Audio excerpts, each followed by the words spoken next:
Changing results, your new hair is guaranteed to grow. Before and after pictures at advancedhair.com. Build the custom home of your dreams with Adair Homes. Take advantage of their limited time offer of 4.875 interest rate with a 5.31 APR when you finance with Adair Financial Services. Visit ADAIRhomes.com to find out more. For well-qualified buyers, other restrictions apply. Visit AdairHomes.com for additional disclosures. Equal Housing Opportunity, Adair Financial Services, NMLS number 4586. Oh no, stomach issues again? Stomach issues? Who are you? Your pancreas. I could be the real reason for your diarrhea, gas, bloating, stomach pain, or loose oily stools. I thought it was my stomach. People often do, but any of these symptoms could mean having a condition called exocrine pancreatic insufficiency, or EPI. With EPI, the pancreas doesn't release enough enzymes to break down food, but EPI is manageable. Use the symptom checker on identifyepi.com and speak with your doctor. That's identifyepi.com. Sponsored by AbbVie. eBay Motors is here for the ride. Go ahead, feel your engine. Admire that perfectly installed exhaust. Your vehicle's moving along this freeway like it was made from fresh installs and a whole lot of love. With eBay Motors, you get over 122 million parts to keep it running. And with eBay Guaranteed Fit, they'll be the perfect fit every time. Plus, at these prices, well, we're burning rubber, not cash. Keep your ride or die alive at ebaymotors.com. Eligible items only. Exclusions apply. What's wrong? My travel rewards card didn't earn enough miles for my vacation. Are you crying? Are you crying because of that other credit card? Uh-huh. Well, switch to the Capital One Venture card. Venture lets you redeem miles on any travel purchase. Really? Yep, and you earn unlimited double miles on every purchase every single day. The Capital One Venture card. What's in your wallet? Terms apply. See CapitalOne.com for details. Motorcycle riders, Bob Stelton here. I love this time of year. The weather's nice. I'm out on the bike as often as possible. And knock on wood, I've never been in an accident. But maybe you have. And if you have, you need to call 1-800-LAW-TIGERS. First of all, your case evaluation is completely free. They don't get paid until you get paid. And they should be the first call you make after a motorcycle accident. And I'll tell you why. Because they fight for you, the motorcycle rider, and your family to get you the compensation you deserve. With over 20 years of experience, they're going to handle your case with the respect and dignity you deserve. The insurance company wants to get away with paying out the lowest settlement they can as quickly as they can. With the Law Tigers, you don't have to handle your motorcycle case alone. So why should you hire Law Tigers after an accident? They can help you get your motorcycle and gear repaired or replaced. Law Tigers knows how important your motorcycle is to you, so after you've been in an accident, give them a call at 1-800-LAW-TIGERS. They will get you the help that you need. Again, that's 1-800-LAW-TIGERS or lawtigers.com. The Law Tigers, Washington's motorcycle lawyers, Mateer Law Firm, LLC. Let's go! This is Seattle Sports. Streaming through the Seattle Sports app. KIRO AM Seattle. KIRO FM HD2 Tacoma. Home of the Seahawks, Mariners, and everything Seattle sports. Seattle Sports Snapshot. Well, the Bears yesterday reportedly reached an agreement on a rookie contract with Caleb Williams, the #1 overall pick in the 2024 NFL Draft. But from Kaylin Kaler, she reports that on 670 The Score, Mike Florio said that Caleb's team asked the Bears to agree not to use the franchise tag. They have not agreed, and meaning that as of now, that's this morning, he's not actually signed. That being said, the contract is in hand, and they're going over final language. Two more quick stories here. The Lakers are adding Kings G League coach Lindsey Harding to become an assistant coach on J.J. Redick's staff, and the Broncos have given guard Quinn Miners a 4-year, $80 million contract extension per ESPN. Snapshot, brought to you by Miller Lite. When it's game time, it's Miller time. From the Quantum Fiber Studio, this is Bump and Stacy on Seattle Sports. Streaming through the Seattle Sports app and at seattlesports.com. Now, here are your hosts, Michael Bumpus and Stacy Ross. Here we go now. You guys heard from Jerry Dipoto this morning on Brock and Tulkin. If you missed it, don't worry. We've got the bases covered here. Yeah?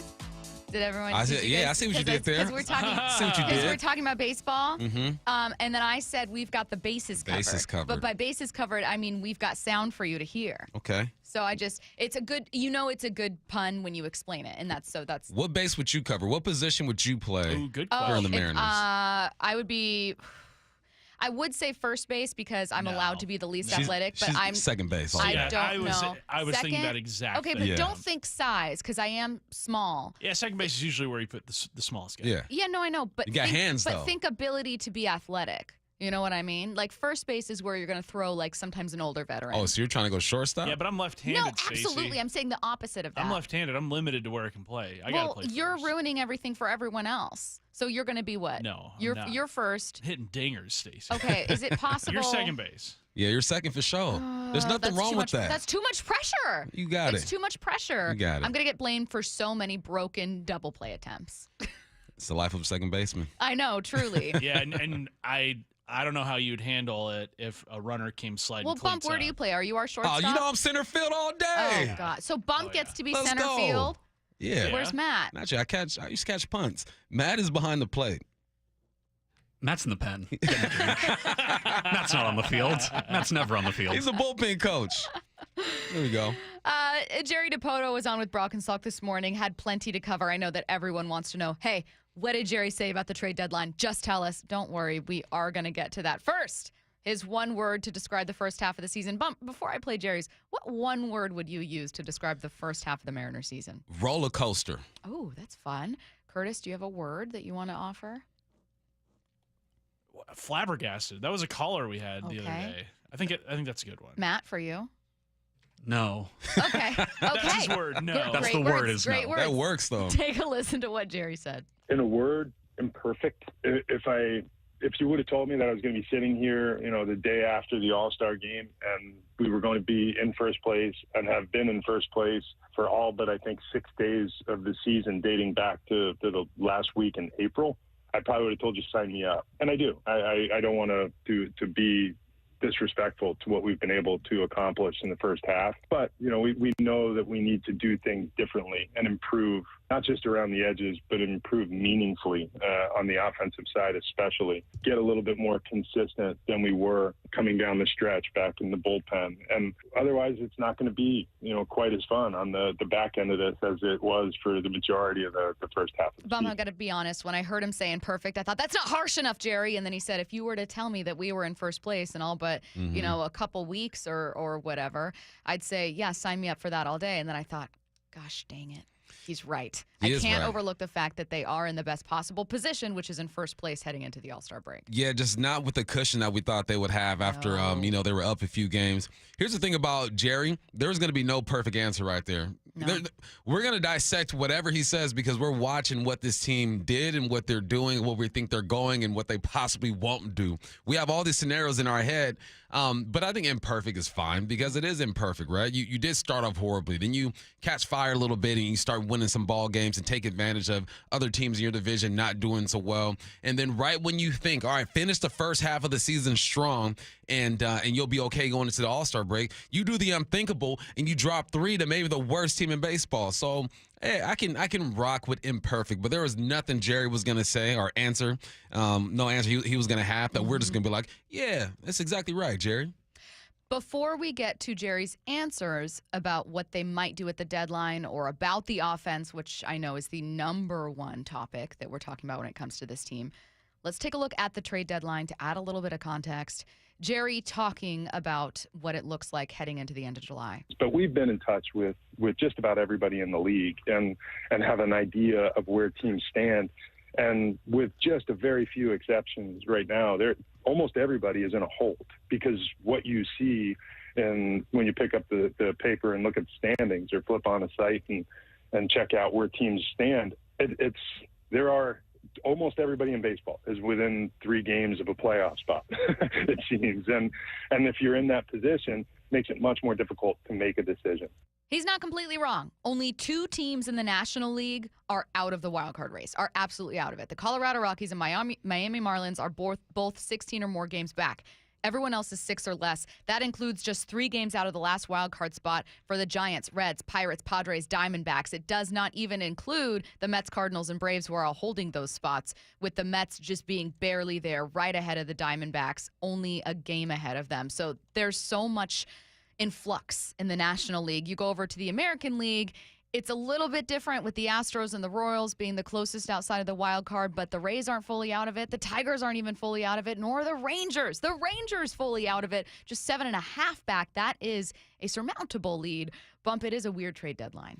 Yeah, it is, and he's right. You still have to wait and see how the cookie crumbles, how things unfold. I think that what he could have said, he could have said that, right? Let's keep it real, but also been like, but we're going to try our best to add to this team, and we have to wait and see what else is out there, though. It's almost like he's being too calculated with his words. It's like, okay, we want you to be honest, but sometimes you got to tell your kids when you know it's about to get dangerous, everything's going to be okay, guys. Yep. Like, I got this. You got to make them feel like the mom or the dad is going to hold it down, and you just go live your little kid life. That's like my daughter was asking me, are there wars going on in the world? I go, baby, don't worry about the wars, okay? You go to soccer practice, you have a good practice. Let me worry about how crazy this world is, all right? You chill. I think that's what he could have done in that moment, but I also don't take Jerry as a very nurturing type of person that's going to tell the fans that. So he's not wrong, but he could have softened it up a little bit. Well, now let's get to Jerry's answers about the offense and about what they're going to do at the deadline. We're going to start with this one.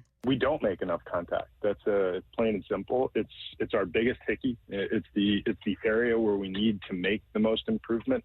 You know, it's hard to imagine us going into the postseason and doing damage without improving in that area. And, you know, that's the simple truth of it. And that's going to come in some part from the guys that are on our club. And, you know, obviously, as we come down here these next couple of weeks with the trade deadline, if we can improve in those areas, we'd like to. I don't know if that's realistic based on right now the congestion in the playoff race and who's going to be available or not available. Bump, what do you hear? There you go. I mean, it's real. You need to improve. It needs to start in-house. Guys need to get better.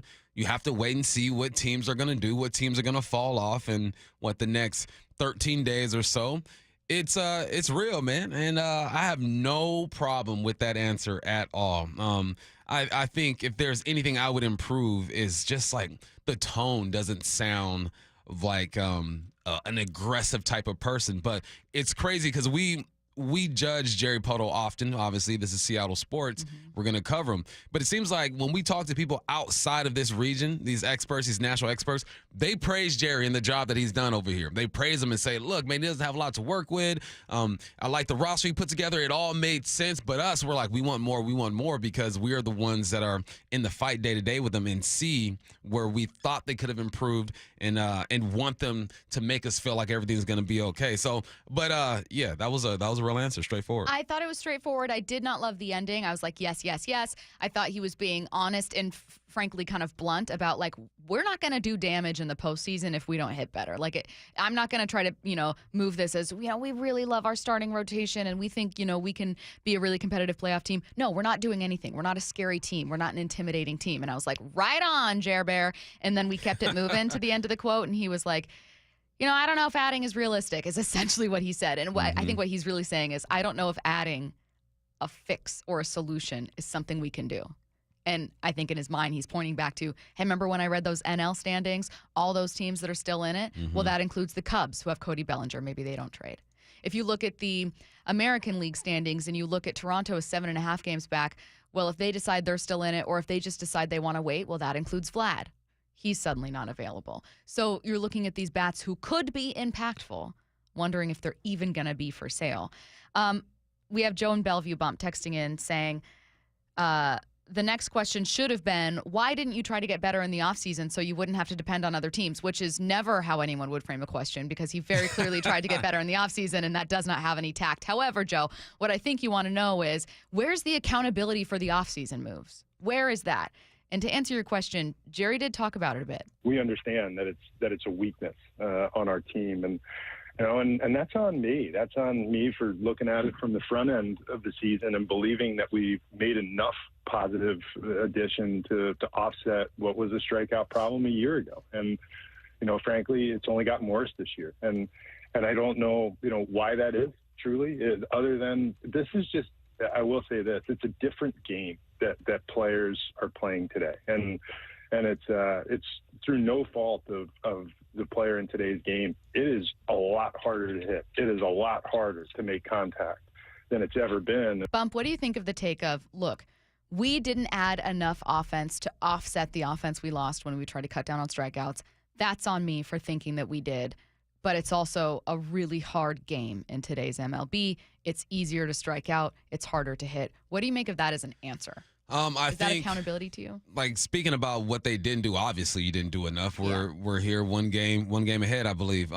As far as the game being harder, yeah, I think he's absolutely right. But I'm going to steal your take. You said it in the sports pit. You're like, all right, but you're still striking out the most. Yeah. At everyone, you're still striking out the most. We know that it's harder. We know that the velocity is higher with the pitchers. We know the spin rate is crazy. We understand that the game is going to change, and the game is changing. You might have to change the way you construct your roster, what type of players you want. But the fact of the matter is, you are the worst team in baseball when it comes to striking out and just making contact with the baseball. So you can use that as an excuse, but the reality is there are teams who are in this same league going against these same pitchers who have found a way to improve a bit when it comes to strikeouts, yet it seems like the M's get worse and worse every single year. I'm going to make the worst possible analogy, but it's just the one that came to mind, and it's easy, and I don't want to waste time. It would be like saying, oh, my God, there's sugar and processed ingredients in so much food today compared to how it was in previous years, compared to how it was in previous generations where you could find like cleaner foods. It's just there's so much processed food. And it's like, you're right. You're 1,000% right. But you had cake this morning. You chose to do something that made the context in which you're trying to be healthier or live healthier not work for you. Like, you're right, Jerry. Batting averages are down compared to how they were 20 years ago, 10 years ago even. Yeah. You're right. League average strikeouts are higher than they were, 10 years ago, 20 years ago. All of that's correct. It is harder to hit in today's game. Mm-hmm. It is easier to strike out in today's game. There is more than not just two true outcomes, which is you strike out or like maybe you get a hit. Hopefully you get a home run. Like it's a simplified and sometimes boring version of baseball. That's fact. That's how today's game is. However, you are the only club striking out over 1,000 times. Just don't be the worst at it. Yeah, you have over 1,000 strikeouts by the All-Star break. You are the only club doing that. And you can look at it and you can say, people are striking out more in today's game. It's harder to hit. What do you want me to do? You're not wrong. But then what about all the teams that are hovering around league average with like 800 so far? Mm-hmm. What about that? Yeah. Like, what makes you so much worse than average? That's where you need to be really looking and really dissect, like, what are our problems? We've been leading the league in strikeouts since 2018. We don't need to be the worst. That's exactly it. Like, we understand the game is changing and it's harder to do something, but when you are the worst in the league at that, something's wrong with your process and your evaluations. Mm-hmm. So, it's I think he took a little accountability, but then he also leaned on the fact, like, it's hard out here. Like, all right, it's hard for everybody. It's hard for everybody. And again, you can't ignore that he deals with a budget that a lot of teams don't deal with. So he's not able to go out there and offer an astronomical contract for a baller. He's got to do what he has to do. But there are still teams operating with a smaller budget that aren't as bad as you when it comes to striking out. I would also add on to that like this is yet another lesson of why those offseason additions are so truly important. For yet another year, you've made offseason additions that haven't worked out, that haven't panned out. And you can no longer use, well, we'll see how they do and we'll get to the trade deadline, because you could be in a situation like you are now where, oh, this trade deadline's a seller's market. Mm-hmm. This trade deadline is really tough. Like, this deadline has a lot of people who are contending, looking to buy, and very few impact bats available. Well, now what? Yeah. Like, you need to prepare for that possible scenario, especially now with expanded playoffs. We'll keep talking about it. We got more Jerry Dipoto cuts. We'll get to him a bit later. Seahawks training camp starts next week, and we want to send you to 1 and 3 friends to watch training camp in person. All you need to do is open the Seattle Sports app. If you don't have it, go download it right now. It's free. Click the Win tab to find out how to enter. If you don't already have the app, text APP, A-P-P, to 866-979-3776, and we'll go ahead and send you a link to download. This contest runs through Sunday, July 21st. That is this Sunday. Seattle Sports is your home for the Seahawks and for training camp coverage. Let's get to headline rewrites. Extra, extra, read all about it. Headline rewrites. We must make headlines. The real story behind the headlines in today's news with Bump and Stacy. Headline number 1, Adam Silver, NBA commissioner at Summer League, spoke on the potential for expansion. Here's what he had to say. I think we will engage this fall in earnest in the process of making those determinations. Should we expand? And if we were to expand, How many teams should we expand and what markets should we be looking at? This fall. What's the real headline? Just bring back the Sonics. Stop dragging this out. Stop making this something where it's like, yeah, we'll see where we want to expand. We'll continue to have this. A meeting about the meeting. Yeah, that's exactly what you're doing. Is we contacted to set up a date in which we can talk about when we'll plan. Like, just do it. Just bring them back. Yeah, because I got a whole bunch of throwback gear I want to keep wearing, Come on man. now. Like, come on, bring these guys back. We know it's going to happen. And I think it's easier for me to be a bit patient because I've only been on this side of the mountains for since 2008 now.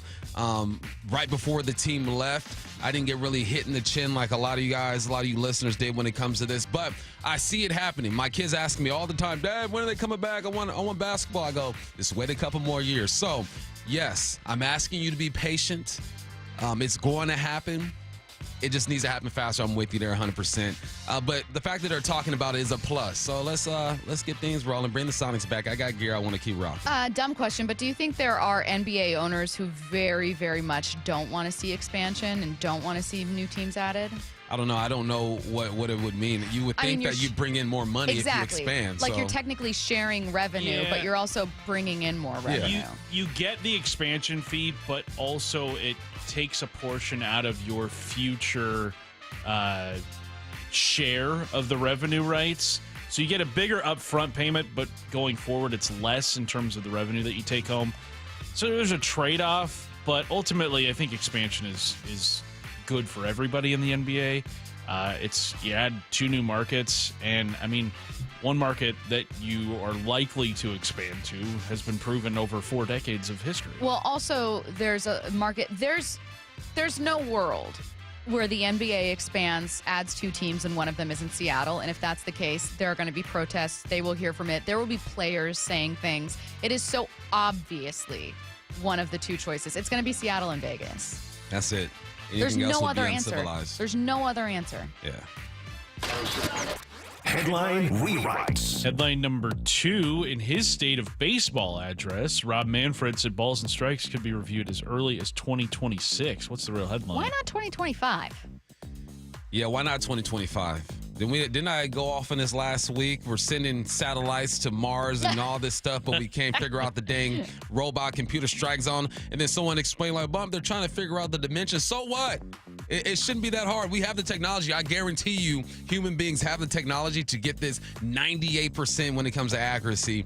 Yeah, why is it taking so dang long? Get her done. You've tested it out in the minors for a couple years now. It seems like it's been a success. It's real time. People can look at it on the Jumbotron and try to figure it out. We see it at home. Just makes the game easier. Yeah, why not 2025? My other conspiracy theory was that he's trying to sell this to a major company and get someone to buy it and sponsor it, and he hasn't got a buyer yet, so they gotta wait. That's a much more believable thing to me. It's not like we have the inability to create this. It's we're trying to make this best for us. Like anytime there's any delay in terms of something happening, it's always like you're trying to make the most of this for you. This has nothing to do with your inability to do it. Maybe I'm being closed-minded, but I can't. One of my favorite bits from last week's Get Off My Lawn coming up at 10:45, by the way, was that whole bit about we landed on the moon.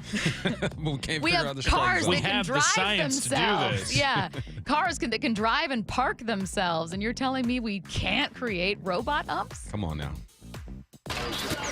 Headline rewrites. Headline number 3, speaking of media rights, the WNBA's new media rights deal starting in 2026 will be $2.2 billion over the next 11 years. 4 times the amount they're receiving under their current deal. What's the real headline? Is this still the Caitlin Clark effect or something bigger? I think Caitlin Clark got things rolling, but I also think that the stars that were already there, the Aja Wilsons, have kind of continued this because Caitlin Clark is one person on one team, and her team ain't very good, right? At least they playing better. They're playing better as of late. Angel Reese is also a big talking point as well. But you got to turn on the game, and it has to be a decent product out there. You're not just looking for Caitlin Clark to drop 30. She's only done it one time. So I look at teams like the Aces, who've been carrying the league for the last 2 or 3 seasons with all their stars, and saying, yeah, Caitlin Clark got things rolling. Then you get the right eyes on the situation, and they say, oh, there's a young lady in Vegas that's getting it done. There's another one for the Lynx that's getting it done. There's another one for the Liberty. You know what? Let's invest a bit in this and make sure everyone can see it. So yes, Caitlin Clark is the cause for a lot of this. But if there wasn't good basketball being played, I don't think we have this conversation. I just can't wait for the WNBA to get to a point where the number one retort of people who don't watch anyways, frankly, a lot of them being guys who just want to be like, the WNBA is dumb. It's like, it doesn't make money.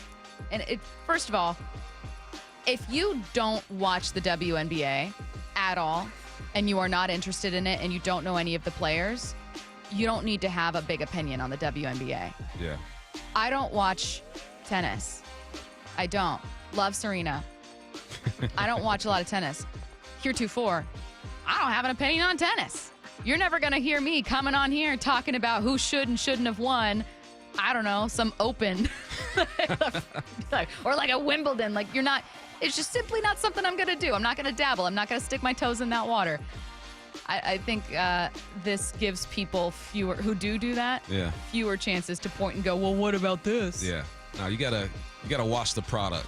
You gotta do it. I've watched the product, and this is how I know there's some good ball being played. When my 14-year-old gets amped up over a crossover step back wet you, and you get a 14-year-old to buy in, yeah, you know there's some good ball being played out there, or at least interesting ball, enough that appeases the young eye. I'm telling you, so my boyfriend had never watched a WNBA game, and he's not a huge sports fan. It's not like he's protesting. He loved sports when he was a kid. He doesn't watch them a ton now, except for like maybe if it's the NBA Finals. He specifically went out, bought tickets to go see the Storm, and was like, we're going, and really enjoyed it. Yeah. Like, this is someone who in no other circumstance would have been like, you know what, I think I'm going to do that. Exactly. And we went. We both really enjoyed the game, but there are so many people like that are like, you know what, I'm kind of finding a renewed interest or a curiosity about it. Yeah. And that's amazing. Yep. You're listening to Bump and Stacy on Seattle Sports and the Seattle Sports app. Something about NIL deals is affecting, maybe, it's my theory, something that I think we're going to see many times in the NFL. In a very, very related story, Caleb Williams may not have actually signed his contract. That's coming up next.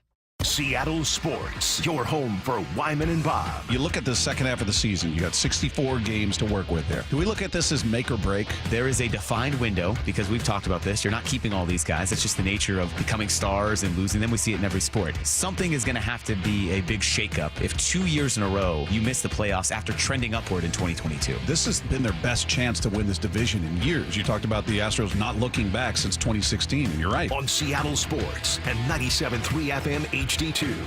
Matt Coker here from West Coast Men's Health. Guys, if you're taking Viagra or any other pill for ED, I want you to ask yourself this question. Do I want to continue to do this for the rest of my life? If you're like most men, the answer is no.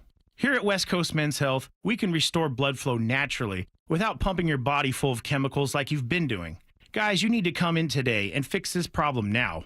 Why are you putting this off? Viagra's not going to magically start working next week, and you don't want to use shots or go under the knife. Call us today and speak with our clinic manager. Ask him any question you like, how it works, the science behind it, and even the cost. Change your life today like the thousands of men who already have. If you're tired of dealing with ED or Peyronie's disease, then call West Coast Men's Health. With clinics in Redmond and Tacoma, call 206-519-6541. That's 206-519-6541. 206-519-6541. Online at westcoastmenshealth.com. X marks the spot. Now through September 21st, get 150 megabit Xfinity internet for 12 months with a 1-year contract for just $15 a month. You can add the new Stream Saver that includes Peacock, Apple TV Plus, and Netflix. That's Xfinity internet and Stream Saver for just $35 a month. All of your favorites, all in one place, only for my friends at Xfinity. So go ahead and binge some shows, stream some movies, and save some money all at the same time. For more watching and less spending, X marks the spot. Switch to Xfinity, the network made for streaming, and bring on the good stuff. Go to Xfinity.com, call 1-800-XFINITY, or go visit a local store today. Restrictions do apply. Internet offer requires paperless billing and auto pay with stored bank account. Equipment taxes and fees extra after promo. Regular rates apply. Currently $54 a month. Actual speeds vary. Stream Saver requires Xfinity Internet or TV, and price subject to change. So make the call to 1-800-XFINITY.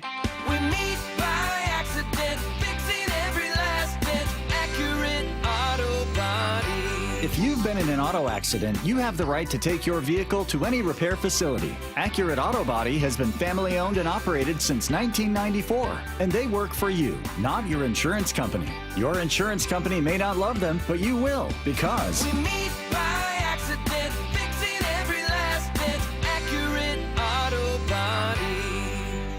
Have you considered surgery or even joint replacement? Hey, it's Dave Wyman, and before you make that decision, see Dr. Mark Wagner, MD, at Seattle Sports and Regenerative Medicine. Why? Because he gives it to you straight. Dr. Wagner said my right knee needs replacement, and I appreciate his honesty and expertise. My left knee is fine right now, but the minute it isn't, I'm heading to Dr. Wagner for his expert opinion. I want to avoid another surgery, and I've heard so many patients rave about results from their 90-minute outpatient stem cell procedure with Dr. Wagner. He's a board-certified Seattle physician with over 30 years of experience and has performed more than 20,000 stem cell procedures using a person's own stem cells to regenerate cartilage in their own joints. People with severe osteoarthritis, even bone on bone, are back doing what they enjoy without pain and without surgery. Whether it's a shoulder, hip, elbow, ankle, wrist, or knee, before choosing surgery, see Dr. Mark Wagner first. Go to drmarkwagnermd.com. Listen throughout the week to the Mariners Player Spotlight. Give props to Jerry and Justin. They did a great job bringing in these good group of guys. Presented by Muckleshoot Casino Resort. Did you know there's a revolutionary pediatric cancer treatment called immunotherapy going on at Seattle Children's Hospital? Kids with cancer know that true strength comes from within. And with immunotherapy, they can fight cancer from the inside out with their own superpower, their immune systems. However, pediatric cancer research and trials are severely underfunded.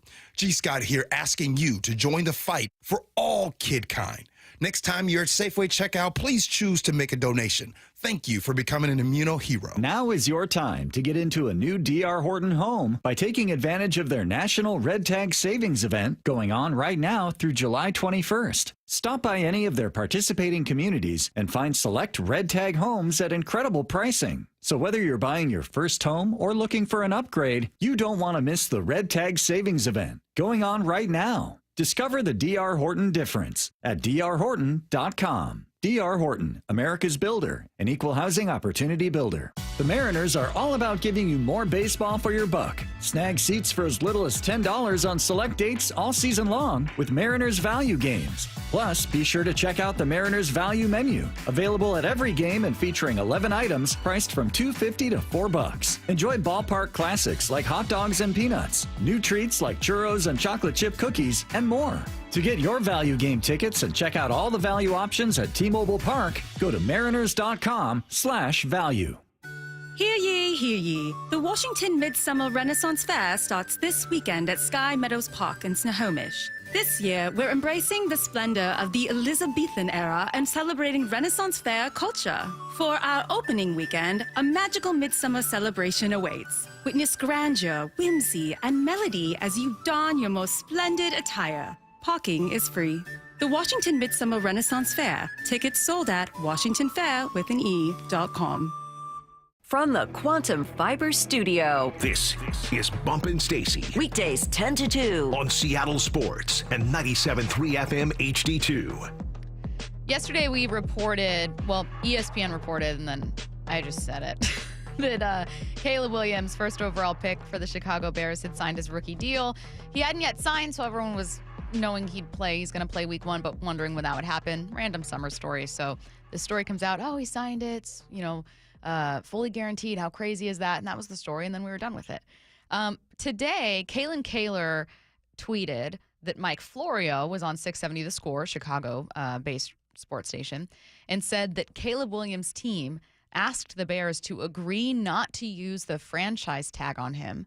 They did not agree, so that as of right now, that's this morning, he's not actually signed. That being said, the contract is in hand, and they're going over final language. Kalen pointed out that when Rome Odunze signed his rookie deal, the Bears immediately sent out a press release. They have not done that with Caleb at all, so kind of lends credence to the idea from Florio that, Caleb Williams and his agent were trying to say, as part of this contract, that you cannot franchise tag me, and they haven't signed yet. To me, Bump, the most interesting thing is the changing dynamic of negotiations and what that's going to look like for players who, unlike in our generation of players and our generation of first-round picks or first overall picks know their value financially in a way that they never did before. Last, within his time at USC, they're reporting that he made approximately $10 million in NIL deals. Million. He ain't hurting for no money right now. No. Mama's good. Dad is good. He probably still has that penthouse in downtown LA. He's going to buy a home in Chicago. He is financially set. So what that does is changes the mental of an athlete when you are financially set. If you are like a lot of these guys, especially in our era, in our generation, where you're grinding through college, you're trying to make it. You will take that sign-in bonus. You will take whatever they give you. You will take the franchise tag and be like, I'm just happy to be in the NFL. Now I'm working towards that second contract to where I know that's where the big money is made. He's a bit different. We're seeing the same thing with Marvin Harrison, right, in his holdout and all that good stuff. These guys aren't thirsty for the cash like the rest of these guys are. A lot of these guys are. So they're going to maneuver differently. They're sitting down. The GMs, the owners are sitting down with a different type of athlete now.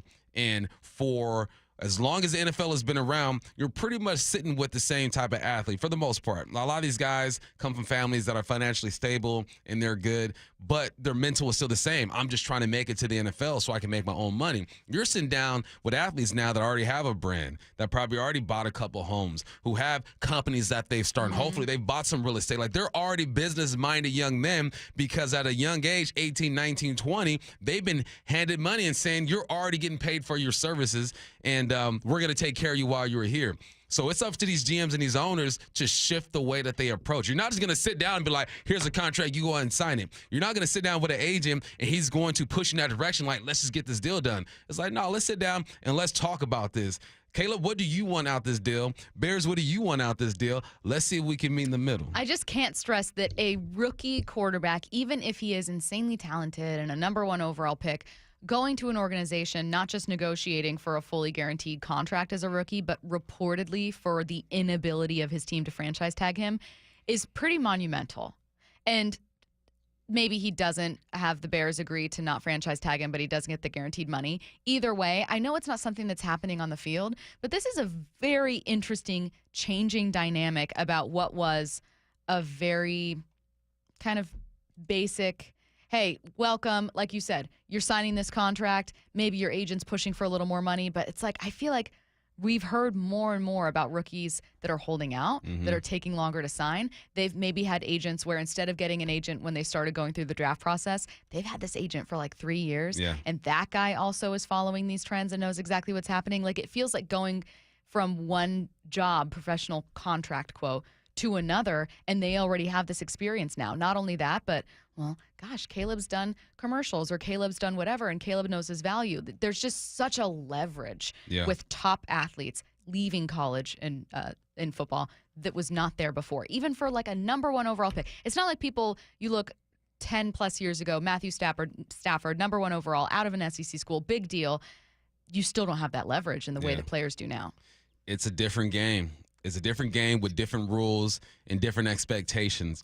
And now you're getting different type of agents in there too. You mentioned, right? This guy's had an agent for maybe 3 years now. They develop a relationship. They've had a plan going forward. This isn't just, okay, let's sit down and see what the Bears are trying to do. I guarantee you, man, they've sat down a year ago and say, all right, when you do enter the NFL, this is what we're trying to get. This is the baseline for most contracts for a guy being drafted #1 overall. But what do you want? Are you? And then it's the flexibility. And that's the thing is, the NFL has had so much leverage for years, right? They're saying, look, we're going to give you this money. It's not going to be guaranteed. We can cut you whenever, and we don't have to pay you. But now things are a bit different now. Guys are sitting down and saying, no, I want that guaranteed contract. If we can't get that extension done, I want the flexibility to go out and test the markets.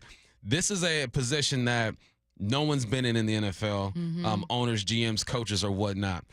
That's why I think it's important that you get some fresh blood, some new blood in the front office. Guys who understand the climate, guys who have come from the college game, knows the way these athletes think, and understand, okay, negotiations are going to have to happen a bit differently. You're going to have to approach it a bit differently. There's a shift going on, and I'm all for it.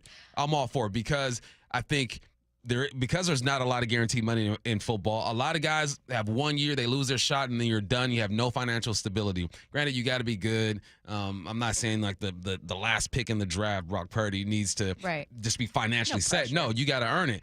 But there's a shift, and I like that the athletes have a say in their future now, because there was a time when there was no free agency where you get drafted by that team, you're here as long as we want you, and we're going to pay you whatever. It ain't like that no more. It's so funny. I was literally going to ask how you feel about it. Oh, because I know that I agree with you, so to push back with other arguments, I think there are people that go, well, I don't like holdouts. I don't like people with hyper brand awareness, like that maybe see football and they think it's somehow that the business of football, when it goes all the way to players, taints the experience of football viewing or fandom or whatever. I think there are people that truly feel that. Here's example, 206. He's embodying the stereotype of his generation being entitled. Dude hasn't played one snap. He also wanted a percentage of the team. Percentage of the team, I think that's just, you're shooting for the stars. You might, probably not going to happen. But he was the number 1 pick in the draft. If any team, if you don't have Patrick Mahomes on your team or Josh Allen or Lamar Jackson, you are probably going to pick this young man up. He was the best at what he did at his level over 100,000 other football players. He has earned this. He's earned a seat at the table and saying, yo, let's talk about this. Let's make sure both sides are okay with this deal. So I think it's that old school mentality. You have to get over it. I'm old school in a lot of ways, but I also understand that things change, people change, the business changes. The business is changing. And if you don't change with the business, you'll get left behind. So you might not like it. You might think he's entitled and all that. He should be entitled. If I'm the number 1 pick in the draft, Stacey, y'all ain't telling me nothing. This is what I want. You want me to play for you? This is what I need. Times are different. I got $10 million in the bank already. I don't really need your money right now. It's a different game, man. You got to get with it. Get right or get left. Also, I think that a generation is only a byproduct and a reflection of that time. So anything that you see with whatever generation is purely reflective of the environment around that person. Caleb Williams isn't growing up and coming up in an NCAA that's, just barely getting by, or that is not reaching every television, or with brand deals that are non-existent, because society, college football, and money and access and awareness was very different 30 years ago, 40, 50, 60 years ago. Like Dave Wyman's college football playing experience was different from yours. And yours and Dave's are different from Caleb's. There are decade-plus long gaps between all of those, primarily between you and Dave.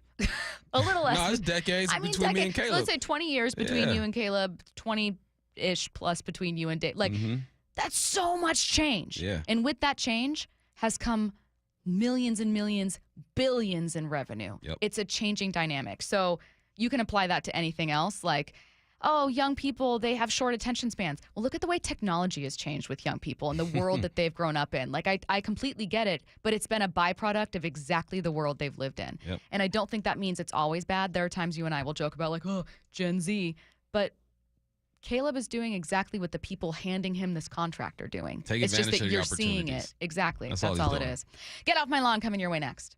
Seattle Sports, your home for Brock and Sog. We are going to talk to Alex Rodriguez. They have the first and most important element of a championship title team is strong pitching with a hell of a closer. You have a superstar in center field, now you got to just build around him a little bit. You need Julio to be Julio, and I believe he will. And then you need to complement him with hitters hitting, 270 and above. And the good news is, I think guys that make contact and hit for the high average, not necessarily home runs, are not only gettable, but also affordable. Hear the rest of this interview on demand at seattlesports.com and on the Seattle Sports YouTube page. It's Dave Wyman for R&R Foundation Specialist. Your home's foundation supports everything that sits on top of it. The most common cause of a settling foundation is a condition in the soil called differential settlement. It goes back to inconsistent soil compaction when your home was first built, which in turn causes your entire home to bend and twist. And what you'll notice in your home when that occurs, sloped floors, bowed or cracked walls, or windows and doors that don't open and close properly. R&R Foundation Specialist raises and restores settling foundations by repositioning the load of your home onto steel piers that they drive deep into the ground. Then they gently lift it back into place with a hydraulic lift. It's a permanent solution to restore your home's foundation and its structural integrity. If you suspect your foundation is settling, do what I did. Have R&R Foundation Specialist come out for free. They'll identify the issue, and they will resolve it. Schedule your free estimate at rrfoundationspecialist.com. You're free now. Free to fill your feed with impossibly chunky chunkers who chunk harder than you ever thought possible. Cats, corgis, babies, baby penguins, baby pandas, chunky baby pandas. Free to make your smart devices do silly things. Free to open a world of remote work and a portal into Gametopia. Who's the boss now? Free to be everything you imagine, and then some. That's how it feels to have Quantum Fiber Internet. Quantum Fiber, your world unleashed. Learn more at quantumfiber.com. Limited availability, service in select locations only. 12s. Seahawks training camp powered by Boeing is on the horizon. Starting July 24th, join us lakeside at the Virginia Mason Athletic Center for the first of 9 practices. Get an up-close look at the new Seahawks head coach, Mike McDonald, and the next gen of Seahawks players as they take the field to prepare for the upcoming season.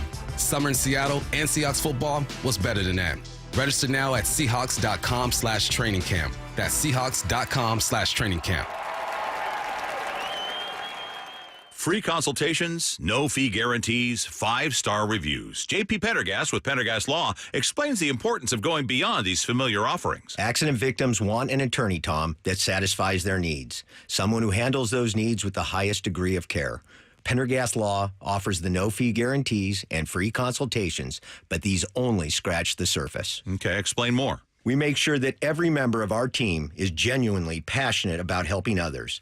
Customer service and communication are our top priority. It's how we take care of our clients so they always feel one step ahead of the insurance companies. Our strong reputation for high standards provides comfort and confidence when it's needed most. Pendergast Law offers the free consultations, the no-fee guarantees, and, of course, they are 5-star rated. But what really makes them different is their genuine passion for helping others. I can't recommend them enough. If you or a loved one has been injured in a car accident, call Pendergast Law. We can help. That's PendergastLaw.com. Guys, did you know your testosterone level impacts your energy, libido, sleep, weight, hair loss, mood, and even ED? And right now, Revive Men's Health Seattle will check your testosterone for free. They've helped thousands of men since 2011 feel and perform better. They're so confident they can help you, they even guarantee it. Schedule your free testosterone test, exam, and consultation today. Call 206-529-1111. That's 206-529-1111. Or visit ReviveMen'sHealth.com. We are Seattle Sports, the home of the Seahawks, Mariners, and everything Seattle sports. Watch your favorite show live at seattlesports.com.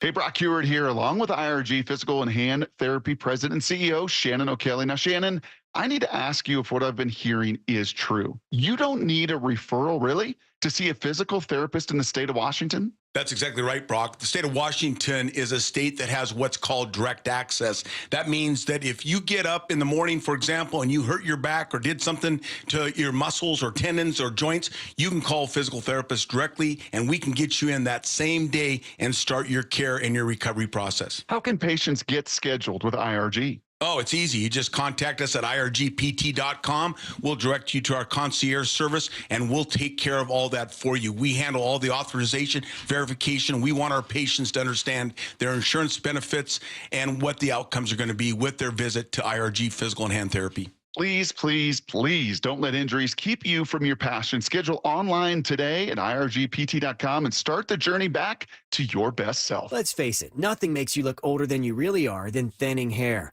But what if you could not only increase your hair count, but promote new hair growth without surgery, without drugs with potential side effects, and without a prescription from your doctor?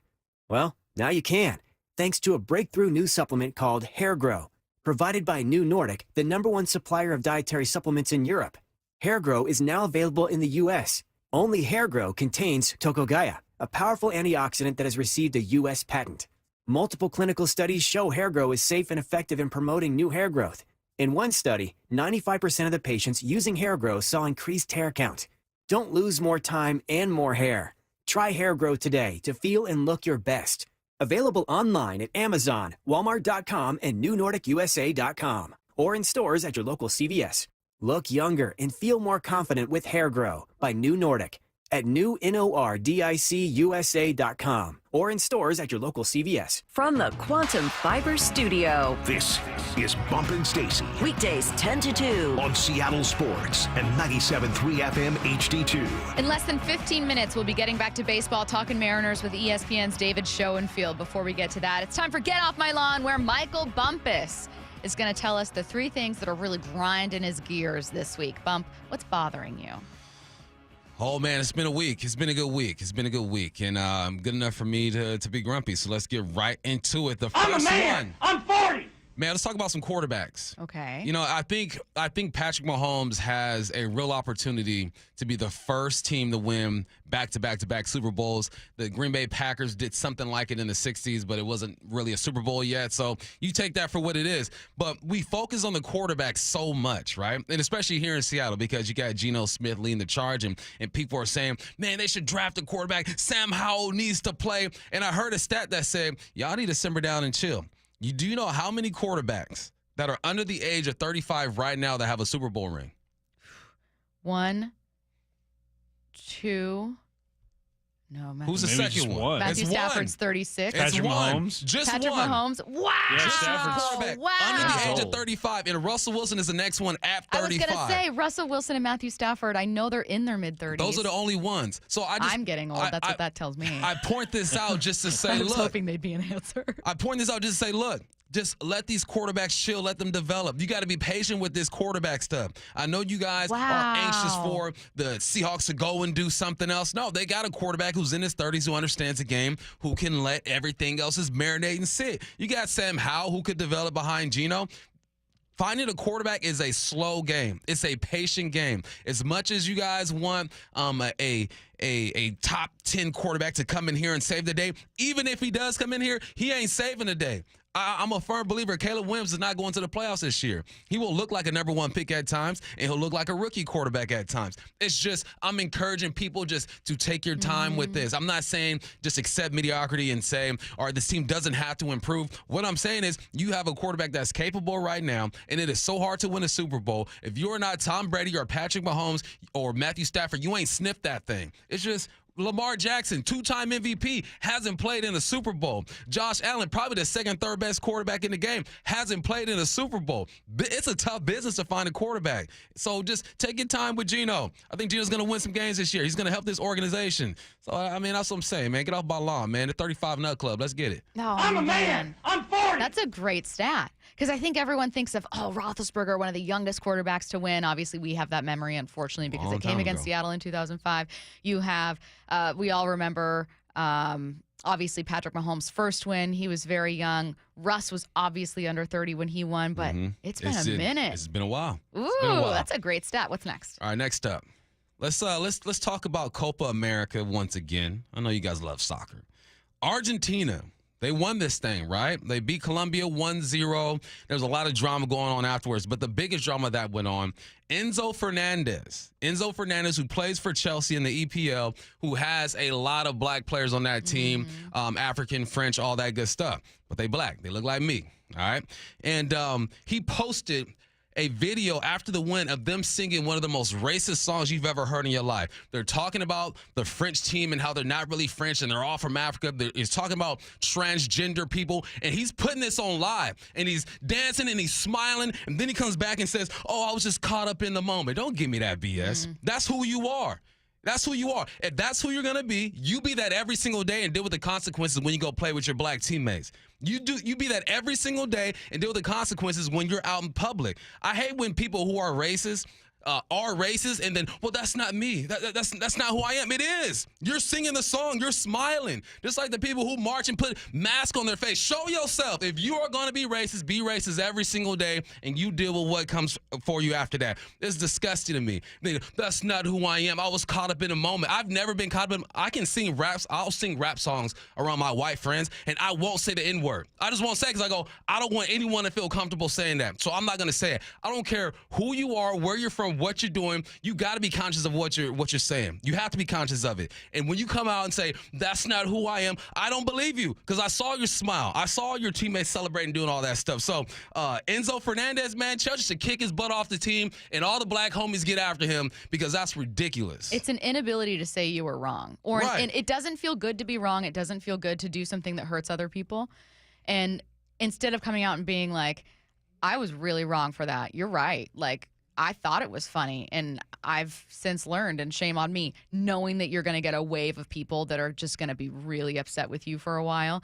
Instead, it's, oh, no, I know it's not right. I was drunk. Or, it's people have an inability to admit when they are wrong, just like he should be doing right here. That's such a good take. Okay, what's last? All right, last one. I'm a man. I'm 40. I love me a good troll. Like I will, like on Twitter or X, if someone's trolling, I will go on the thread and I'll get caught up and I'll read and I'll read and I'll read. I appreciate a good troll. What I don't appreciate are trolls that hide.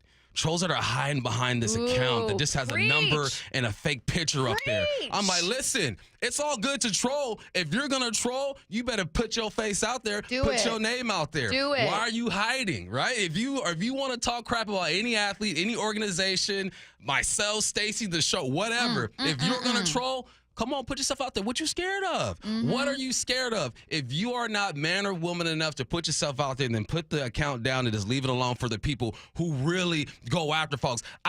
People go after me all the time. And if we can go back and forth, then you don't have to like me, I don't have to like you. But if we can go back and forth and do it in a way that's still entertaining and you're still getting our thoughts out, I appreciate that 100%. But when you start going after people and you hide behind a burner account, you a chump. All you Trump trollers out there, not Trump, chump trollers out there, all right? Show yourself. Make yourself available. Stop being scared. Goodness gracious, we do this every day on the show. Put myself out there 100% every single day, and you can disagree with me, and I'm completely fine with that. But you hiding trolls out there, y'all some suckers, man. Man, there is nothing like someone especially pointing out looks about someone, but also secondarily anything else, and then not even having their real name or picture, and you're like, but you're clearly so insecure. First of all, secure, happy people don't do this. I don't even lead bad Yelp reviews. Like, I'm someone who I don't feel the need to go hurt someone because I don't like myself.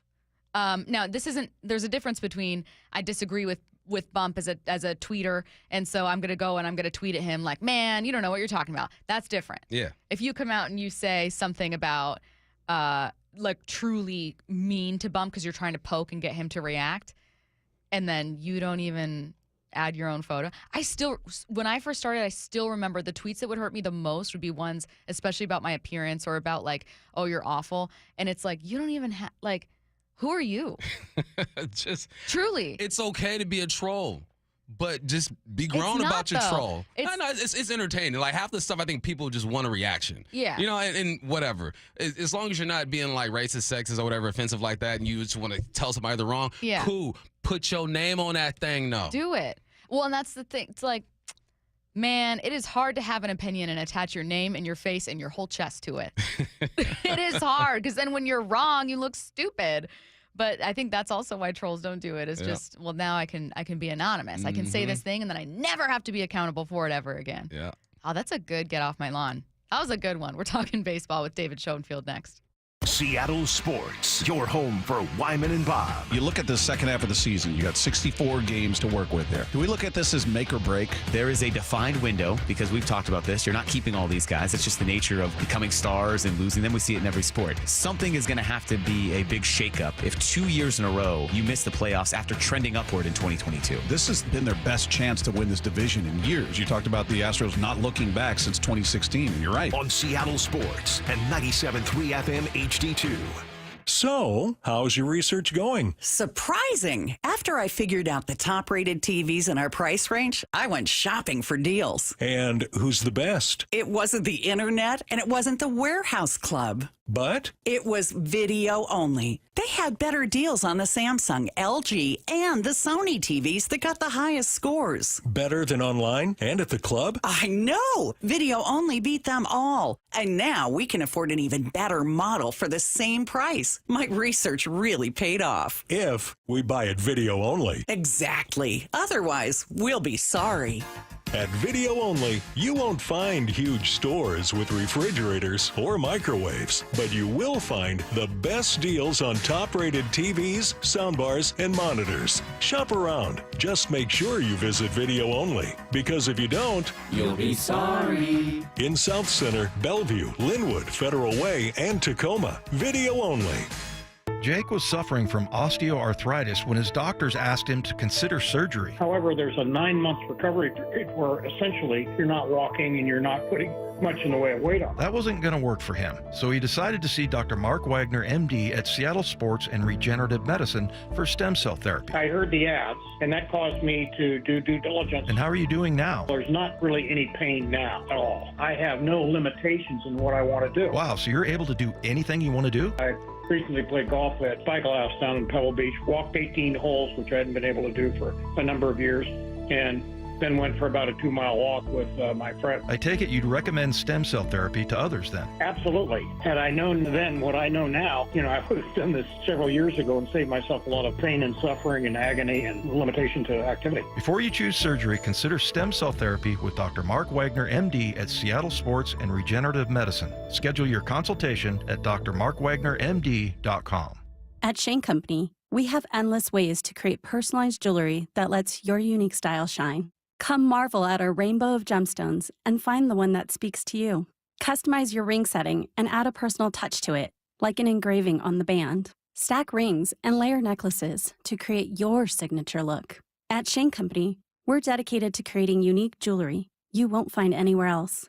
Let us help you find a piece that feels like it was designed just for you. Shane Company, your friend and jeweler. Paid political announcement. A Bob for Bob update. Did you know AG Bob Ferguson is responsible for Washington being the only state with a social media advertising ban on political speech?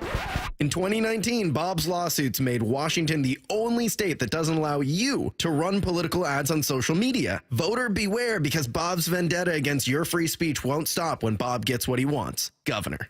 Paid for by the Bob for Bob Committee, 1283 Puyallup, Washington, 98371. Top 4 donors: Steve Gordon, Fremont Dock Company, Brian Haywood, and Susie Burke. Whether you're a street motorcycle rider or even a trail rider, here's your chance to win one of 2 motorcycles. Visit ridefreepnw.com to enter. Eastside Harley-Davidson, Emerald City Harley-Davidson, and Law Tigers are giving away a Harley-Davidson Street Bob and a Touratech-equipped Pan American motorcycle. Explore the best of the Pacific Northwest on one of these bikes, street or trail. Take your pick and enter to win right now. Go to ridefreepnw.com and sign up today. The deadline for this giveaway is near, so enter now. Again, at ridefreepnw.com. And keep in mind, the Law Tigers know how important your motorcycle is to you, so if you've been in an accident, you know who to call. Call Law Tigers at 1-800-LAW-TIGERS. They will get you the help that you need. Again, if you've been injured in a motorcycle accident, call 1-800-LAW-TIGERS or check them out online at lawtigers.com. The Law Tigers, Washington's motorcycle lawyers, Mateer Law Firm, LLC. For eligible individuals, 18 and older only. Results vary. See website for details and important safety information. How are your hearing aids sounding now? A little tinny. Okay, 2 seconds. With Jabra Enhanced Select's premium package, better hearing doesn't happen in a doctor's office. It happens at home. All done remotely from initial testing to adjustments. How are they sounding now? Fantastic. So much better. You get the same advanced hearing aid technology and professional support you expect from a clinic at a fraction of the cost. And if you have any issues, we'll make adjustments 7 days a week, no charge. Oh, you people are wonderful. Our premium package includes hearing aids, 3 years of follow-up care, plus a 3-year warranty with loss and damage coverage, and a 100-day money-back guarantee. I hear better than I ever thought possible. Save $300 on Enhanced Select 500 hearing aids automatically at checkout. Just go to jabraenhance.com/try. That's JABRA enhance.com/try. jabraenhance.com/try. Let's go! This is Seattle Sports. Streaming through the Seattle Sports app. KIRO AM Seattle. KIRO FM HD2 Tacoma. Home of the Seahawks, Mariners, and everything Seattle sports. Seattle Sports Snapshot. The Bears yesterday reportedly reached an agreement on a fully guaranteed contract with rookie first overall pick Caleb Williams. But today, Mike Florio reporting on 670 The Score via Kalen Kaler that contract isn't actually signed. It's in hand so far. It sounds like both sides appreciate it, but Caleb Williams and his agent were initially trying to push for the Bears' inability to franchise tag him. So TBD whether that's going to get signed yet. Kalen Kaler said it's worth noting that Roma Dunze, who did sign his contract, had a press release released by the Bears shortly afterward. There has not yet been one for Caleb Williams. Snapshot, brought to you by Miller Lite. When it's game time, it's Miller time. From the Quantum Fiber Studio, This is Bump and Stacy on Seattle Sports. Streaming through the Seattle Sports app and at seattlesports.com. Now, here are your hosts, Michael Bumpus and Stacy Ross. Here we go now. Let's talk some Mariners. Get back to baseball with David Schoenfield of ESPN. He joins us now on the Emerald Queen Casino Sportsbook Hotline. Hey, David, how's it going? I'm okay. Cooled off out here in Connecticut enough to actually walk my dog somewhere besides around the block. But, yeah, just enjoying a couple days off for baseball here. Happy you and the dog were able to get outside and get in a nice walk, get some fresh air. Also taking a break is the rest of baseball. The Mariners badly needed one with the way their offense has been going. We heard from Jerry Dipoto this morning on with our morning show, Brock and Salk, and he didn't seem entirely optimistic that they'd be able to find much impact at the deadline, given that it's looking like a seller's market. Would you just kind of catch us up with how the trade market's looking right now and what might be tough about it? Yeah, obviously we know what the Mariners need, like 5 new hitters. Right. Half a lineup. There's just not impact bats out there. It's a little complicated. The National League, I think there's 8 teams within 4 games for 2 wild card spots. So unless some of those teams, really collapse here over the next 10 days, those teams aren't looking to sell or trade. So who's out there? The big names are pitchers. Garrett Crochet, maybe of the White Sox, Tarek Skubal, maybe of the Tigers. Those would be the 2 huge names that could be traded. But yeah, will the Blue Jays trade Vladimir Guerrero? I don't think so. The Mets, a month ago, they look like sellers, but they're actually in that wild card slot right now. So Pete Alonso, he's not going to be traded. Yeah, there's just not big bats out there. When you look at the Mariners, we have had like an emotional we're a wreck over here. Right? We're trying to figure out who this team really is. Do they have enough? And when we talk to people outside our region, people like yourself, they tend to make us feel like we might be overreacting as far as our concern about this team. And I want to say the last time we spoke to someone outside the region was maybe a week ago, and we were up maybe 6 games in the division. Now it's down to 1. Can we officially be concerned and want Jerry and the gang just to do something they never done, which is just swing for the fences? No, I think you absolutely should be panicking and sweating out every game because that's what we do as fans. I think the last time I was on with you guys was right when they were at that peak, that 10-game lead on June, whatever it was. And it looked safe because you know what? I just wrote this today or yesterday. I think there's only been 7 teams in the division era, that since 1969, that have blown a 10-game lead in a season. And the Mariners are about to blow it in a month. So, look, it's not been a complete collapse. You got to give props to the Astros, who have been red hot. And look, I think we probably undersold the Astros, right? We know better. Don't ever count them out. They're on this dynasty. They still have a lot of talent. But, yeah, you can't blow a 10-game lead this quickly. That's terrible. So, yeah, the panic is well-deserved and well-earned because it's been a bad month. Let's talk just a bit more about the Astros and figure out what's going on with both of these clubs. I haven't been keeping a super close eye other than looking at the standings and hearing about their pitcher injuries. But I think the Astros are looking at this upcoming series. It's the first series both teams have is against each other this weekend, the same way the Mariners are. Mariners fans can and should be feeling like, great, an opportunity to distance that or, create a bigger lead. Astros are looking at it as great, an opportunity to leapfrog Seattle. So a real opportunity for both clubs. I don't know, who might win this one. Feel free to chime in if you have a prediction about this series. But otherwise, what's working well for Houston? Are they a club who can win at the clip that they've been winning, or is this like a really hot streak for them and they're still kind of fatally flawed? What do you see? Yeah, I mean, they're pitching, as you mentioned, a lot of injuries early on. It was just terrible. Josh Hader blew some saves. Lately, Hunter Brown, who is just absolutely horrible in April, he's been really good. I think it's like a 2.03 ERA over his last 10 starts. Framber Valdez, he's been much better. Verlander, he's still in the IL. I don't think he's scheduled to pitch in this series.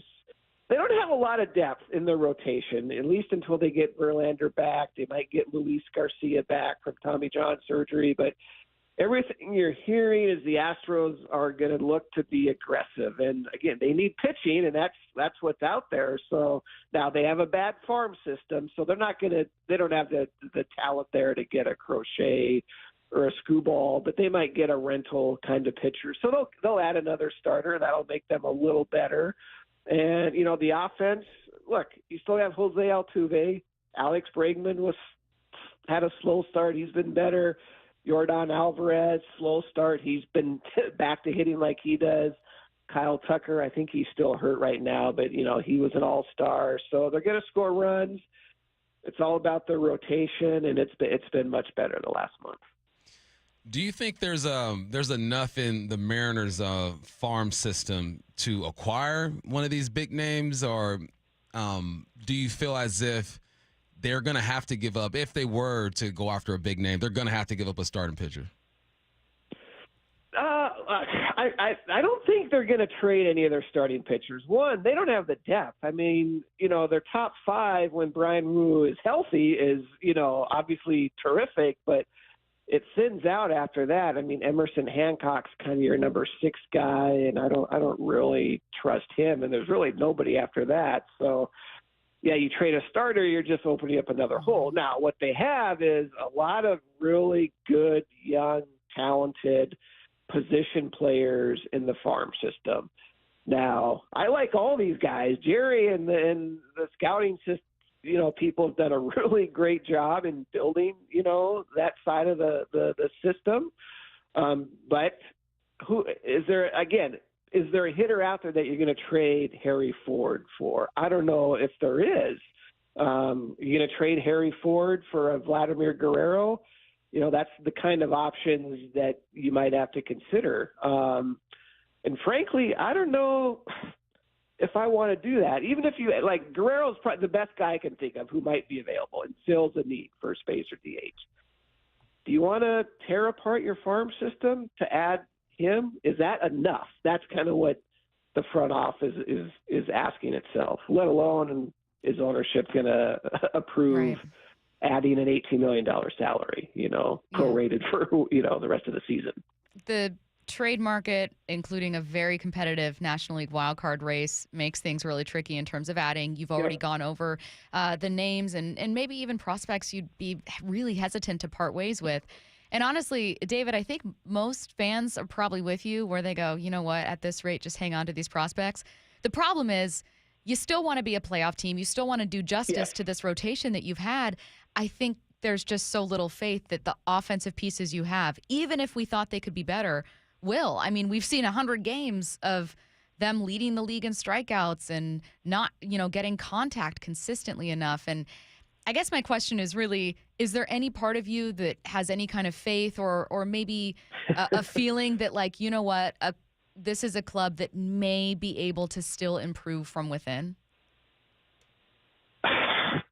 It can't get any worse. That's one way to put it. That's one way to put it. Look, we've seen guys like J.P. Crawford, who was really good last year. He's got to step it up. Cal Raleigh's been stepping it up lately. Julio, those last 5 or 6 games before the break, does it mean anything? I don't know. But, hey, at least there was some positive outcomes there. So those 3, those are supposed to be the heart of the lineup. And, they really, none of them had great first halves. I know Cal had a lot of big hits, but, the batting average and the on base are still low. I mean, I look at it this way. I'm looking at the stats here. And I know you guys, I think I used an article on your site about Teoscar Hernandez's comments at the All-Star break about, the stadium situation. The Mariners are 17th in OPS on the road. So now that's not great, but that's not at the bottom like they are when they hit at home. The weird thing is they have a winning record at home and a losing record on the road. So I know I said this last time I was on the air. The Mariners are in a tricky situation on accurately evaluating their players. And because their home park has been so extreme this year, that means, in a sense, the pitchers are a little overrated and the hitters, in a sense, are a little underrated. So if that makes sense, so again, I'm not defending the offense. It's still not good overall. And those big names, I guess the bottom line is they have to step up. I don't know if I'm rambling or what, but bottom line, you still need some offense, but you also need to pitch better on the road. We've had plenty of conversations about why this team isn't performing, right? At the beginning of the season, we say, oh, it's cold. It'll be all right. Marine layer, everything's going to be good. It's going to be good. Oh, Julio, wait till it gets hot. July, August is when he gets going. And now we've been focusing on the batter's eye. And I didn't take pictures. I went to Google and I Googled a lot of other stadiums. And I don't know if I'm buying into this or not, but I go, yeah, I can hit in this ballpark. And then I go to the Mariners and I go, it's not symmetrical. It just doesn't feel right. And then I put myself on a tee box that I hate on a golf course, and I'm buying into the excuse that the batter's eye is all jacked up. Have you heard a stadium being spoken about when it comes to the batter's eye as much as T-Mobile Park is being talked about? Well, you definitely hear about stadiums that, for whatever reason, it's easier to see the ball or what have you. And I've been wondering, I don't know if Hernandez is right. I haven't heard any other Seattle players specifically mention that. And it's pretty clear that the hitting issues in this park for both the Mariners and their opponents go beyond just the cold weather and the marine layer, and it's a little bigger park anyways, the ball kind of just dies on the warning track. But maybe there's something there. I don't know. You got to get some more Mariner players maybe off the record to what's the truth? What's the truth here? And maybe it's one guy, who didn't have a great year hitting in Seattle last year. And you're trying to rationalize that as a player. Why did I struggle there? But it's a tough place to hit. I don't know what you do about it. Is the mound crooked? I kind of doubt that's the case. But it's just a tough place to hit. All right, last one for me, David. We're talking with ESPN's David Schoenfield just for another minute or two here. We can take a step outside of Seattle, take a step away from the Mariners, and kind of lean on you for just some insight ahead of the deadline. I asked you if the market's looking tricky. Now I'm curious if there's a name or two that you're just most fascinated by at the deadline to see whether or not he'll be moved. Yeah, it's those two pitchers I mentioned. They both were all-stars, but they both have years of team control remaining, so there's no need for the White Sox to trade Garrett Crochet. There's no need for the Tigers to trade Skubal, but these are the two best players. If they're made available, they are the two best players who will be traded because they are absolute difference makers. They're Cy Young candidates. Crochet, he's a little harder to evaluate because he's been a reliever, so there's a little concern there. He's already had a career high in innings. How's he going to wear down the stretch? But he's been terrific. Skubal, Seattle U guy, don't forget that. You guys know him. He's probably the Cy Young favorite right now in the American League. But will they be traded? I don't know. And that, again, who are you looking at? Baltimore has a great farm system. They're going to go hard after those guys. You're hearing the Dodgers are going after one of those guys. Houston, luckily, they don't have the prospects to pick up one of those guys. But if those two get traded, that'll make a big difference. He is ESPN's David Schoenfield, kind enough to join us on the Emerald Queen Casino Sportsbook Hotline to talk Mariners, talk trade deadline. David, we always enjoy your time. Hope you're able to enjoy slightly cooler weather over there. Thanks, David. All right. Yep. Thanks a lot. See ya. Let's get to 4 Down territory. This is 4 Down territory, going inside the game with former Seahawks and Coug wide receiver Michael Bumpus. First down, let's talk Brandon Ayuk. He makes it clear he wants to be traded and has even alluded to wanting to play for the Commanders or the Steelers. What other teams, though, could use his services? Well, we know the Commanders make sense, right? Went to school with Jaden Daniels, bam, and the Steelers. I think they just done a good job with developing receivers over there. But if it's not those two teams, now I think that he's still going to be with the Niners. He's under contract. Lynch is going to look at him and laugh like, bro, we're not giving you up right now. You are our best receiver. But if he were to look across the league, I'm looking at the Buffalo Bills and saying, all right, you drafted a receiver, but Diggs is no longer there. You need a number 1 receiver. I'm also looking at the New England Patriots. You do have Polk. You drafted Polk from UW. You got Kendrick Bourne as well. But you need a number 1 receiver over there. And then the most common one of the most common ones I've seen is to the Raiders because Devontae Adams wants out of there. You move some pieces around and you make things happen. But I think the 49ers are geared up for the following year. I said this a couple of days ago with Pearsall and Cowing over there. They're set up. They're preparing for the departure of Debo or Brandon Ayuk. I just don't think they're ready for it this year. So, Ayuk is getting $14 million this year. He's worth more than that. I think he's a top 5-6 receiver in this league. Therefore, he should be around $20-25 million at the least. But I think he'll be in San Francisco. But if he leaves, other than the Commanders and the Steelers, I like the Bills, the Patriots, the Raiders. Second down. Rome Odunze and Caleb Williams both received fully guaranteed contracts from the Bears. It's rare, though, for players to get those kinds of deals done. Why do you think they'll become more common? They're going to become more common because of what we started the show off with, right? You're getting that money, that $10 million. You're not desperate for the bag right now. But also, the reason why I went through history, right? Since 2022, there's only been 112 guaranteed contracts in the NFL. And I had to go back and say, all right, why is it structured this way? It's structured this way because these franchises give out these big signing bonus. And they're saying, look, if we give you this big signing bonus, we're not going to guarantee anything. So now I can imagine some of these players being like, I don't need that big signing bonus. I already got 15-20 mil in the bank right now. Keep that money and let's make this a guaranteed contract. So if something happens to me, I'm good to go. So as much as people don't like the way things are changing, it is what it is. Money's involved in college now. These kids have more opportunity, more power. If I'm a top 5 pick in the league, keep your signing bonus. Already got money in the bank. Let's make this thing guaranteed. And then if I'm Caleb Williams, I'm not mad at him trying to dish that franchise tag either. Yeah. Also, no trade clause as well. These kids are going to sit at the table and be like, I'm the captain now. Okay, you listen to me and my agent. Let's get something done. I'm here for all the drama, man. I want to see how this unfolds. That's such a good point. If I don't need upfront money, I'm not incentivized by upfront money. I like that one. Third down.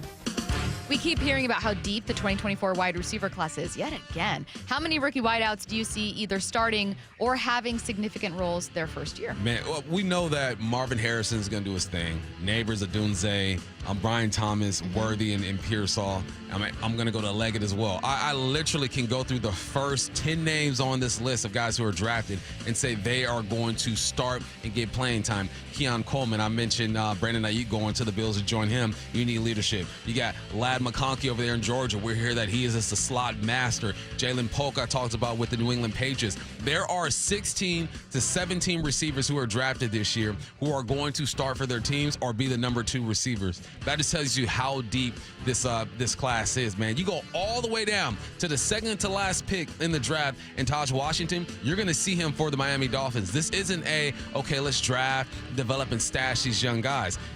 These young men are coming into the league ready to go. I was reading an article yesterday, and they said, I forgot who it was by, I think it was on ESPN. They said the second most important position in football right now is the wide receiver. They didn't say the lineman, defensive lineman, quarterback. Obviously, quarterback's number 1. They said wide receiver just because of the way the game is being spread out. Me personally, I'm always going to ride with the offensive lineman. Got to protect your quarterback, be able to run the football. But this draft class was the deepest in NFL history. I think you have an opportunity to see 10 to 12 of these guys become Pro Bowlers eventually in their careers and do great things. It's going to be a fun year to watch football when you're zeroing in on these young receivers. Fourth down. I think people who have an issue with NIL deals are actually going to very much like this storyline. And I was literally going to ask you about this the other day. I'm so glad. If it's what I think it is. So I'm glad that you're talking about it here. The Georgia Bulldogs football program has been in some trouble.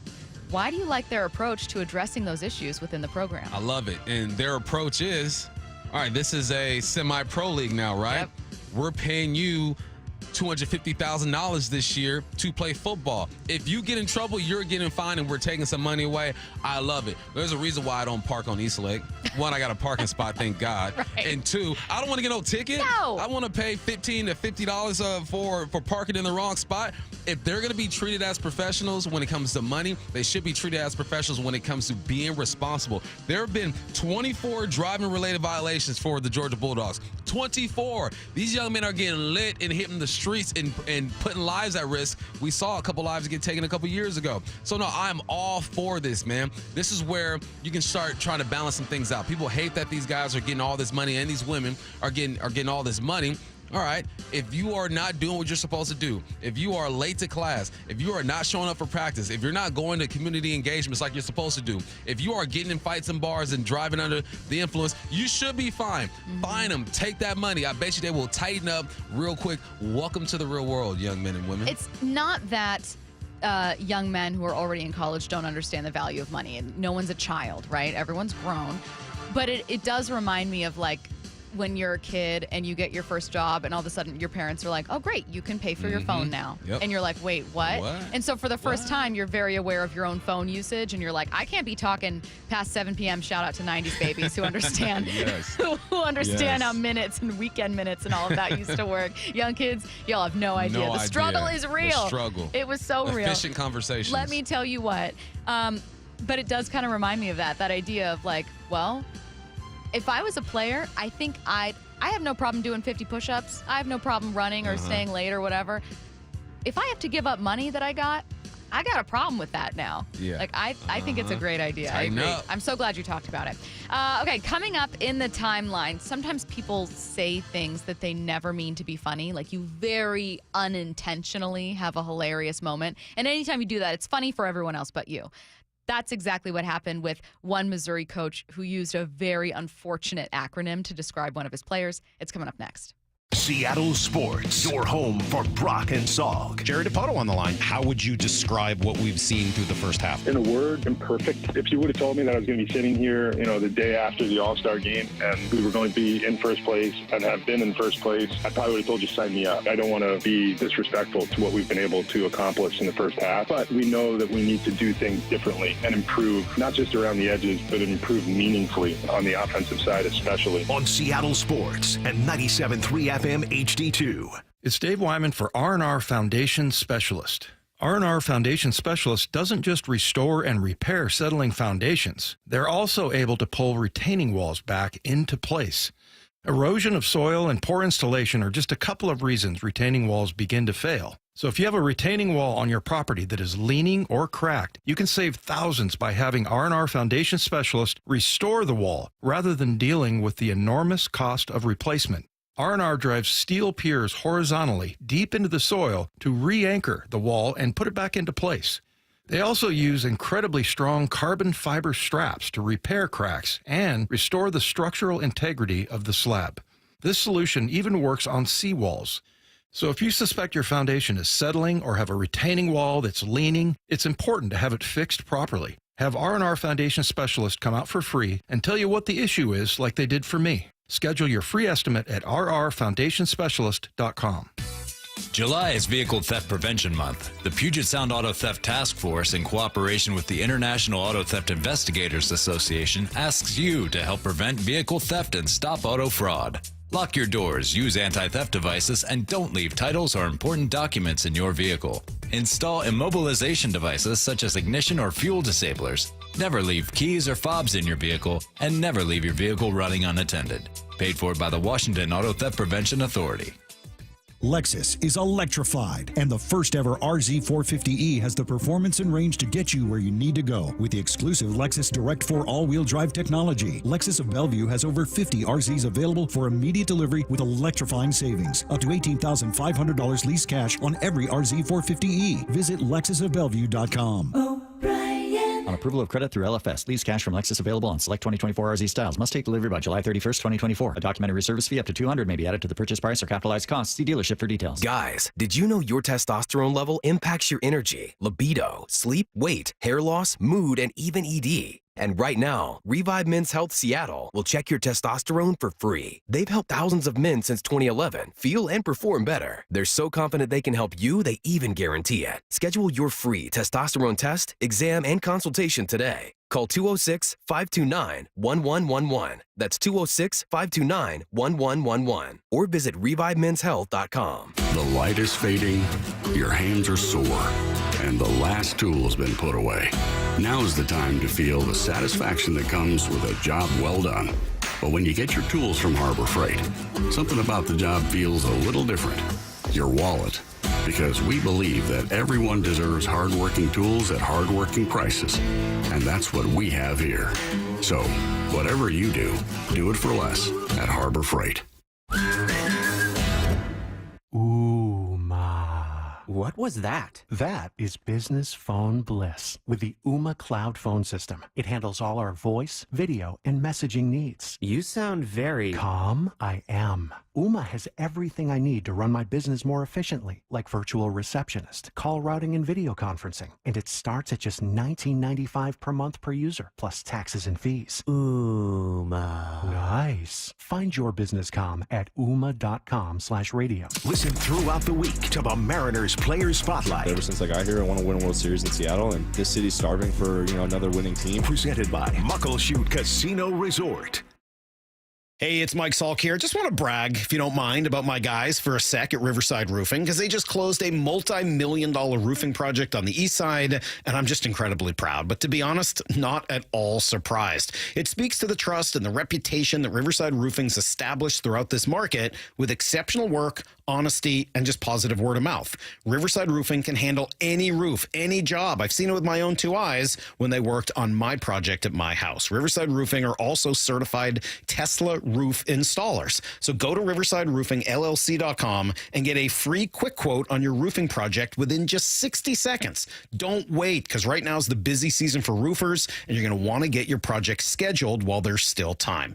Consider Riverside Roofing for your roofing project this summer. They're family owned. They serve all of Western Washington. Ask for a veterans discount as well, and even a referral bonus. Go to riversideroofingllc.com. It's Riverside Roofing, the roofing company you can trust. Drivers who switch and save with Progressive could save hundreds, which could be life-changing. I mean, you could put that money towards that zero-turn lawnmower you've always wanted. And after using its edge-shaping technology to meticulously sculpt the face of the Mona Lisa into your grass, you'll become the undisputed king of Saturday morning lawn care, leaving your neighbor and sworn enemy Gary to question his place in the delicate neighborhood ecosystem.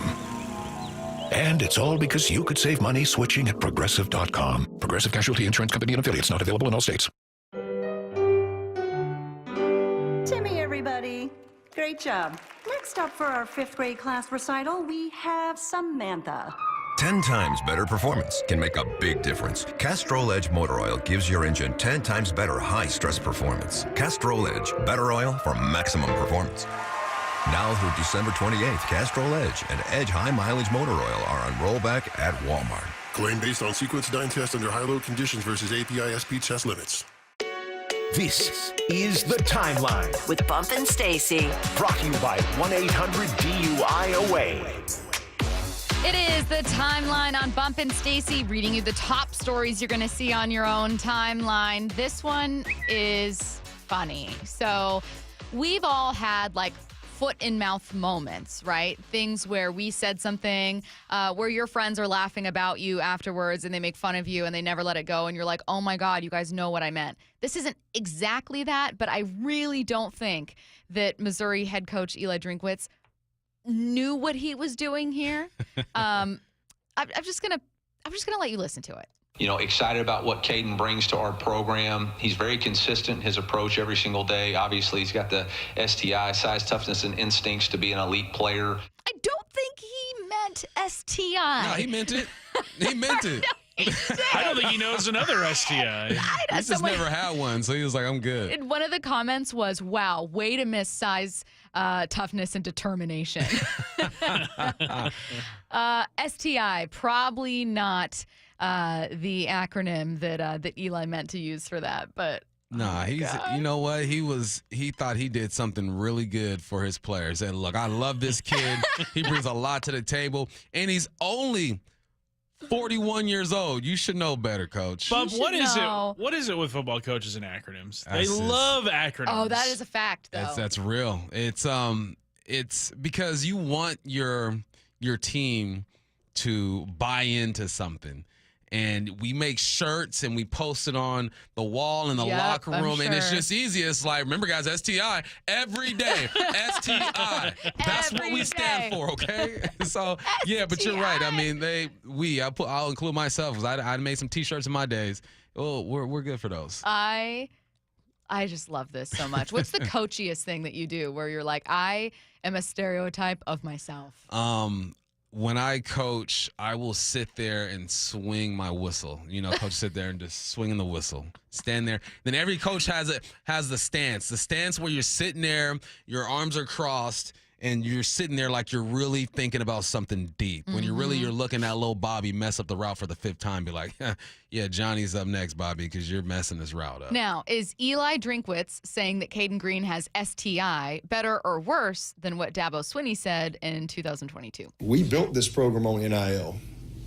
We really did. And it's probably different than what you're thinking, though. We built this program in God's name, image, and likeness. This is one of my favorite. Matt's face right now. Oh, my gosh. I love that. Is one of my all-time, not just favorite Dabo quotes.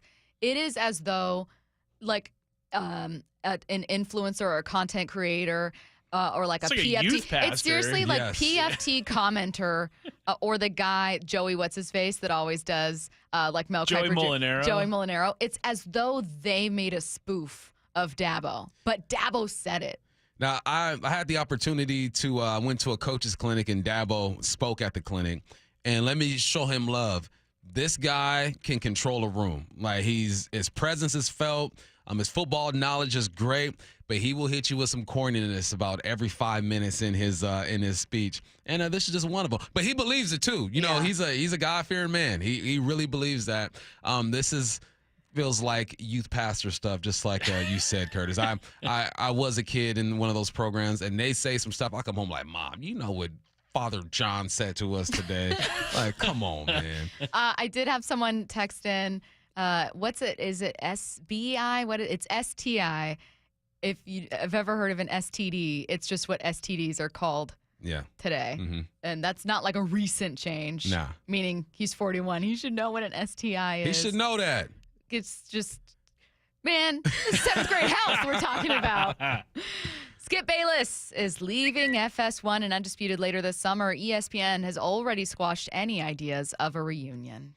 Yeah, because they didn't leave on good terms, right? I feel like him, Stephen A., and Skip Bayless left on bad terms. And Stephen A., I mean, he was the man back then. Now he's just on a whole other level. It's crazy, the fame that he's risen to. But Skip Bayless is going to find a job. He, to me, feels like he'd be suited for like East Coast radio, to where he can just holler and scream and go in on everybody. He's going to be fine, but it's crazy just how quickly it declined after Shannon Sharp left.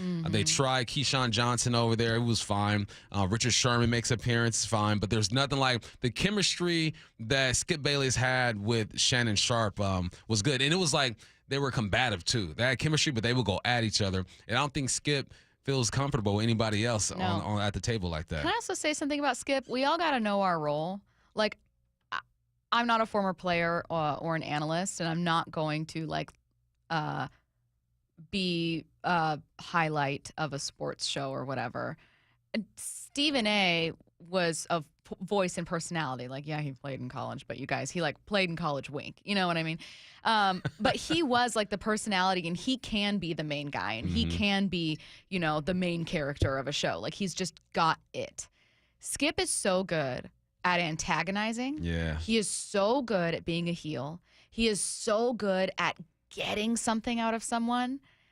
And I think it became obvious that without that someone to get something from, it's just the vibe is different. Yeah. And I say that knowing that I'm probably falling into that group as opposed to, you know what I mean? Yeah. But like, you got to know your role and your strength and what you do best. And his is poking and getting something from someone. Yeah, and that's why I felt, and I haven't watched enough of Undisputed to give a strong opinion on it, but I thought that him and Sherm would be good going back and forth at each other, and maybe they are, but obviously Sherm has to take some days off or some months off because of his stuff, but he'll be back during the football season maybe. I thought that was going to be perfect because they've been poking at each other for a few years now.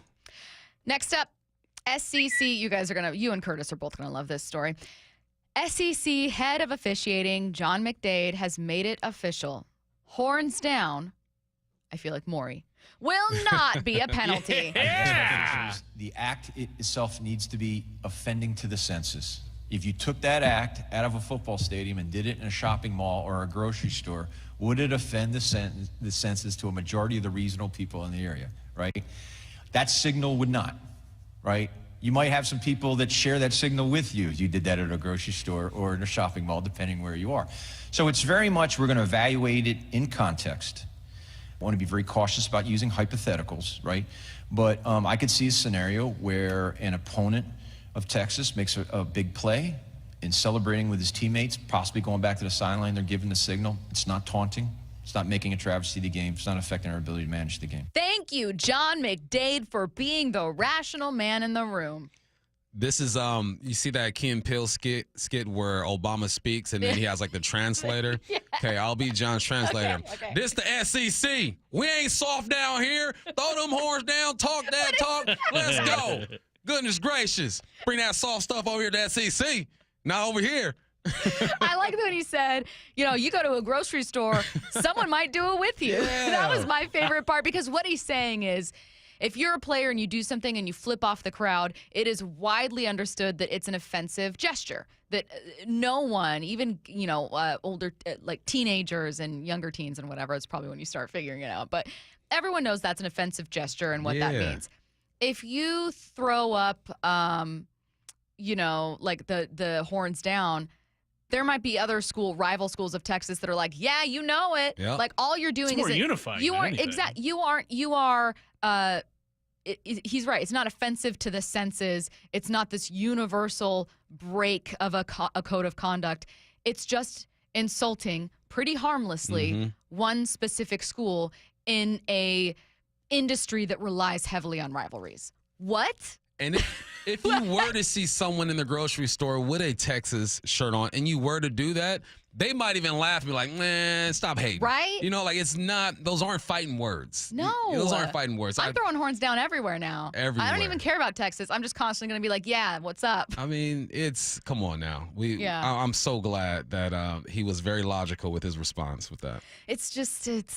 I can't believe Texas got it that far to being at any point banned. They were sending in letters anywhere. complaining. That's what I'm saying. That's soft. Wild to me.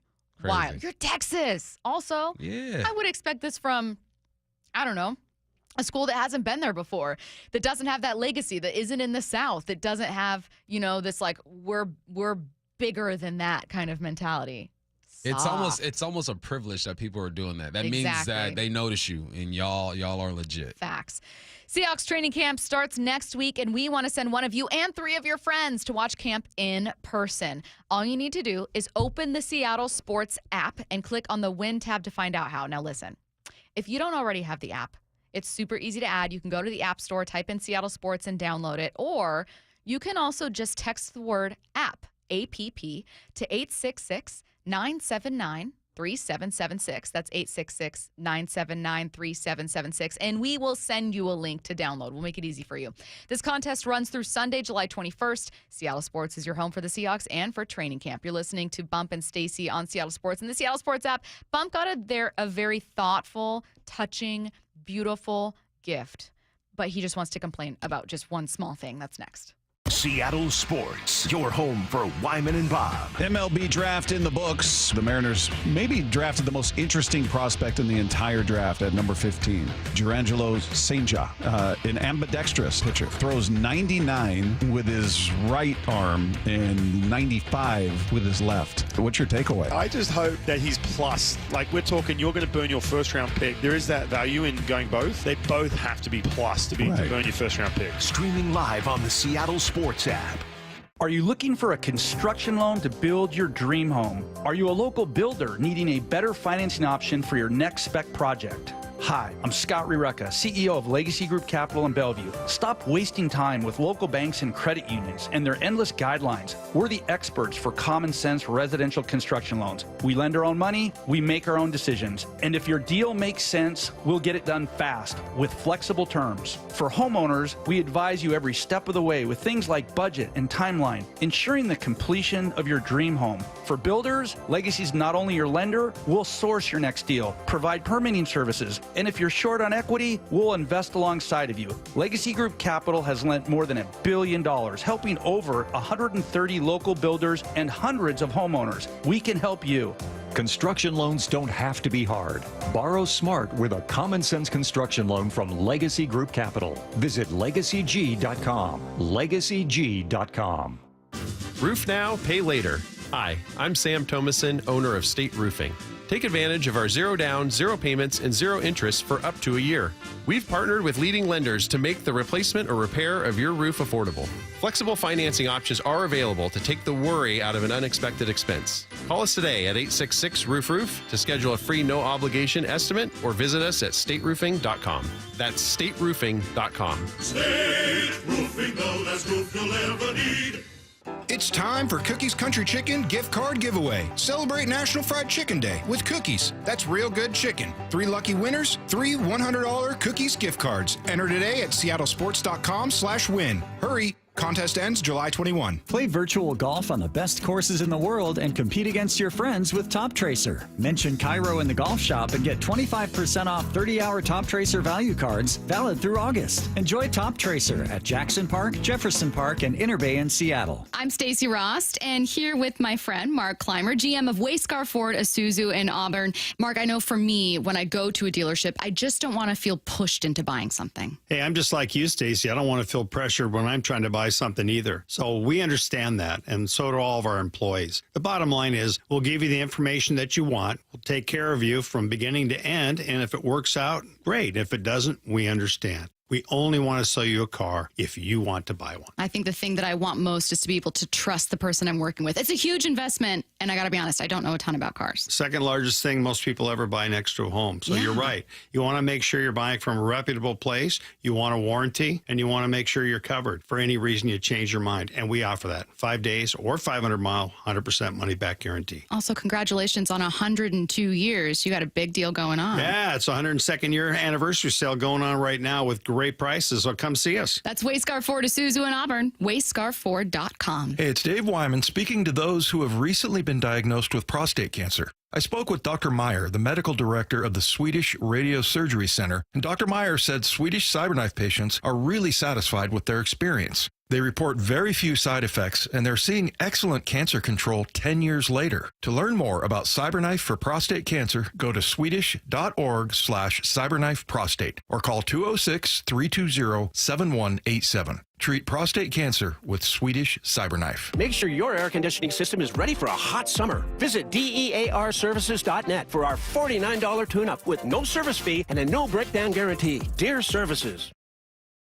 Have you been searching for a local, trustworthy group of professionals to assist with your mortgage? Hey, this is Brock Heward, and you can count on Tila Mortgage. They've been the go-to mortgage experts in Washington for over 25 years. If you are 62 or older and want to learn more about reverse mortgages, well, Tila can help you decide if it's the right choice for you. If monthly payments are impacting your credit score and just killing your cash flow, Tila can assist you in consolidating your debt with proven programs like a refinance loan or a home equity line of credit, a HELOC, enabling you to maintain your low fixed rate first mortgage. Additionally, if you're purchasing a new home, well, TILA can guide you through the ins and outs of a home loan as well. With hundreds of 5-star reviews, TILA, spelled T-I-L-A, is a trusted source for honest and ethical mortgage advice. Call TILA today at 206-766-8888 or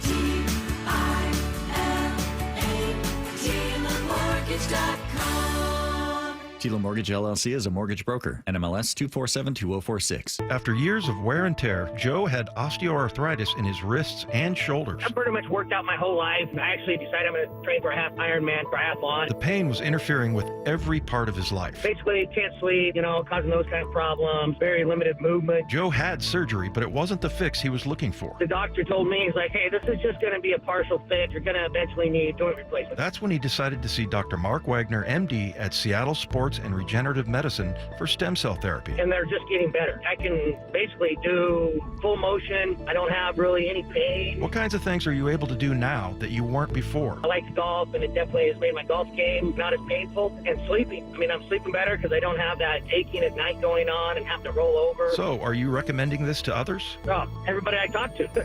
Yeah, it's a no-brainer. Before you choose surgery, consider stem cell therapy with Dr. Mark Wagner, MD, at Seattle Sports and Regenerative Medicine. Schedule your consultation at drmarkwagnermd.com. From the Quantum Fiber Studio. This is Bumpin' Stacy. Weekdays 10 to 2. On Seattle Sports and 97.3 FM HD2. All right, we're going to preview some college football, talking Washington, talking quarterbacks, talking former Pac-12 schools and current Pac-2 schools with college football insider Phil Steele. He joins us in 14 minutes. Before we get to that, Bump, you got a beautiful, thoughtful, lovely gift. I did. But you've got just a minor complaint to issue. Yeah, we're guessing it says Harvey Cole. Maybe it was sent from Harvey Cole. I appreciate it. We've gone back and forth on the text lines apparently. Love that. Just about random stuff. And I got a little Russian doll. So the Russian doll is just like a nesting dolls. Was it? They're like, if anyone doesn't know what a Russian, it's a nesting doll. Nesting doll. So inside of one doll is another doll that's smaller, gets smaller and smaller and smaller. So, I get it, and I go, Alex Brink, the first one, is my quarterback. Yeah, it makes sense. He's the quarterback. And then it goes Jason Hill. I'm like, yeah, Jason Hill, he was a big deal. Drafted in the 3rd round. We got Jay Hill, Brink to start us off. And then after that, I go, I got to be next, right? Because I'm, 5'11", 6 foot with shoes on. And no, they go Dwight Tardy, my running back, who's like 5'9", right? 5'9". And I go, how is Dwight Tardy the next one up? So then he gets to me, and I like a little baby. I know I'm a slot receiver, okay? I'm a little baby in this deal. And then I'm like, there can't be anyone left. Then they got Jed Collins, who's like 6'4". I go, they got this thing all messed up, man. If I'm Jed, I'm really mad. So it should go Jay Hill, Jed, then me, then Dwight Tardy. I'd still be in the same spot, but at least I feel like I'm respected a bit more because Jed is bigger than me. So I appreciate you for the gift. That's dope. I'm going to show it to my kids. They'll love it, but that ain't right, man. Ultimately, this is what I love. Bump was so touched by it. Yeah, it was so a great excited, gift. so excited about it. What I love is just the idea of, but wait, he's 5'8". It ultimately came down. It ultimately came down to wait just a minute. Come on, man. This 5'8" man is a bigger doll than me. Disrespectful. It's respectfully disrespectful is what it is. Very because respectfully it's an awesome gift. I appreciate it. I'll keep this forever, man. I just don't like the way the manufacturers did me. I don't appreciate that. Was it handmade? Was it like somebody took the time out to carve all these? I don't know. I've seen these before. I've seen Washington State ones before, but not like with my generation. Oh, so, God. it is what it is. It's all right. I'm so mad. It's okay. It's not the size of the dog, Yeah. It's the size of the dog. The dog that was inside the dog.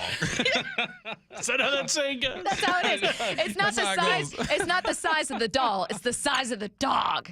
That's exactly how. That's a saying. That's a real saying. But thank you, though. Awesome gift, man. It's beautiful. Awesome. It made me think of whether or not anyone has ever received what was maybe like a kind, genuine compliment, and you were like, "Thanks, man," and then you just walked away going, "Wait, what?" What do you think about me? Like, something's off here. Yeah, Curtis, I'll give you like a couple seconds to think of yours, or Matt, if you have one. Mine was, I went to the dentist. This was like a couple years ago, and he was giving me a compliment, but it's from the point of view of a dentist, not like a person. So he goes, and you've been blessed with very long teeth. Long teeth? Long in the tooth. I was so... Long teeth is my favorite pirate. I was so... Oh, man. bothered the rest of the day. I was Just kept looking in the mirror? No, listen, I was trying to hold my lip down when I smiled so I could train my mouth. Did you ask him if there were any like teeth shortening procedures I available? literally was like, I mean, you could file whatever you need to file if you need to, make them even or do whatever. No, they're beautiful. He's looking at it like it's so much space to work with. I mean, oh my God, you're coming in here with extra large, extra long teeth. You got extra teeth? Yeah, I feel like I'm operating on a horse. This is great. This is my playground as a dentist. I was like, oh my God, get me out of here. Man. Yeah, that was meant to be a compliment, but I still remember. It's probably been like 4 years since then. Curtis, you got one? In elementary school, we were just writing in our journals or whatever, taking notes in class, and my teacher comes up to me and she looks at my handwriting and she goes, "That's really good handwriting for a lefty." I'm like, what? What does that mean?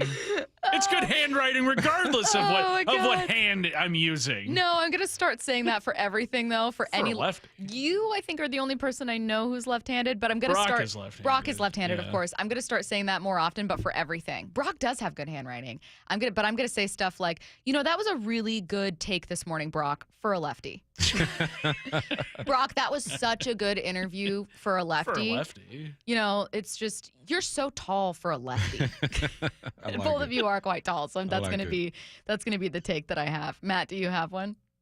Just a minor one. Okay. I used to go to one specific barber like all through high school, and they would always comment on how thick my hair was. But then by the end of high school, they would stop commenting, and it really made me worried. I still have decent hair. You've got thick hair, yeah. I'm worried though. Oh, my dad's man. bald as heck. I think I'm there's oh my God, I was literally just thinking the last time I went to get my hair cut, the girl that was cutting my hair, she's, again, it's all these accidental compliments. She goes, "Oh, I have really thin hair too, so I'm so glad you came to me." And I was like, "Get me out of this chair." I went to a Get me out. I went to a WSU event where I'm hosting like a fundraiser. Guy walks over to me. "You're bigger than what I thought." I go, "Nice." He's like, I had person. this nesting doll set, and I always assumed that who's the running back?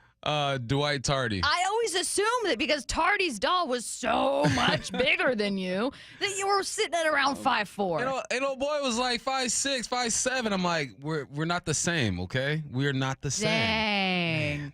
Oh, that's funny. Oh my God, no! I realized my favorite compliment insult ever was what Jada told you. That's actually my favorite one. I forgot what show we were watching, and it's a retired. It's crazy. It was too similar. It's a retired dad who moves with his family to Seattle. It was crazy, and then she goes, "He's kind of famous, Dad, like you, kind of famous," and it hurt me just a little bit. It wasn't it. He's like you, where he's famous but not really. Yeah, exactly. There you go. Not really. The best line Thanks, I've babe. ever. Love you, Jada. Jada Bumpus. He's like you, Dad, famous but not really. And I wanted that to be a tagline for the show, where it's like, Stacy, annoying, man. Bump, famous but not really. We got it on lock. Looking at college football's upcoming season with Phil Steele next. Seattle Sports, your home for Brock and Salk. Where is that line of where you have to stop explaining things? I think that line should have moved from batting average past OPS. There's all kinds of fans. There's some very casual fans. You know what else they should have? Access to Google. This is what I tell my kids. This is what I tell my kids. Go look up OPS. Google is your friend. You've got it on your phone. You've got it on your Fire, whatever. I am an elitist. I am. I think people can use Google. On Seattle Sports and 97.3 FM HD2. This is Matt Coker from West Coast Men's Health. I'm proud to let you know that nationwide, our clinics have a 4.7 out of 5-star rating on Google. This tells you that our patients are really seeing results. Here's what some of them are saying. The results are close to phenomenal. On top of that, the staff and the scheduling are top-notch, and my technician is a consummate professional. Another patient said, I called numerous clinics, and West Coast was by far the best. The other places wouldn't give me any information over the phone, but West Coast answered all of my questions. My wife and I were skeptical, but we've already noticed the difference. This was a game changer for us. West Coast Men's Health has helped thousands of men reverse their ED using acoustic wave therapy. No pills or shots necessary. Give us a call today so we can help you too. With clinics in Redmond and Tacoma, call 206-519-6541. That's 206-519-6541. 206-519-6541. Online at westcoastmenshealth.com. Hey, Brock Ewart here with my buddy Dave Taylor from First Mark Insurance. You know, Dave, I love sport. You love sport. And I love sitting with coaches and hearing their game plan each and every week. What are the keys to a First Mark Insurance game plan? It's a great question, Brock. I think there's really 3 keys to a great game plan with us. Number 1 is we want to make sure that our clients have the correct coverage for their unique specific needs. So that's number 1. Do you have the right coverage? Number 2, once we have the right coverage, are we getting that coverage at the most competitive price possible? And then last and not least would be, once we have the right coverage at the most competitive price, are we providing world-class service to those customers so that when they need it, they have someone there that's got their back? Those are the 3 keys to a First Mark Challenge victory. And man, am I so glad Molly and I took the challenge. We are one of so many through a decade plus of being a First Mark Challenge victory. You can too. Just simply go to firstmarkinsurance.com, firstmarkinsurance.com. Endless hours of research, seeking referrals, dozens of calls. Hiring the right attorney can be a challenging process during an already difficult time. J.P. Pendergast with Pendergast Law explains. In Washington State, Tom, there are thousands of attorneys to choose from. Referrals and online research can be helpful, but discovering the right attorney requires a conversation. It can be hard to identify integrity and authenticity without that interaction. So, what do you recommend? We encourage anyone looking for personal injury representation to call for a free consultation with our team before making a decision simply based on referrals or online research. Accident victims need an attorney that listens, demonstrates honesty, and is genuinely understanding of their unique circumstances. The care, attention, and preparation that our firm provides throughout the case mirrors the effort involved when taking on the insurance companies. Save time and avoid mistakes after an injury. Contact the caring and compassionate team at Pendergast Law. If you or a loved one has been injured in a car accident, call Pendergast Law. We can help. The Bite is back. The Bite of Seattle returns to Seattle Center, July 19th through the 21st. Over 250 delicious food and retail vendors, plus games and live music. Admission is free. Enjoy a Seattle summer tradition at the Bite of Seattle with delectable multicultural cuisine, live entertainment, and fun for everyone. Under new management, cash and card payments are accepted by all vendors. Taking over Seattle Center July 19th through the 21st. Come to the Bite, biteofseattle.com. When you buy tires at Les Schwab, you're getting more than just tires. You're getting America's best tire warranty, 60-day satisfaction guarantee, no hassle road hazard protection, and free maintenance for the life of your tires. Other places make you pay extra for that. But at Les Schwab, it's included with every set of tires because more warranty means less worry, and nobody stands by their tires like Les Schwab. Get more from Les. Book your appointment at leschwab.com. Terms and conditions apply. See leschwab.com for details. Are you putting off your new kitchen plans? Why wait? Hi, I'm Chad Cicchini, owner of Heritage Homecraft, and we've got an offer you're not going to want to wait for. We'll custom build you all new cabinet doors and drawer fronts, and using our exclusive 1/4-inch solid wood refacing process, transform your existing cabinets into a beautiful new kitchen. Add a custom quartz countertop, change things up a bit, add some more cabinets, install some cool new features like soft close drawers and sliding shelves. Whatever you like, we'll help you create the new kitchen you'll be proud of. All in about a week, and all with way less mess, hassle, and expense than a tear out. Stop waiting. We're having a trade-in sale. You'll save $30 per door and drawer front off the cost of your new kitchen. Count them up and see how much you'll save. Years of experience, thousands of happy customers. Call today and let one of our pros come out and show you how easy and comfortable it'll be to get going on your new kitchen. Heritage Homecraft, 425-485-1600, 425-485-1600, or heritagehomecraft.com. Let's go! This This is Seattle Sports. Streaming through the Seattle Sports app. KIRO AM Seattle. KIRO FM HD2 Tacoma. Home of the Seahawks, Mariners, and everything Seattle sports. Seattle Sports Snapshot. Well, the Bears yesterday reportedly reached an agreement on a rookie contract with Caleb Williams, the #1 overall pick in the 2024 NFL Draft. But from Kaylin Kaler, she reports that on 670 The Score, Mike Florio said that Caleb's team asked the Bears to agree not to use the franchise tag. They have not agreed, and meaning that as of now, that's this morning, he's not actually signed. That being said, the contract is in hand, and they're going over final language. Two more quick stories here. The Lakers are adding Kings G League coach Lindsey Harding to become an assistant coach on J.J. Redick's staff, and the Broncos have given guard Quinn Miners a 4-year, $80 million contract extension per ESPN. Snapshot, brought to you by Miller Lite. When it's game time, it's Miller time. From the Quantum Fiber Studio, this is Bump and Stacy on Seattle Sports. Streaming through the Seattle Sports app and at seattlesports.com. Now, here are your hosts, Michael Bumpus and Stacy Ross. Here we go now. College football insider Phil Steele joining us right now on the Emerald Bay Casino Sportsbook Hotline. Phil, so much to cover with college football, including your big preview. I'm going to start local, though, looking at Washington here. New head coach coming off of a national championship visit, but now without so many of those stars. How are you looking at with Washington's season in terms of upside, expectation, and maybe the most interesting storyline?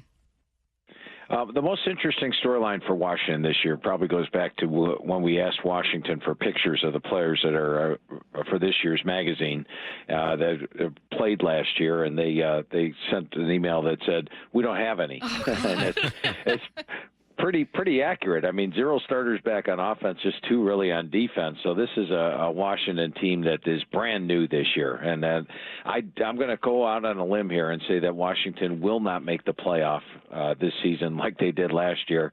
But I think they can still come through with a decent year. I think I like Jed Fish. Jed Fish did a great job at Arizona last year, did a better job than I expected. He's got some talent. You look at Will Rogers at quarterback, Jonah Coleman at coming over from Arizona at running back. In fact, in my magazine, 6 of the 8 units rank in my top units in front of the magazine, so they're not bereft of talent. But when you look at Washington overall, they're very inexperienced. They go to number 132 on my experience chart, and they draw the toughest schedule of the entire Big Ten. They draw Michigan, Oregon, Penn State, and Iowa, USC, UCLA, a vastly improved Rutgers team, and 5 of the games in Big Ten play are on the road this year. So an extremely tough schedule, extremely inexperienced team. I still think they get to a bowl game this year, but I don't think they're going to be a playoff contender. Hey, Phil, staying local, but going on the other side of the mountains, my school, Washington State, we're dating the Mountain West for the next couple of years. What is the best case scenario for Washington State and Oregon State when it's all said and done? Yeah, and you know, when I talk to both head coaches, Coach Bray and Coach Dickert, they're pretty pumped up about it because, let's face it, the schedule's a lot better, easier, more manageable than it was playing in the rugged Pac-12 last year. And when you look at Washington State, I like the way that Jake Dickert's building this team. They are only number 121 in my experience chart, so they're not overly experienced. But after missing out on a bowl game last year, Michael, I think they get back there this year. A key game might be that Texas Tech game, week 2. Win that one, and I think they clearly get to a bowl. But I think Washington State's going to have a better year than expected. And I even gave a little part of the magazine to Pac-12, Pac-2 this year. And, Michael, a lot different than when you were playing for the Cougars. Slightly different, Phil. Slightly different. Hey, Phil, we got right on the cover of your 2024 college football preview. You guys need to go check that out. And by the way, you get a digital version when you purchase the hard copy, so you can access it all the time. We got Ohio State. We got Georgia. We got the names that we expect to see. Tell me the program that maybe you have the single highest expectations for. Well, that's not listed in the top 5, or that is in the top 5? That is in the top 5, where you're like, look, bar none, even if it's an obvious answer, like there is no reason not to expect that this is a clear favorite for the national championship. You know, I don't know if we can come up with a clear favorite this year, but my favorite is Georgia. And when I look at Georgia, let me give you a couple of reasons for that. They've got the quarterback. and Carson Beck. I think he's one of the best quarterbacks in the country. They've got my best number one rated offensive line in the country. So if you're outstanding at quarterback and offensive line, you're in great shape. Defensively, one of the best defenses. My number 3 special teams. And the thing I like best about Georgia, and what has them stand out above all the other schools, is probably the depth. You go to the third string on the Georgia, and a lot of these players would be starting for other schools. So they've got great depth, and in this playoff era where teams are going to be playing 14, 15, 16 games, the teams with the best depth are going to win. So Georgia's got the talent and the depth, I think, to win. Now, they may drop a game in the regular season. They play 3 top 10 teams on the road. They play Alabama, Ole Miss, and Texas all on the road during the regular season. But once it gets to be playoff time, I think they've got the best talent. And frankly, I think if Georgia was allowed into the playoff last year, they probably would have won the playoff. I thought they were the most talented team last year. There's been some change, obviously, with the Pac-12 going down to the Pac-2, and one school that people are concerned about in this move is USC. And what I keep hearing about SC is just Lincoln Riley isn't the guy that people thinks he is. The recruiting is going to be different. Caleb Williams isn't there anymore. How concerned are you with teams like USC and UCLA making a move? How successful do you think they can be? Well, I think this year UCLA struggles in their first move because, like Washington, they play one of the toughest schedules in the Big Ten, and they are inexperienced, and they have a first-year head coach. So there's a lot of things with UCLA that, to me, if they make a bowl game this year, I think Deshaun Foster will have done a good job. But as far as USC goes, the one thing I like about Lincoln Riley and this team this year, first of all, I don't have any questions about the offense. I think Miller Moss is going to step in, do well. 6 touchdown passes in the bowl, a lot of talent to work with, the receiver. Offensive line looks solid. But the big change in USC this year, Michael, is probably the defense.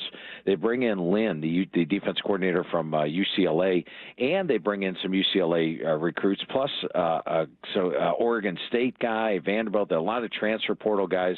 I think they're going to have a vastly improved defense to go with a solid offense. Now, they had 5 losses last year with Caleb Williams, so you wonder what it's going to happen to them this year. I think they have an improved record. I mean, let's face it, they sort of flamed out down the stretch last year. They lost 5 out of the last 6 games. Caleb Williams went into a little bit of funk at times. I think this USC team will have a better record than they did last year. I'm not going to consider them a contender in the Big Ten. I think that comes down to Ohio State, Oregon, Penn State, maybe even Michigan and Iowa. But I think that they'll have a better year this year. Hey, earlier, actually yesterday, Bump and I were looking at an ESPN column that featured kind of sexy Super Bowl picks, basically, but you had to have fit a certain criteria. So it couldn't just be a random throw a dart and see what sticks. It had to be, look, this is a team that made the playoff, or this is a team that genuinely might win it all. Are there any teams like that for you where you're looking at it and you go, okay, here's my Georgia, here's my Ohio State, here are teams that should be in there that have the expectation, the burden on their shoulders, but here's a team that made such important strides last year that I can't exclude them? Yeah, one team, and I'm going to call my number 1 surprise team, and that is Utah this year. And you guys are familiar with Utah being in the Pac-12 last year, and they were the Pac-12 champs 2 straight years, both in 2021 and 2022.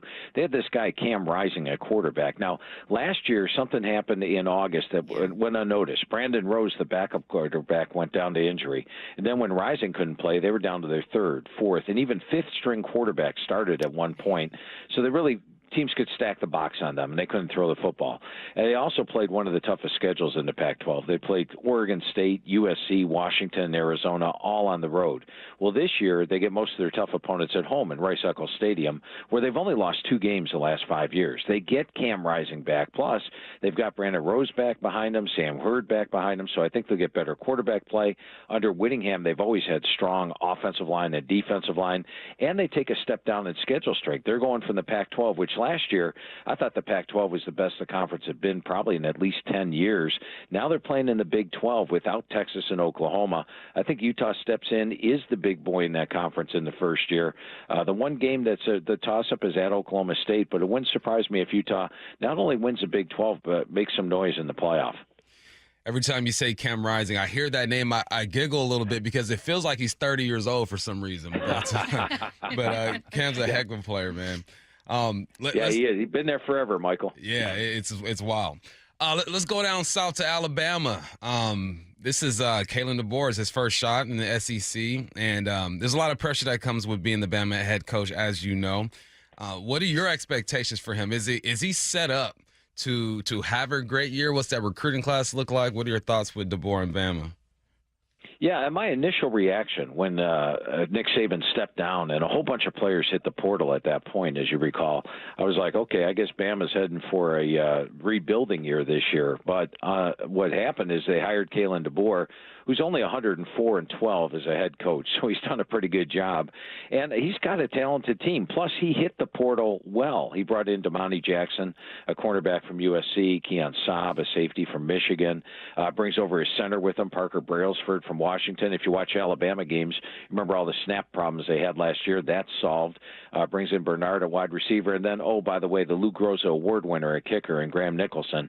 So I like the additions he brought. And Alabama, of course, had tons of talent already there, including Jalen Milroe at quarterback. They go 5-6 deep at running back with guys that were among the best coming out of high school.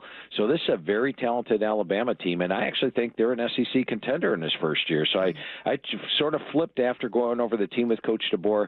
The only game I've got them a true underdog in this year is at Oklahoma. They get Georgia at home, which is a big thing. I think they can win on the road at LSU.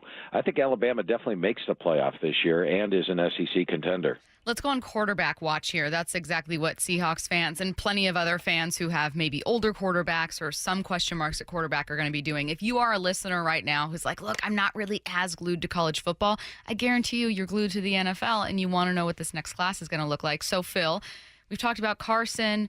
We know about Cam. Are there some other quarterbacks, even on iffy teams or bubble teams, where you go, I'm anticipating eyes will be on this young man?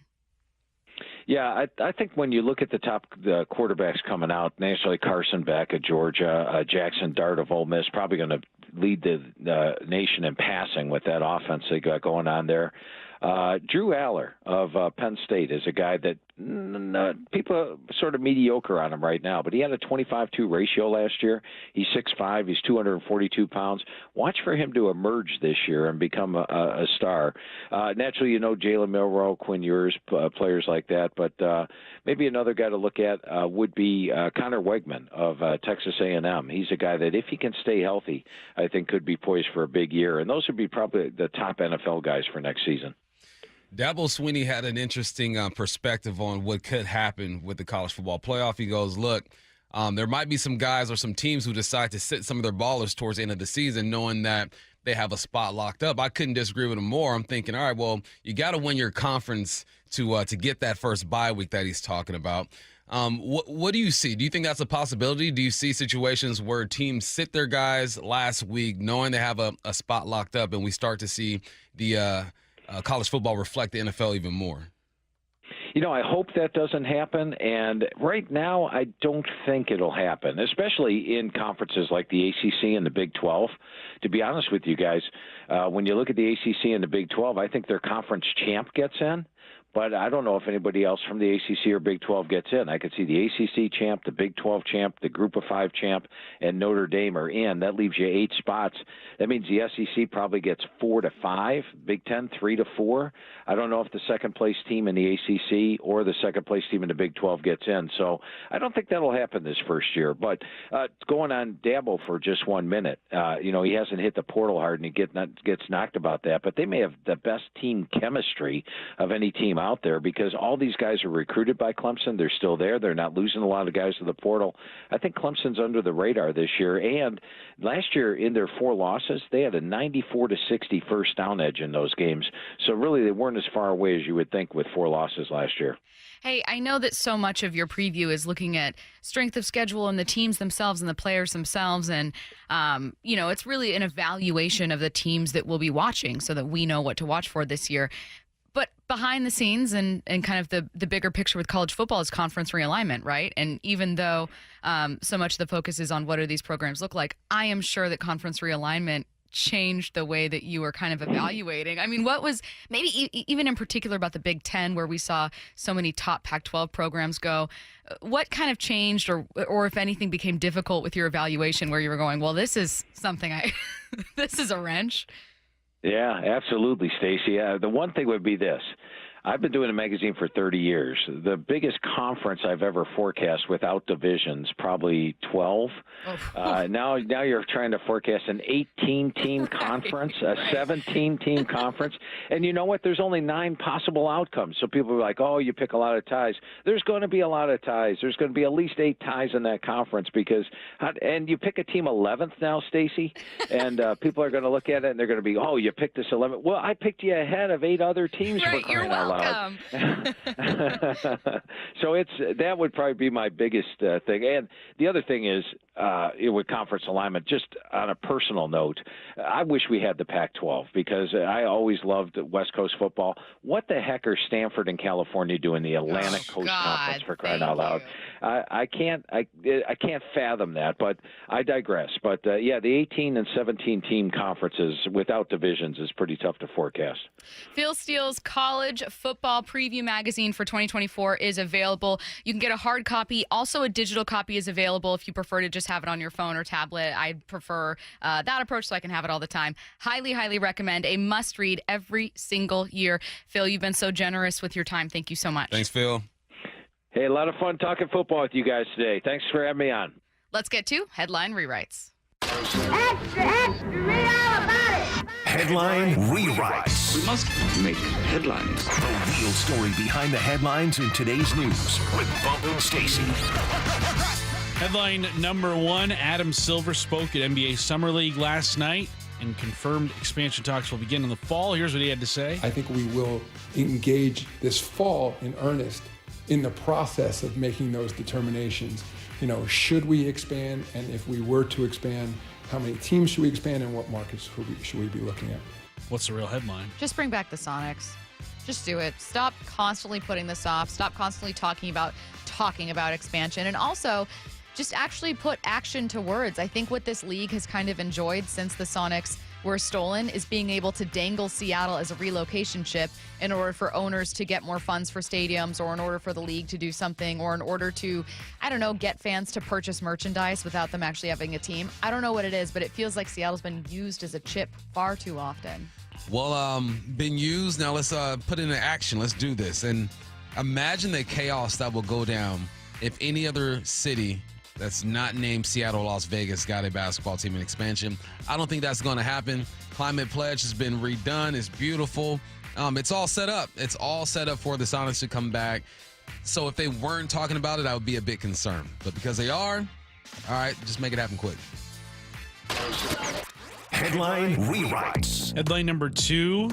In his State of Baseball address, Rob Manfred said balls and strikes could be reviewable as early as 2026. What's the real headline? Why not 2025? I'm not a tech person. I got homies who work for Microsoft though.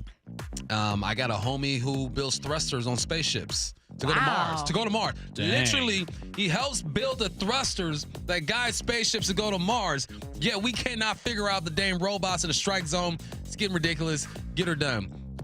Guaranteed they have the technology to do it tomorrow. If they really wanted to do it tomorrow, they could do it tomorrow. But something's holding it up. We shall see. My conspiracy theory is that they're waiting on a company to sponsor it, and they're not getting the bids that they want.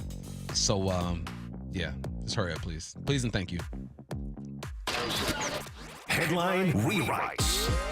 Headline number 3, the WNBA's new media rights deal starting in 2026 will be $2.2 billion over the next 11 years, which is 4 times the amount they're receiving under their current deal. What's the real headline? Is this still the Caitlin Clark effect or something bigger?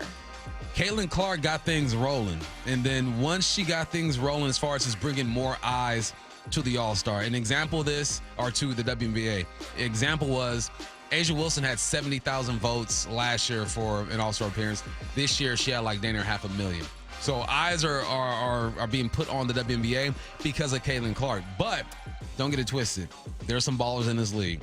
Asia Wilson, Kalea Cooper, Jewel Lloyd, Sabrina Ionescu. Like, there are some Breanna Stewart. Ballers are here, and they've been here. I think it took a young lady in college basketball doing something we've never seen before to make that transition to, okay, women's college basketball, let's see what she does in WNBA. And then you turn on the game, you're like, oh, snaps, they hooping out there. So, yeah, she started it, but if there weren't ballers in this league already, it would have been a fad. It would have been, all right, you watch a game or two, and then you're not interested anymore. I have two things to tell you. One is a question from a listener, and one is a story that I almost included in headline rewrites, but just kind of saved, and I don't have anywhere else to put it because we're talking about the NFL next. I'll start with the question from a listener, the 509. You might already have responded. Hey, Bump, my buddies are having an argument. You can settle. Would Bronny be on the Lakers if it wasn't for his dad, and will he ever be good? He would not be on the Lakers if it wasn't for his dad, and he will be average at best, I think, in the NBA. He has not had a great summer in the summer league. I think the most points he's had so far in a game are 4 points, something like that. Nah, he's definitely reaping the benefits of his dad being one of the greatest of all time, average at best. The next one is a story that I find interesting because I like the quote that comes along with it. Nick Saban is obviously part of SEC Network right now, or ESPN at large. He's in media now. He's a media guy, not a coach anymore. And he picked Georgia and Texas to play for the conference title this season. So obviously his former Bama players were asked, hey, how do you feel about Nick Saban not picking Bama? This is what offensive lineman Tyler Booker told ESPN. Something he taught me was not to pay attention to external factors. And since he works at the stadium now and not the facility, he's an external factor. So I'm not going to pay him no mind. He said, don't listen to a guy who sits in his mother's basement and tweets all day. So I'm not going to listen to a guy who plays golf all day. Yeah, you're supposed to see it that way. Yeah. But he ain't your average Joe. This is Nick Saban, the greatest coach of all time in the sport. Yeah, but no, that's a nice little jab back at your former coach. Like, Coach, golf line. You told me to do this. You told me to take this approach. And Nick Saban should play as much golf as he possibly can. He's earned that right. What is he, 70-something years old now? The GOAT has spoken, but I like the players kind of using his own philosophy against him in that situation. Alabama's quarterback Jalen Milroe had a completely perfect response for any quarterback. Very, very diplomatic. He said, all we want to do is focus on us and worry about us. We still love Coach. It's all good. Yeah, he's just doing his job, and they got to do theirs. Yeah. And if the board is not getting to the playoffs this year, when it's expanded to, it's going to be tough down there in Bama, man. Goodness gracious. Well, and Nick Saban's job is now to be honest and be analytical.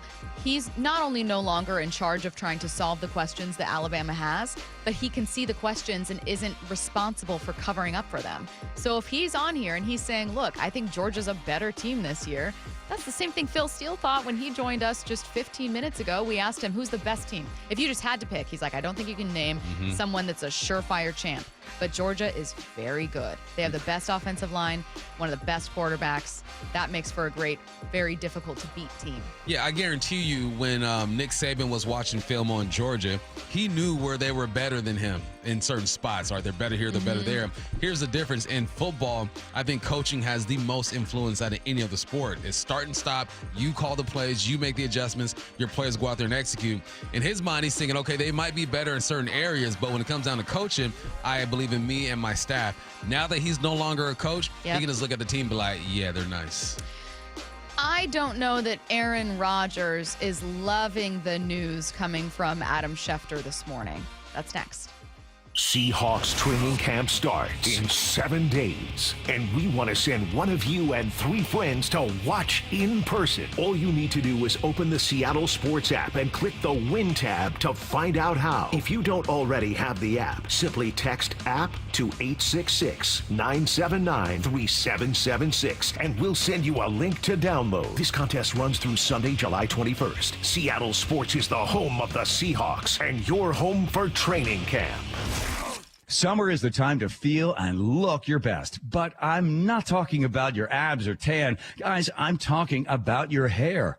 Restore that bald spot, reverse your receding hairline, or add volume to thinning during Advanced Hair's once yearly summer savings event. Advanced Hair's simple one-day treatment begins to regrow your very own hair the very next day, and they guarantee your new hair will grow. They are the team that addressed my hair loss, and I recommend them to everyone. Take advantage of your flexible summer calendar and get the most hair for your dollar. Advanced Hair's summer sales event is on for a limited time. time. So get the details and schedule your free consultation today. 425-449-8185. One-day treatment, life-changing results. With advanced hair, your new hair is guaranteed to grow. Check out the incredible before and afters and make the call now while their summer savings event is still on. That's 425-449-8185 or advancedhair.com. Scotland comes to the Pacific Northwest during the weekend of July 27th and 28th with the 77th Annual Pacific Northwest Scottish Highland Games and Clan Gathering at the Expo Center in Enumclaw. Competitive, colorful pipe bands and drummers from Washington, Oregon, and British Columbia will be featured alongside field events, some to include the popular caber toss and hammer throw. Traditional Scottish foods and gathering tents are also part of this festive weekend. For more information, go to www.sshga.org.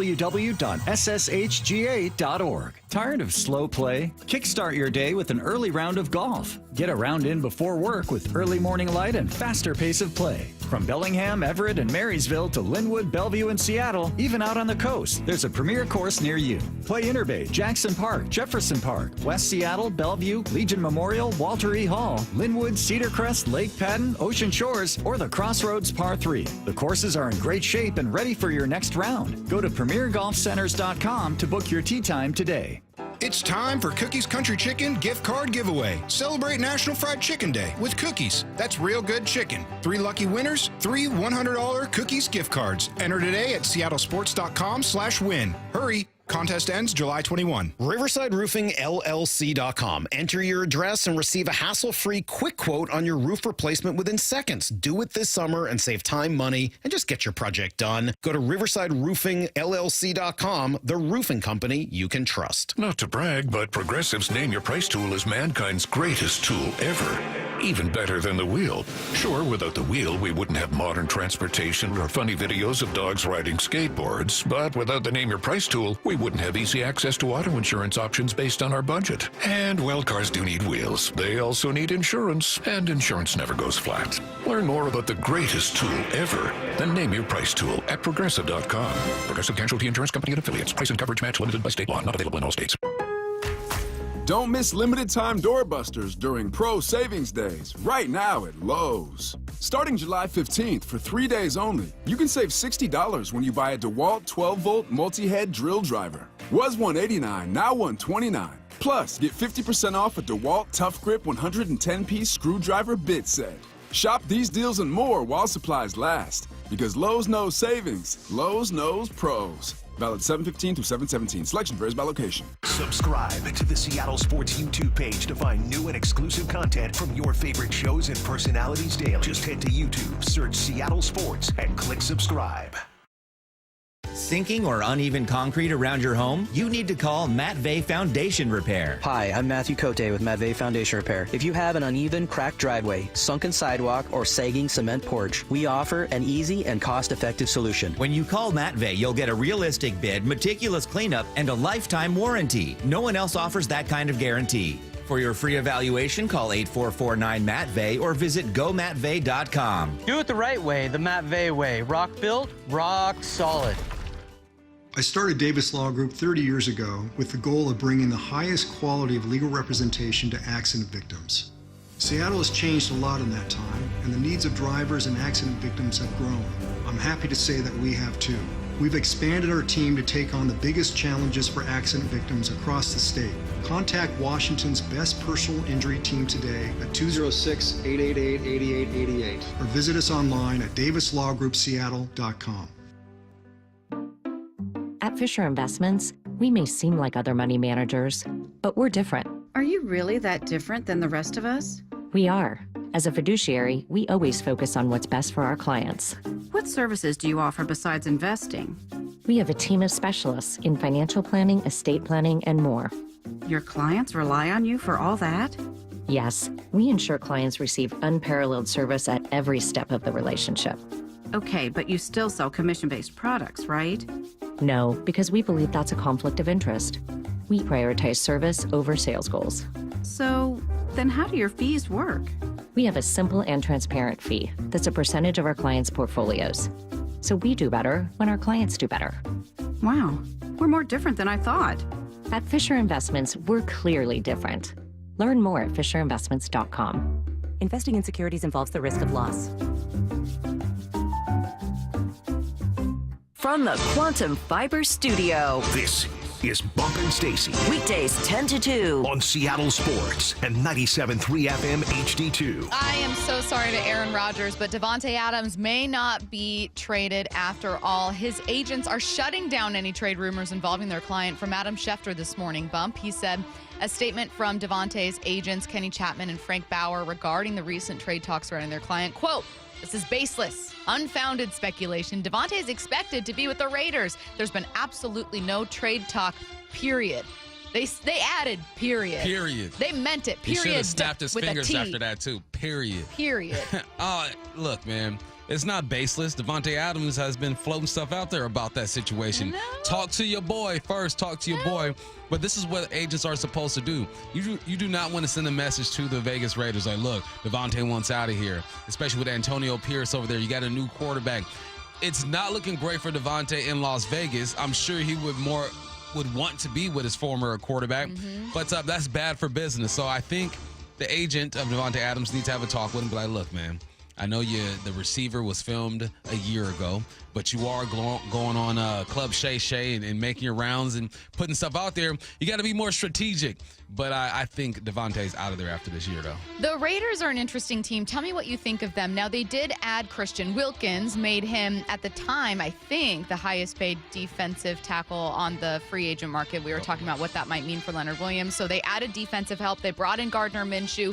They brought in Alexander Madison, who was a backup for a while behind Dalvin Cook in Minnesota, but don't forget, did come out and have that great game against Seattle. So he's got potential there. Obviously, they've got their draft picks, bringing in who might have been the best athlete, best player in the draft. What do you think of the Raiders? Go Cougs. First of all, first and foremost. Go Cougs. If they are relying on Gardner Minshew to be the guy to take them to the promised land, then they got to reevaluate.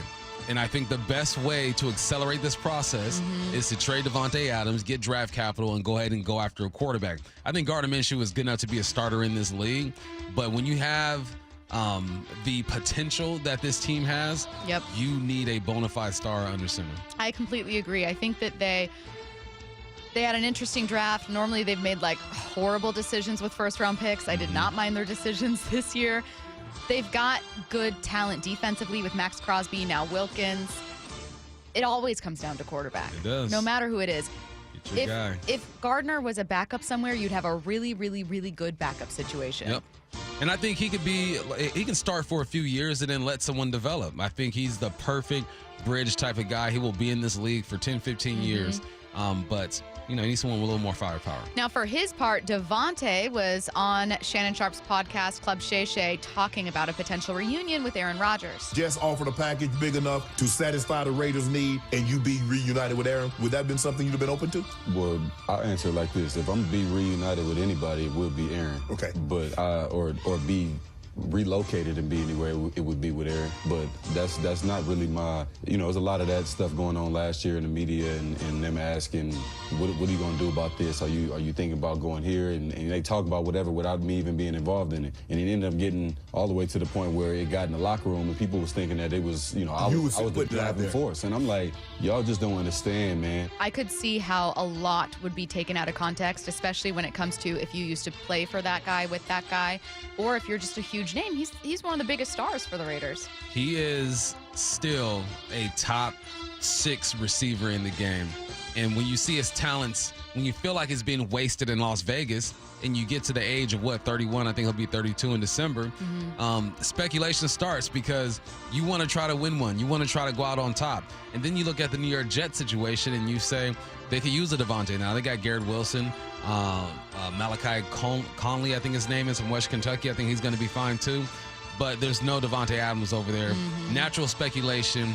It's a product of what's going on in Las Vegas. Speaking of the Jets, though, which would be the trade candidate or trade target for Adams, ESPN's Louis Riddick was not having fun talking about hypothetical Jets trades on this morning's edition of Get Up. Why don't they try and go out and get Trent Williams, too? And maybe they should go out and try and get, Lane Johnson, too, since, why not? Why don't they just try and get everybody? Just ask every team, hey, can I have your best player?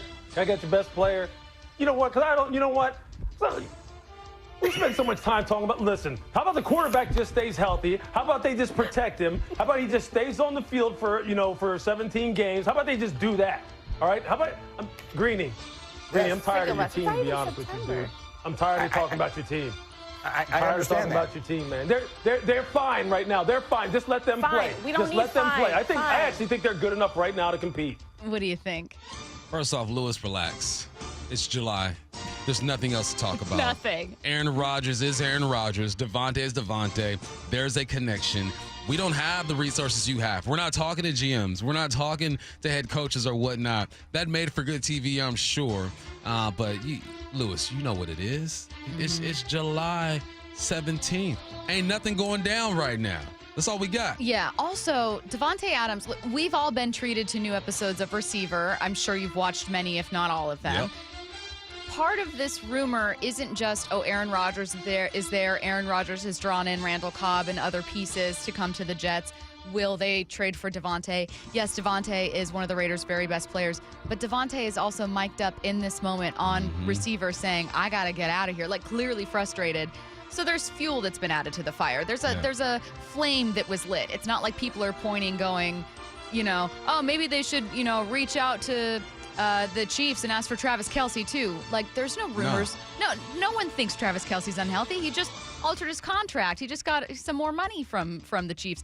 This is about someone who, by all accounts on this documentary, which was filmed last year, seemed unhappy. That's the thing. It was filmed last year, and that's what happens when you do these reality or documentaries, whatever you want to call it, is that once it's put out there, it's fresh information for the public. But really, Davante probably has moved on from that situation and feels a lot better with what's going on in Las Vegas. But as soon as the consumer gets the information, they are going to talk about it, and we are in that business. So Lewis just got to deal with it, man. You didn't think we'd have NFL headlines without at least trying to check Seattle to see if there's news here we missed. And of course there is some news that I haven't gotten to today. The Seahawks have added a UFL alum, former Michigan Panthers wide receiver Marcus Sims. Here's what Brady Henderson of ESPN had to say about Sims back in June. You like wide receivers who average 18 and a half yards a catch? Yeah, that's pretty good, right? Yeah, that's not bad. Okay, Marcus Sims, that's what he averaged this season for the Michigan Panthers in 8 games. The overall production wasn't overwhelming. 23 catches, 426 yards, 3 touchdowns. But that yards per catch average is pretty good. Okay, he also has some kickoff return ability, which, as we know, with the new kickoff rules in the NFL, you don't just have one guy back there. You're going to have 2 guys back there, which means you have to have a whole lot more options going into it. You got to try out a whole lot more of those guys in training camp to see who was. I think Laviska Shenault's going to be one of those guys, but is the other guy going to be Eskridge? Is it going to be a running back? Could it be a wide receiver that they pluck out of the UFL named Marcus Sims? We'll see about that. I like the sound of this. Yeah, I like it. He ain't going to play receiver. He's got to make it on special teams. Yeah. You make it on special teams, you show that you can return, that you can tackle, you can do the things that the defensive players are better suited for. Then you can find your way on the field at some point, maybe even a practice squad type deal. But the Hawks aren't bringing him in and saying, we might have a number 4 receiver. Nah, you got Jake Bobo over there. You got Eskridge. Derek Young is competing as well. I like the move because this is what the UFL is for. Allow guys to get promoted and have an opportunity. He's got to make it on special teams. I wish him luck. This week's offseason Hard Knocks episode foreshadowed Saquon Barkley's departure from the Giants. Team owner John Mara didn't want him to go to a very specific team. What's the latest? Just on the Saquon thing. I just got a text that Chicago's driving the price up and Philly's out. I don't know if that's true or not. Which I don't know. I'll make a couple of calls. I don't even know if that's gonna happen, but I'm gonna have a tough time sleeping if Saquon goes to Philadelphia. I'll tell you that. As I've told you, just being honest.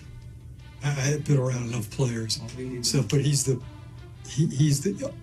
most popular player we have by far. Yeah. How you sleeping, dog? Yeah, not well. Well, I mean, he's rich. So probably still fine. He wakes up, rings his bell, and water's brought to him. Then he goes back to sleep. Yeah, he's my favorite toy got messed up this year. That being this professional team. That's tough. Your best player goes to a team in your division. You are guaranteed to see that young man 2 times this year. And honestly, they're probably going to beat you both times. That has to be tough. But that's business, man. Last story here, rounding out NFL headlines. Earlier in the show, we mentioned that Caleb Williams hadn't actually signed his deal per Mike Florio, but that he was trying to see if he could negotiate with the Bears to add a "you cannot franchise tag me" clause to that deal. I don't know whether or not that happened, but Tom Pelissero did say that it's official. The Bears finally have their deal with number 1 overall pick Caleb Williams. There you go. Here's the thing, too, man. If Caleb were in a situation to where he was going to get franchised, that franchise tags will be a lot of money for a year. But that just lets you know how this business works. They're looking for security. I want to know for 3 to 4 years, this is what I'm getting. This is what I'm guaranteed. It's a marathon, not a race. And now, did we not think the Bears were going to get this done? Yeah. You're going to get it done, man. The young man has all the leverage in the situation. So it sounds like he did get his no franchise tag clause, and good for him. The latest from Jerry Dipoto at 1, talking training camp next. Don't go anywhere. Seattle Sports, your home for Brock and Salk. Jared Dipoto on the line. How would you describe what we've seen through the first half? In a word, imperfect. If you would have told me that I was going to be sitting here, the day after the All-Star game and we were going to be in first place and have been in first place, I probably would have told you, sign me up. I don't want to be disrespectful to what we've been able to accomplish in the first half, but we know that we need to do things differently and improve, not just around the edges, but improve meaningfully on the offensive side especially. On Seattle Sports and 97.3 FM HD2. Pacific Power Batteries understands batteries for golfers, batteries for your car, your golf cart, and your bag's electric cart. We also sell good, used, 5-year-old E-Z-Go and Yamaha golf carts with a written satisfaction guarantee starting as low as $17.99. Located in Everett, Marysville, Mount Vernon, Bellingham, Monroe, and Wenatchee, you'll find our staff is well-trained in batteries and the latest charging technology. Pacific Power Batteries, with batteries for golfers. Did you know there's a revolutionary pediatric cancer treatment called immunotherapy going on at Seattle Children's Hospital? Kids with cancer know that true strength comes from within. And with immunotherapy, they can fight cancer from the inside out with their own superpower, their immune systems. However, pediatric cancer research and trials are severely underfunded. G. Scott here asking you to join the fight for all kidkind. Next time you're at Safeway checkout, please choose to make a donation. Thank you for becoming an immuno hero. Motorcycle riders, Bob Stelton here. I love this time of year. The weather's nice. I'm out on the bike as often as possible. And knock on wood, I've never been in an accident. But maybe you have. And if you have, you need to call 1-800-LAW-TIGERS. First of all, your case evaluation is completely free. They don't get paid until you get paid. And they should be the first call you make after a motorcycle accident. And I'll tell you why. Because they fight for you, the motorcycle rider, and your family to get you the compensation you deserve. With over 20 years of experience, they're going to handle your case with the respect and dignity you deserve. The insurance company wants to get away with paying out the lowest settlement they can as quickly as they can. With the Law Tigers, you don't have to handle your motorcycle case alone. So why should you hire Law Tigers after an accident? They can help you get your motorcycle and gear repaired or replaced. Law Tigers knows how important your motorcycle is to you, so after you've been in an accident, give them a call at 1-800-LAW-TIGERS. They will get you the help that you need. Again, that's 1-800-LAW-TIGERS or lawtigers.com. The Law Tigers, Washington's motorcycle lawyers, Mateer Law Firm, LLC. Hey, it's Dave Wyman speaking to those who have recently been diagnosed with prostate cancer. It's important to know you have several options for treatment. I'm here with Dr. Meyer, medical director of the Swedish Radiosurgery Center, to talk about one of the best and technologically advanced treatment options, CyberKnife. Dr. Meyer, why is CyberKnife one of the best procedures to treat prostate cancer? Well, treatment for prostate cancer can affect men's quality of life. It can affect their romantic life. It can affect their urine and bowel function. And the CyberKnife does the best job of preserving that function while having excellent cancer control rates. What do your patients think of the CyberKnife treatment experience? Well, at the Swedish CyberKnife, our patients are really satisfied with the experience. They report very few side effects, and we are seeing excellent cancer control 10 years later. To learn more about CyberKnife for prostate cancer, go to swedish.org/CyberKnifeProstate or call 206-320-7187. Treat prostate cancer with Swedish CyberKnife. Guys, did you know your testosterone level impacts your energy, libido, sleep, weight, hair loss, mood, and even ED? And right now, Revive Men's Health Seattle will check your testosterone for free. They've helped thousands of men since 2011 feel and perform better. They're so confident they can help you, they even guarantee it. Schedule your free testosterone test, exam, and consultation today Call 206-529-1111. That's 206-529-1111. Or visit revivemenshealth.com. 4 down territory, going inside the game with Michael Bumpus. I like this. More quarterbacks should start doing this. Every day at 11:15 and 1:15 on Bumpin' Stacy. I saw her texting coming up to a stop sign, and so I saw the accident coming, and she T-boned us. In the blink of an eye, Crystal's life changed when she suffered a severe spinal injury. The pain was something I had never experienced before in my neck. I got massage therapy. I saw a chiropractor. I was prescribed muscle relaxers so I could sleep. I got depressed. Nothing was relieving the pain. Drugs, sleepless nights, and depression. Sound familiar? I'm Dr. Mark Shelley, a chiropractic physician and board-certified functional neurologist. At Sound Pain Solutions, our treatments include high-dose laser combined with spinal decompression and other comprehensive therapies to rehabilitate damaged discs.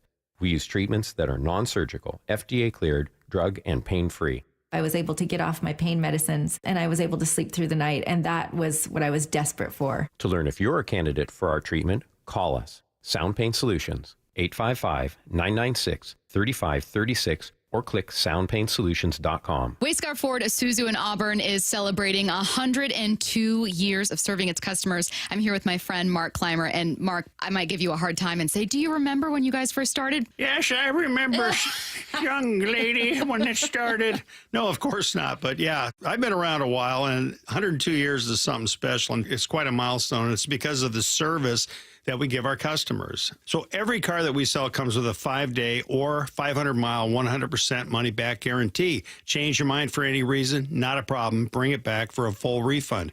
If I sell you a car and you want to bring it back as you change your mind and I don't take it back, are you ever going to do business with me again? Or your friends, your families, your coworkers? Of course not. You're our most precious asset. We want to take care of you. Come down and see us. It's our giant 102nd year anniversary sale. Great prices and great people. With that kind of attention, that kind of care, no wonder it's been 102 years. That's Wayscar Ford, Isuzu in Auburn, wayscarford.com. From the Quantum Fiber Studio, you're listening to Bumpin' Stacy. Weekdays 10 to 2. On Seattle Sports and 97.3 FM HD2.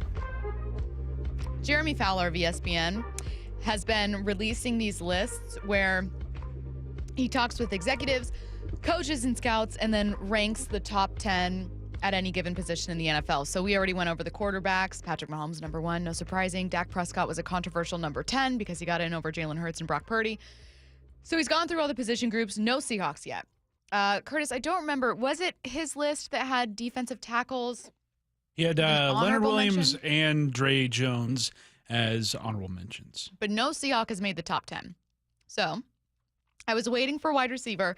I was waiting for corner because I thought if there's any way the Seahawks are going to get someone in the top 10, it wasn't in running backs, it wasn't in tackles, it wasn't edge rushers, it wasn't safeties, it wasn't tight ends, it wasn't interior offensive linemen or tackles. And there were Seahawks who remained honorable mentions, but not quarterbacks, not off-ball linebackers. Wide receivers and cornerbacks are the only two left, and wide receiver dropped today, cornerbacks dropping tomorrow. It's the final list. Justin Jefferson, number 1. Tyreek Hill. Jamar Chase. Naturally. CeeDee Lamb. On point. Devontae Adams. I see you. A.J. Brown. I get it. Amon-Ra St. Brown. Deserved. Mike Evans. Legend. Stephon Diggs. Release. Brandon Ayuk. Yeah. I can't be mad at that. I can't either. You can't be mad at it. I can't either. Also receiving votes was DK Metcalf. That's the only Seahawk mentioned. Okay. That's after honorable mention. Yeah, that's okay, honestly. So we had Leonard Williams getting honorable mention, right? Or did he get votes? Honorable mention. Honorable mention. And now you have DK honorable mention. Like, for real, what? The only position where I feel like they have a top dog in the league is at the corner spot. If Devin Witherspoon is not on that list, I would disregard every other list that I've seen on ESPN. It makes sense, man, because you look at DK's numbers, and I pointed this out last week or this week. His numbers are low because he doesn't get the targets that a lot of these guys are getting. You just named a whole bunch of good receivers, and you look at the targets that they get, 100 here, 90 there, 100 there. DK, it just didn't work like that last year. It doesn't work like that because you had Tyler Lockett, you have JSN, you had a couple tight ends that you get involved, and they didn't throw the ball at the clip that these other teams do. So Listen, I think that physically, DK, to me, is a top 10 or 12 type of receiver. And I say 10 or 12, so then it makes sense for me that he's getting honorable mentions because there's still some things that I think he can improve on and that he can do. And I think he's going to do that. I've watched the man move this year, and I go, I've never seen him move like that. I also understand that Ryan Grubb is now the OC, and he's going to find ways to get him the ball. So I can't be mad at nobody on that list. If anything, I might put Ayuk ahead of Amon-Ra St. Brown. Ooh, because he's looking for money that Amon-Ra just got. Interesting. I think you can say the Seahawks have a good wide receiver, a really good wide receiver situation, but they don't have a top 10 wide receiver. Yeah. I think that's okay. Like, I don't think that's controversial. I don't think it's like a bad thing. I don't think it makes the first statement that they have a great wide receiver situation not true. It does, though, make yet another version of this list, and we'll see what happens with cornerbacks tomorrow. We'll get to it tomorrow. It does make yet another installment of this list where, yet again, there are no Seahawks. Is that a bad thing? Does it not matter? Are they just in that place as a team? What does it mean? No, especially our receiver, because you can have, like, come on, if Cooper Kupp played the whole year, he's on this list, right? And if you put Cooper Kupp and Puka Nacua together, that duo can rival any duo in the game. I think that the Seahawks are more of a collective effort type of team at this point. Someone's going to have to lead the charge. I think we're getting closer and closer to DK having one of those years because Tyler Lockett is getting older, and then we'll see if Hawks end up paying him and JSN. Like, there's so many things going on with just the personnel on this team right now, especially on the offensive side of the ball, the receivers, that no, it's a committee type of deal. As far as defensive line, why would anybody on this defensive line be top 10? Like, you had one of the worst run defenses in the game. You did get after a quarterback a little bit, but you had no one kind of just stand out and do their thing. I think Leonard Williams could be one of those guys, but you got to look at the team, what the team has done as well. You got Diggs at number 9. He was with the Bills, right? Bills do their thing. Now, Mike Evans has, 10 straight 1,000-yard seasons. He's going to be on that list. Amon-Ra St. Brown helped his team get to the conference championship. A.J. Brown plays for a good Philadelphia team. All of these guys are connected. Unless you are Devontae Adams on that top 10 list, you guys are all connected to good teams that are contenders. So there's a team aspect as well. You got to throw the football a bunch. Didn't happen for DK last year. I'm not mad at him. I'm glad he just got recognized. And you know what? This might be good for DK. Contract year, keep that chip on your shoulder, go out there and go for 1,400. Ryan Grubb's going to feed you, and you make the list next year. I think there are also other teams that are in similar spots in terms of maybe not having the star power, but having some potential. I would say that the Packers are in a better spot than Seattle right now, are probably going to be ranked higher on many lists, have a young, potential franchise quarterback, and that's great. But they're not going to have a ton of guys that are making this list. Jordan Love did not make the top 10 quarterback list. Right. And he could be very special, but who knows, right? There's still some question marks. They have other players that did not make the top 10 lists, and yet they're a really young team with some potential. Seattle isn't like a super young team, but they do have some potential because I think there's a lot of untapped talent. Yeah, there is. It's I think this is going to be a big year because you're looking for guys to take next steps, right? Jason has to take a step. See, boy, Amafe takes a step. We'll see what Byron Murphy looks like. Witherspoon has to bounce back from a sophomore slump type of season. Ken Walker, Zach Charbonnet have to take a step. So they're in a transition right now. We look at the coaching staff, and obviously they're in a transition, but as a team they are as well. 206 said something like, well, you mentioned A.J. Brown, and he has another receiver on his team. I was just going to read that, too. Yeah, and he does have another receiver on his team. But it's about the play calling as well and the targets, right? Jalen Hurts threw the football almost 100 more times than Geno did. Geno obviously missed a couple games as well. And it's the way the offenses are run. It's a different offense with Shane Waldron than it is. I forgot who the coordinator is over there with Philly. It's different situations. So, you can have every receiver on this list had a number 2, like a solid number 2. But they're not calling the plays. They got to call the plays, and they're not calling the plays. OC does that. Also, I think it's really important to mention the rushing game if we're going to talk about what didn't work with the passing game last year. Someone said, "Isn't it on DK to get open?" 1,000%. 1,000%. Bump, you've been a receiver. You know when it's your job. Crazy with this. But also, There are a lot of factors that go into that. There are probably many times when DK was open, he had his moment, and maybe he was overlooked, maybe he wasn't the first read, maybe Geno's tackled, whatever.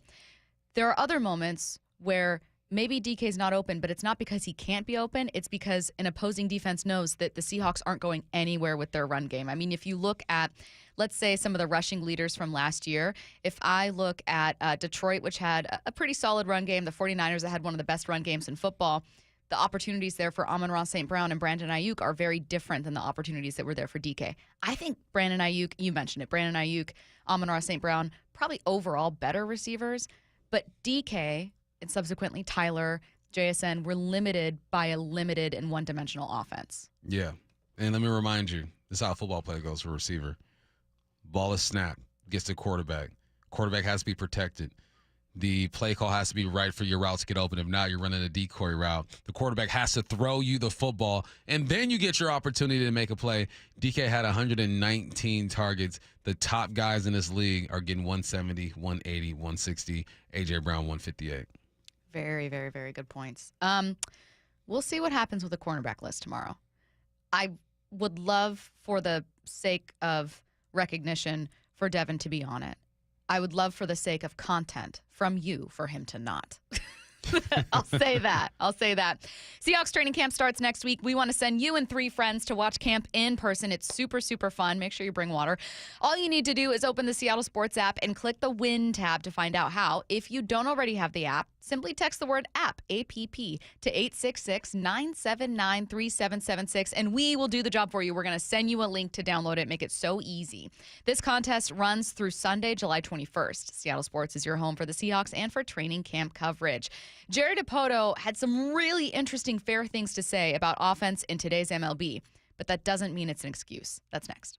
Seattle Sports, your home for Brock and Salk. We are going to talk to Alex Rodriguez. They have the first and most important element of a championship title team is strong pitching with a hell of a closer. You have a superstar in center field, now you got to just build around him a little bit. You need Julio to be Julio, and I believe he will. And then you need to complement him with hitters hitting, 270 and above. And the good news is, I think guys that make contact and hit for high average, not necessarily home runs, are not only gettable, but also affordable. Hear the rest of this interview on demand at seattlesports.com and on the Seattle Sports YouTube page. Are you looking for a construction loan to build your dream home? Are you a local builder needing a better financing option for your next spec project? Hi, I'm Scott Rireka, CEO of Legacy Group Capital in Bellevue. Stop wasting time with local banks and credit unions and their endless guidelines. We're the experts for common sense residential construction loans. We lend our own money, we make our own decisions. And if your deal makes sense, we'll get it done fast with flexible terms. For homeowners, we advise you every step of the way with things like budget and timeline, ensuring the completion of your dream home. For builders, Legacy's not only your lender, we'll source your next deal, provide permitting services, and if you're short on equity, we'll invest alongside of you. Legacy Group Capital has lent more than $1 billion, helping over 130 local builders and hundreds of homeowners. We can help you. Construction loans don't have to be hard. Borrow smart with a common sense construction loan from Legacy Group Capital. Visit LegacyG.com. LegacyG.com. Paid political announcement. A Bob for Bob update. Public transparency is for other Bobs. Did you know Attorney General Bob Ferguson's office averaged 80 days to respond to public records requests? 78 days more than the average Washington government office. Can you afford that type of response from your governor as a Washington voter? You heard it here first. Bob wants you to vote Bob because he doesn't have time to respond to you. Paid for by the Bob for Bob Committee, 1283 Puyallup, Washington, 98371. Top 4 donors: Steve Gordon, Fremont Dock Company, Brian Haywood, and Susie Burke. Matt Coker here with West Coast Men's Health. In the past 5 years, we've seen thousands of men at our clinics. Most guys tell us the same story, that in their early 50s, it's not that they couldn't function, they just needed help. They started taking Viagra, and it worked great at first. But after a few years, it stopped working.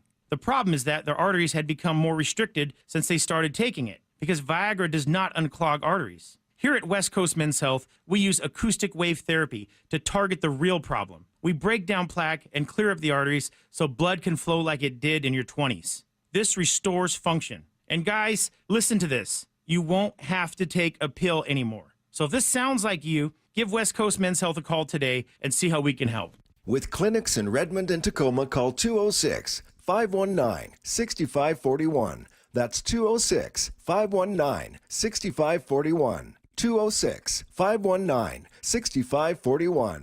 Online at westcoastmenshealth.com. Are you thinking about getting a new TV this week at prime prices? Maybe a Samsung, LG, or a Sony? Before you click, you should check out Video Only, because they've got below prime deals. That's right, top-rated TVs at better than online prices. Curbside pickup or home delivery are available. Don't click before you call Video Only, because if you do, you'll be sorry. Hey, it's Amanda. Over time, wearing glasses and contacts can be a bigger expense than having LASIK from King LASIK. The quick, painless, state-of-the-art way to see life better. And this month, save $1,000. Start with a free Zoom consult at kinglasik.com. Want to listen to Seattle sports on your smart speaker? Hey, smart speaker, play Seattle sports. This message is powered by the EQC Sportsbook at Emerald Queen Casino. Emerald Queen Casino, the entertainment capital of the Northwest.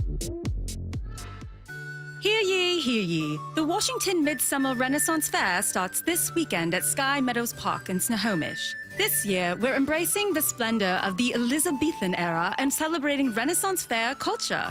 For our opening weekend, a magical midsummer celebration awaits. Witness grandeur, whimsy, and melody as you don your most splendid attire. Parking is free.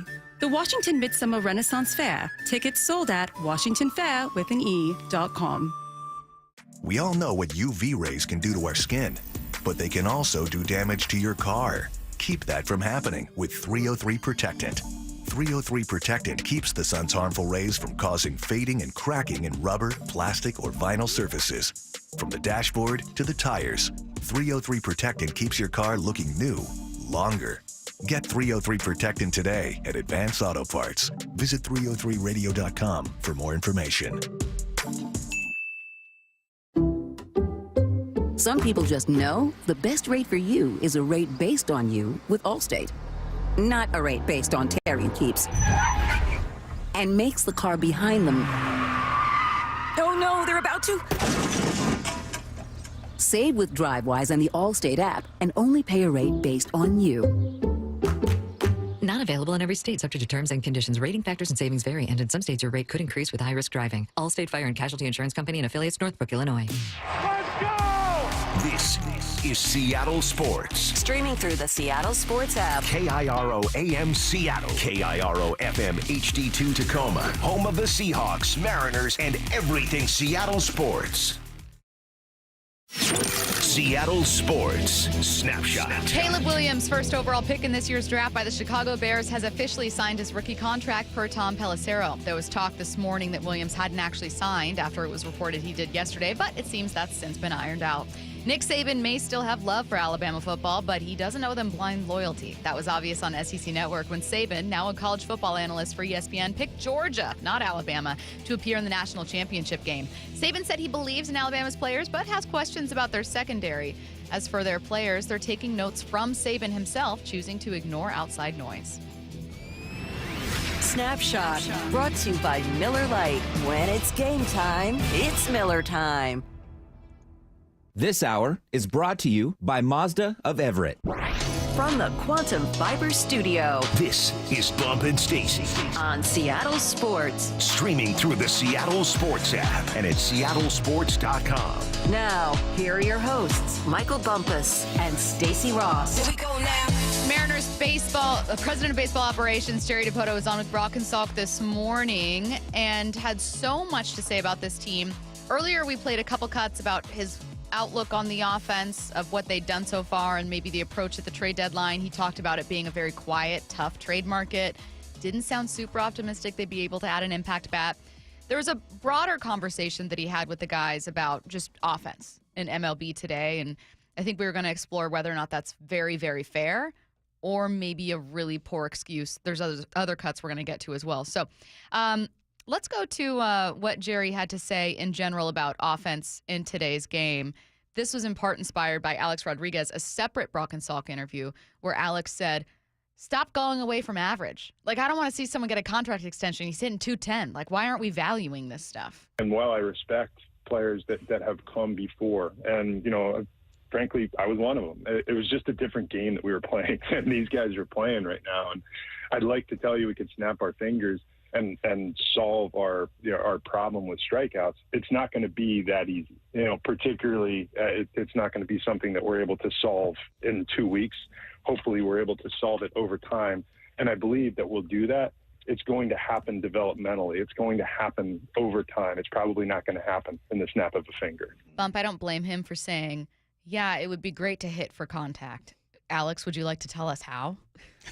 Teach us. Yeah, teach us your ways. Yeah, here's the thing. The problem, he's right.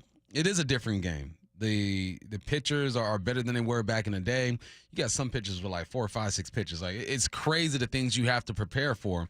But Bobby Witt's still hitting 323. Shohei's still 316. Reyes is 310. Correa is 308. Judge is 306. Altuve is 306. Mookie's 304. Hope you get better soon, homie. Ozuna's 300. Harper's 301. Jordan is 296. Juan is 295. There's still ballers that are doing it. And I named players from L.A., the Twins, the Yankees, the Astros, the Braves, the Phillies. All contenders. All contenders. All teams that are expected to make the playoffs. So, yes, you can manipulate things to make it fit your team. What he's saying is that, look, it's not as easy as it used to be. Look at our team. We have the most strikeouts in the game. It's harder. So you can manipulate an idea to fit your situation, but then I can also throw it back your way and say, well, it's a talent problem then, right? Then for the second or third straight year, you haven't done enough acquiring the talent to hang with the big boys. And you had an opportunity to kind of separate yourself from the Rangers and the Astros. But because you didn't take care of business in the offseason, it bit you in the booty. Preach. What Jerry's saying right here, is fundamentally true. You can still succeed in this game. It's just not going to be quite like what the hitter was doing in the 70s, 80s, 90s.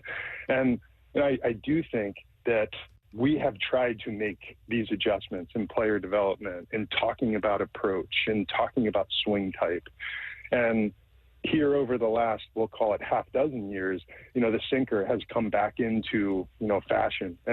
And I think that by itself, the sinker is intended to be a contact-oriented pitch. And, and I think now you're seeing that there are hitters that are getting away from the uphill swing and getting back to, a swing that's maybe a little bit more what it looked like a generation ago. So you can still succeed in the game. It's just not going to look like it did in the 70s, 80s, and 90s. That is fundamentally true. He is fundamentally correct. 85. Exactly. You know what the batting average was? Leading batting average? 270 something. In 85? How much? No, 368. Stop. 368.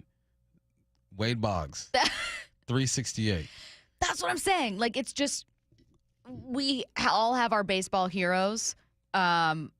This is going to sound blasphemous. Someone will turn off their radio, but like, would Ted Williams be hitting 400 in today's game? I'm just saying, like, eras are eras, and we have their heroes from those eras who were better than everyone else at the time for a reason, and that should be celebrated. It deserves to be celebrated, but like, the game has changed. People are bigger, stronger, faster in all kinds of sports. They're throwing pitches players haven't seen before in this game. So he's right. Yeah. However, my pushback to Jerry is exactly what you said. It doesn't make for an excuse about how you built your lineup. You have a baseball is hard to play problem, and then you have a how you build your lineup problem. There are two separate issues for the Mariners. The Mariners have way too many guys of the same profile.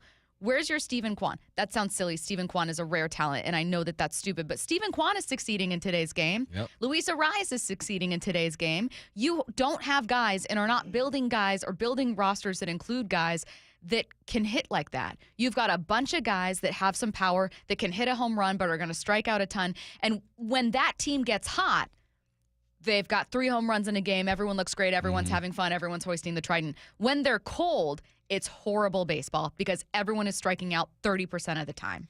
Yeah, and so the first time I went through the average, that was MLB in general. All right, let's cut them some slack. Let's narrow it down just to the American League. When it comes to average alone, a Mariner does not pop up until number 25, and that's Julio Rodriguez. Before then, you got 4 Astros. You have 4 Orioles. You have 3 Yankees. The A's have a young man in Brenton Rooker who's a baller who has a better average. We're just talking average, all right? Now, all right, let's talk about slugging, all right? Let's get into some other numbers, all right? You don't see a Mariner pop up on the list. We're just talking about the AL until you get to 27th with Kyle Raleigh slugging .435. That's all we're saying is like, all right, you don't even have to be the best in both leagues. Just be the best on your side. Be one of the best on your side. Be average on your side, and you have a chance because I'm looking at these numbers, and teams have multiple players leading their league in slugging or contending in slugging, in average, in OPS, and WAR. And the Mariners just aren't there. So just the basic numbers alone, when you just look at your side of the league, you're just not there. So I don't think he's lying. I think there's truth to what he's saying, but it's also like it makes people have to go all the way back and reflect and say, I told you so. Yeah. Right? You go back 3 or 4 months now, and now people are able to say, I told you so. You feel like you're in the same spot you were last 2-3 years. Well, and again, when you're so far from the mean or you're so far from average, that excuse carries less weight. It doesn't become fact. It just feels like a poor attempt at an excuse.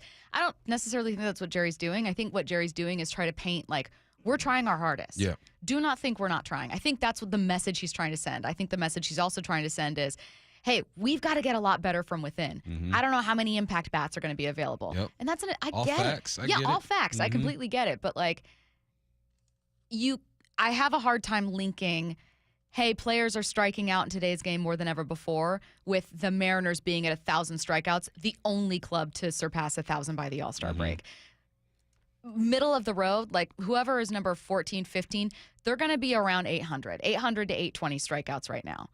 If the Mariners were hovering there, I'd be like, yeah, you're right. That's probably more strikeouts than we're used to seeing, but that's the game. Even if they were around 9-something, that's the game. What are you going to do? But you're so far above average that you get to rely a little bit less on like, oh, what are you going to do? Well, what are you going to do is fix it. What you got to do is like put on your trading cap. I don't know, do something. It's so much easier said than done. I'm not a GM. I'm not a director of player personnel. I'm not a president of baseball ops. I don't know how this stuff works. Jerry does, not me. But all I know is this team is playing some ugly baseball sometimes, and they shouldn't be. It's okay to not be the best at certain things. I don't think there's any team that just dominates in every category when it comes to any type of sport, especially baseball. But when you dominate or are extremely good at something that you are kind of highlighting as the issue, which is pitchers being nice, okay? If you are one of the best at that, you ain't got to be great on the other side of the ball. You just got to be somewhat average, and you're going to give yourself a chance. That's what gets me. It's like, man, it's hard. Yeah, we know it's hard because we see Logan dominate all the time. We see Kirby on the mound and do his thing. So it's like, all right, well, help them out. And what can you do? And there's a listener that says, oh, you guys complaining about it. You don't talk about what he can do. One, you just mentioned you're not a GM. I'm not a GM neither. But to act like we haven't sat here and thrown out names and scenarios and possibilities will be false. We do that all the time. The hard part is we don't know what's realistic for him. We don't know what he's going to be allowed to do. We hear the speculation where he says management or ownership says, look, we're going to give you enough money to go out and go get something. But he also has to wait and kind of see how the cookie crumbles and who's available and who can do what. So the solution changes daily at this point. 13 days, and that solution could change a bunch of times because teams are going to rise and teams are going to fall. What we're doing is anticipating the 30th and saying, all right, we don't know what the move's going to be. We have some names that have been floated around. At the end of the day, we just want to feel like you're going to go out there and give it your best shot. Yes. And to that point of like, well, what's your answer? You're right. Like, yeah, I don't know. I'm not out here scouting other teams and making calls to see what it would cost. My job, your job, is to analyze what goes on in a game, give our opinion about it, or try to figure out maybe where a problem is, what we'd want to see from a team. I'm recognizing that with all the weapons Jerry had and Justin had at their disposal, maybe this was the best possible thing they could come up with. Yeah. I'm also recognizing that this is a fan base that has had one playoff appearance in 20 years, deserves a lot more, and that there are players on this roster who seem to be far much more talented than what we're seeing. And so bringing up a big why and underlining it and highlighting it is the job. Part of the job is going, well, why?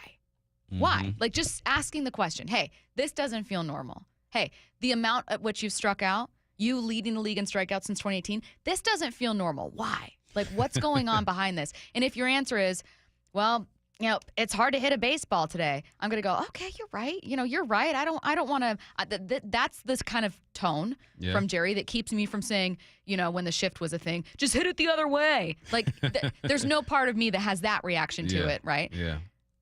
But I'm also going to say, well, what about the clubs that are striking out a little bit less? What about Minnesota that last year, not like they're an elite team this year, but last year led the league in strikeouts, did kind of addition by subtraction, moved on from a couple pieces, and got a little bit better. They still have plenty of problems. They still had like offensive cold spells this year before getting a little bit hot. They've been a little up and down. But like, they were able to solve one problem at least somewhat. You know what? That's the job. Yeah. You got I'm trying to real quickly look at investments by teams, right? How much are teams paying, and does that correlate to strikeouts in general, right? Obviously, the A's, the Pirates, the Rays, and Cleveland are the bottom when it comes to what they're paying their players, and Cleveland is still one of the best hitting teams in the game when it comes to strikeouts. So there is a correlation. The more money you spend on your talent, the less you're going to strike out because they're just better ball players. I mean, that's a basic correlation, but it can be ignored. And with that, I don't know. We don't know what Jerry is allowed to do either when it comes to going out there and spending. So it's always going to be a complicated conversation because no one knows all the details except for Jerry and everyone else making decisions. So it's a tough one to have, but when you keep seeing the same problem over and over again, something up top ain't adding up. Do you want to do? We could, if you want, do 4 downs at 1:30. We have way more Jerry sound if you want to get to that. Okay, let's. I know that you guys are. I'm seeing a lot of texts come in about the Mariners, so I'm assuming people are wanting to dig into some more of what Jerry had to say. So we'll kind of stick with this vein and go with what you guys kind of seem to really want to hear right now. And that means Jerry and not me. So let me get some more cuts up here. Jerry Dipoto, I have some stuff of him responding to where they can improve internally. Let's start there. We'll get to the point coming out of the break where I think Gregory Santos is maybe more accessible to us, and we've been trying to rehab him with some combination of major league games and minor league games in the effort to reintroduce him to high-end competition. He is a huge, huge boost to us. I think, as you've seen, physical stuff is unbelievable. We'll have Santos maybe more accessible than once in a series coming out, maybe more of an every other day type of thing. We will get Gabe Spire back shortly after the break, if not coming out of the break, which is an exciting thing. You think about the fact that our bullpen, and I know the last couple of weeks weren't as good as it had been previously, but guys like Trent Thornton, guys like Austin Voth, guys like, Ryan Stanek did unbelievable work picking up the slack with not having Matt Brash all year, with only having 2 innings from Gregory Santos, with having lost Gabe Spire for a good part of the first half. So that's where they can improve internally. I'm going to couple it up with this one bump and then throw it your way. This is how they can improve offensively. Nobody really cares about how you start. They only care about how you finish. And right now we have 13 position players. I would venture most of them get up in the morning, and when they're looking in the mirror, they recognize that they're having among the worst performance seasons that they've had. The only way you can resolve that is just to put it in it's done. It's water under the bridge. Wake up today and go help win the game. And then you're going to wake up at the end of September, headed into October, and you look at your numbers and say, But if you look at your numbers every day, it's hard to change them in one day. And that's how you get hung up and in slumps, is by trying to figure out how to solve a numbers problem in a week. It's just not going to, you can go torrid hot for a week, and it's not going to resolve something that took 100 games to transpire. What are you hearing? What are you thinking? What are you feeling? I'm hearing a guy who knows baseball, who's played the game, and can look at it from a player's perspective and understand. These guys know when they're slumping. They know when they're not playing well, and it also isn't going to be fixed overnight. So he understands what these guys are going through. Therefore, I would assume that he has better insight on what can help them and who can help them. I never sit here and pretend to know as much as Jerry Dipoto and to know exactly what moves to make. All I can do is react to the moves that are made and aren't made. And for a few years, it's just been rough. So, no, I think Jerry's in a tough position because he has to do interviews like he did this morning and give the people something. We're never going to be completely satisfied with what he says because he can't be completely transparent. It's more like, what are you going to do about it? All this sounds good and I can relate to you for sure. I get his perspective, but the anticipation to what's next is what gets people all riled up. Yeah, I am not surprised that when asked about how they improve offensively, he's maybe veering away from I'm going to add a bat and sticking with it's going to take a lot of reflection because he knows, and I think honestly all of us know deep within that Julio needs to be better. Yep. Cal needs to up that average just a bit. Yep. JP's got to show up. Ty has to show up.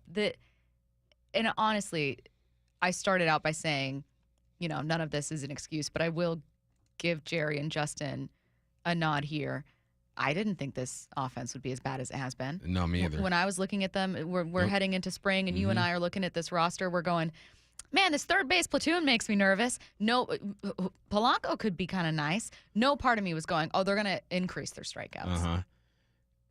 That's a player thing. Imagine, all right, so we're going off of, to start the season, we're going off of what the players were at least the year before. Yeah. Even if JP was who he was last year, now this is end of the year totals, right? But 266, 380 on base, slugging 438, OPS at 818, 5 WAR. Yup. I take that every single day of the week. Let's go to Ty France and just who he was last year. We got an average of 232, 306 on base, 456 slugging, 762 OPS, of WAR 3.2. Better than what he is this year. So when they're putting this team together, they're banking on these guys at least being something of what they were last year. And you and I sat here and said, okay, Polanco, that makes sense. Let's see it. Third base, like you said, was, all right, what are we going to do there? That happens to be a bright spot with Rojas and the way he's been playing so far this year.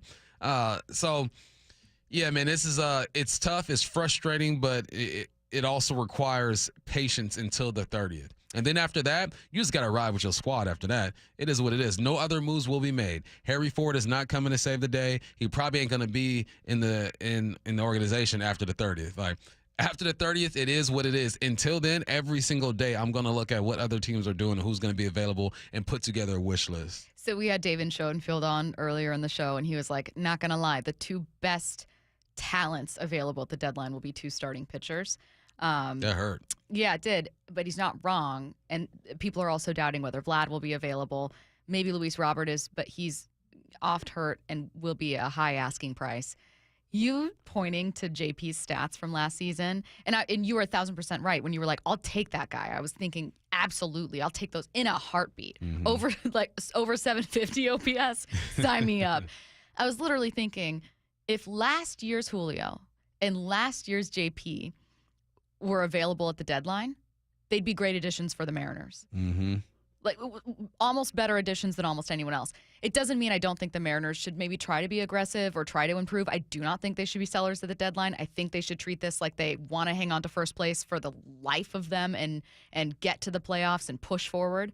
You owe it to the rotation that you have right now. That being said, you have players that can be better, and it's so frustrating. Yeah. Because a 2023 Julio, a 2023 JP would massively improve your team. Oh, and you have them. They're here right now. They are present. They are present, but why don't they look like that? Well, here's the thing. Julio's playing better, right? And it's not, and Jerry makes a good point. It took 100 games for them to get the slash that they have, and it's going to take the rest of the season to kind of correct that. So if you look at recent performances, you look at Julio, it seems like he's turning a corner, and it's going to start with him. So as soon as the break is over, you got a are they on the road to with the Astros? Home I think, right, Astros? Curtis? Thumbs up, yeah. Yeah, 3 at home. At home? Let's see what we do. And he said, you know what he said? We ain't kids no more. We ain't scared of the Astros. He said that too, so let's get it. I like that he threw on, the Astros don't have the mystique anymore. Slight pause. to these players. Jerry, just say it. Just say they ain't. You know what? Yeah. Well, we'll see how this series goes. Seahawks training camp starts next week. We want to send you and 3 of your friends to watch camp in person. All you need to do is open the Seattle Sports app. You should already have it on your phone. Click the Win tab. Once you open it, you'll find out how. If you don't already have the app, shame on you. I'm just kidding. It's easy to download. Simply text the word app, APP, to 866-979-3776, and we'll send you a link to download it. Make it easy for you. This contest runs through this Sunday, July 21st. Seattle Sports is your home for the Seahawks and for training camp coverage. 4 Down Territory coming your way next.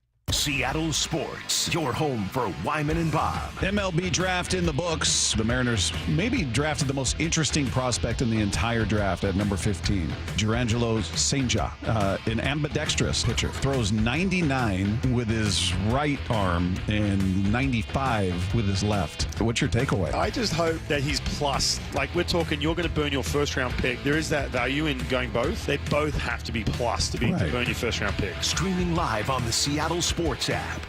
Everybody knows home is where the heart is. But for the Mariners, home is where thousands of hearts come together all season long. It's also where the no-fly zone is. Julio jumps, makes the catch! Where that barehander beyond belief is. Rojas, barehand play for him, the stretch, and they got him again! It's where the never give up, no matter what inning it is. Luke Rowley does it again! The Mariners are right back in it! And where 100-plus mile-an-hour game-over magic is. Julio strikes out the side, and the ball game is over. It's T-Mobile Park, where Seattle is. Mariners baseball. Try it and sup. This Friday, the Mariners kick off the second half of the season at T-Mobile Park with back-to-back AL West showdowns. Be here as the squad squares off against the Astros Friday the 19th through Sunday the 21st, and the Angels Monday the 22nd through Wednesday the 24th. You won't want to miss these divisional matchups. Get your tickets today at Mariners.com.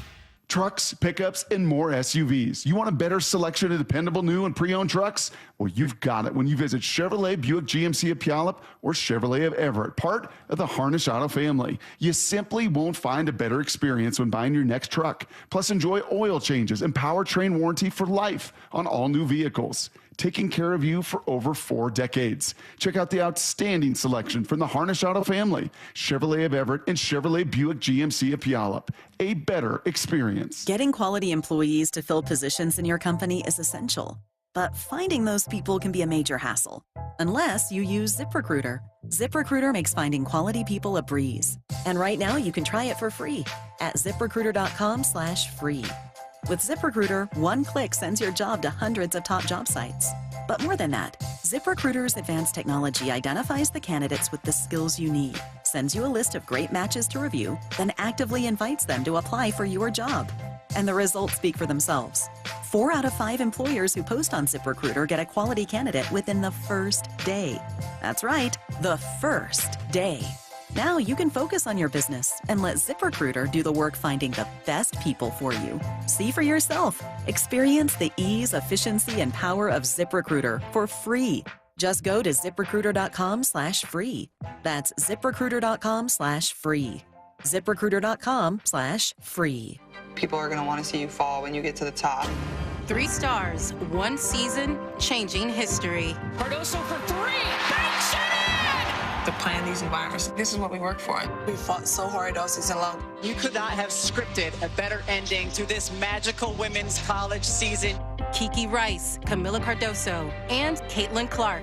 ESPN Plus Original presents Full Court Press, presented by State Farm. Stream now on ESPN Plus.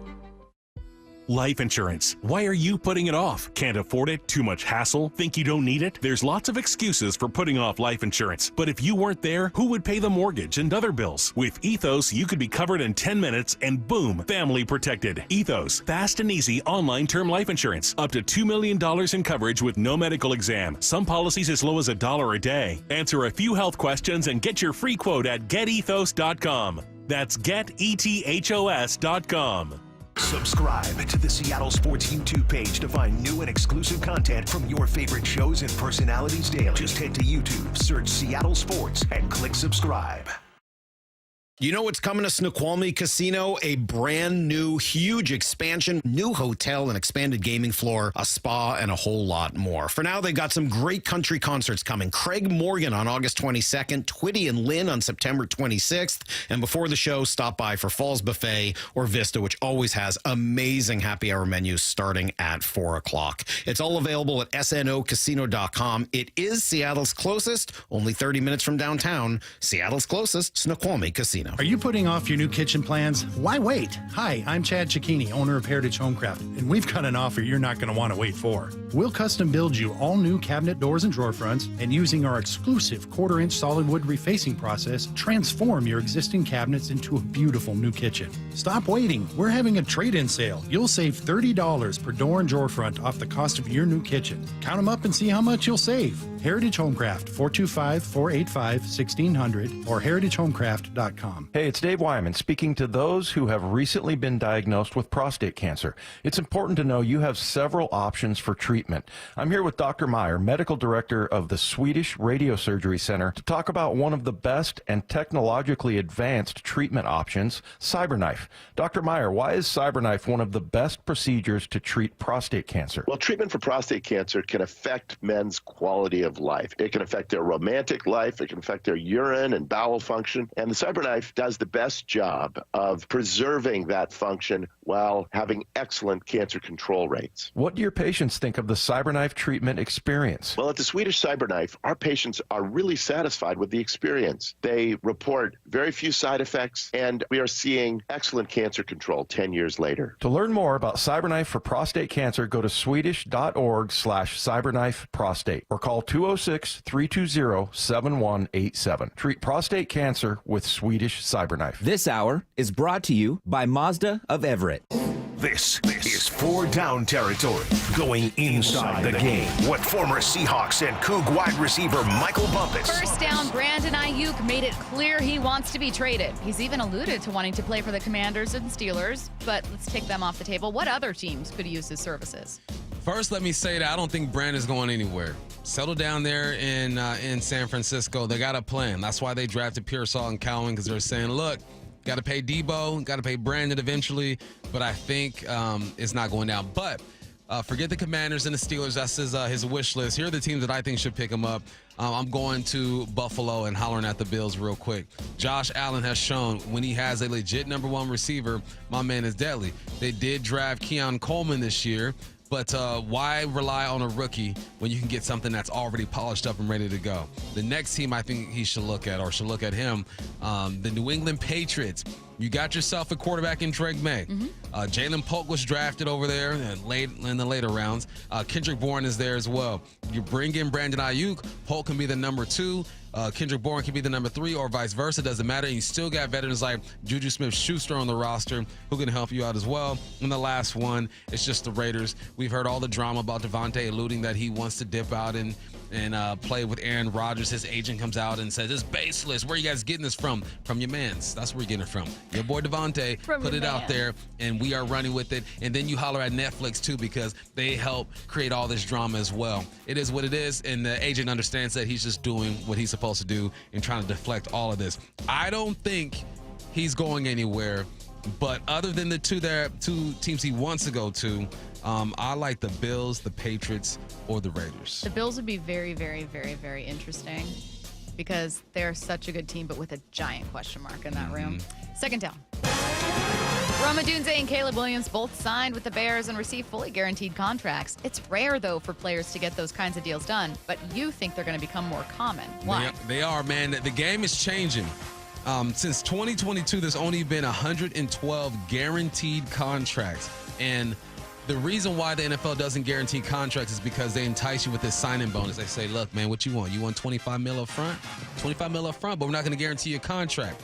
And guys are enticed to take it because a lot of these dudes who are making it to the NFL are trying to make it. This is their first check, their first opportunity to help mom and dad and grandma and all that stuff. But now these dudes coming out and be like, look, man, I got $10 million in the bank already. Caleb Williams made $10 million estimated. It might be more, might be less, but it's around $10 million he made at USC. Yep.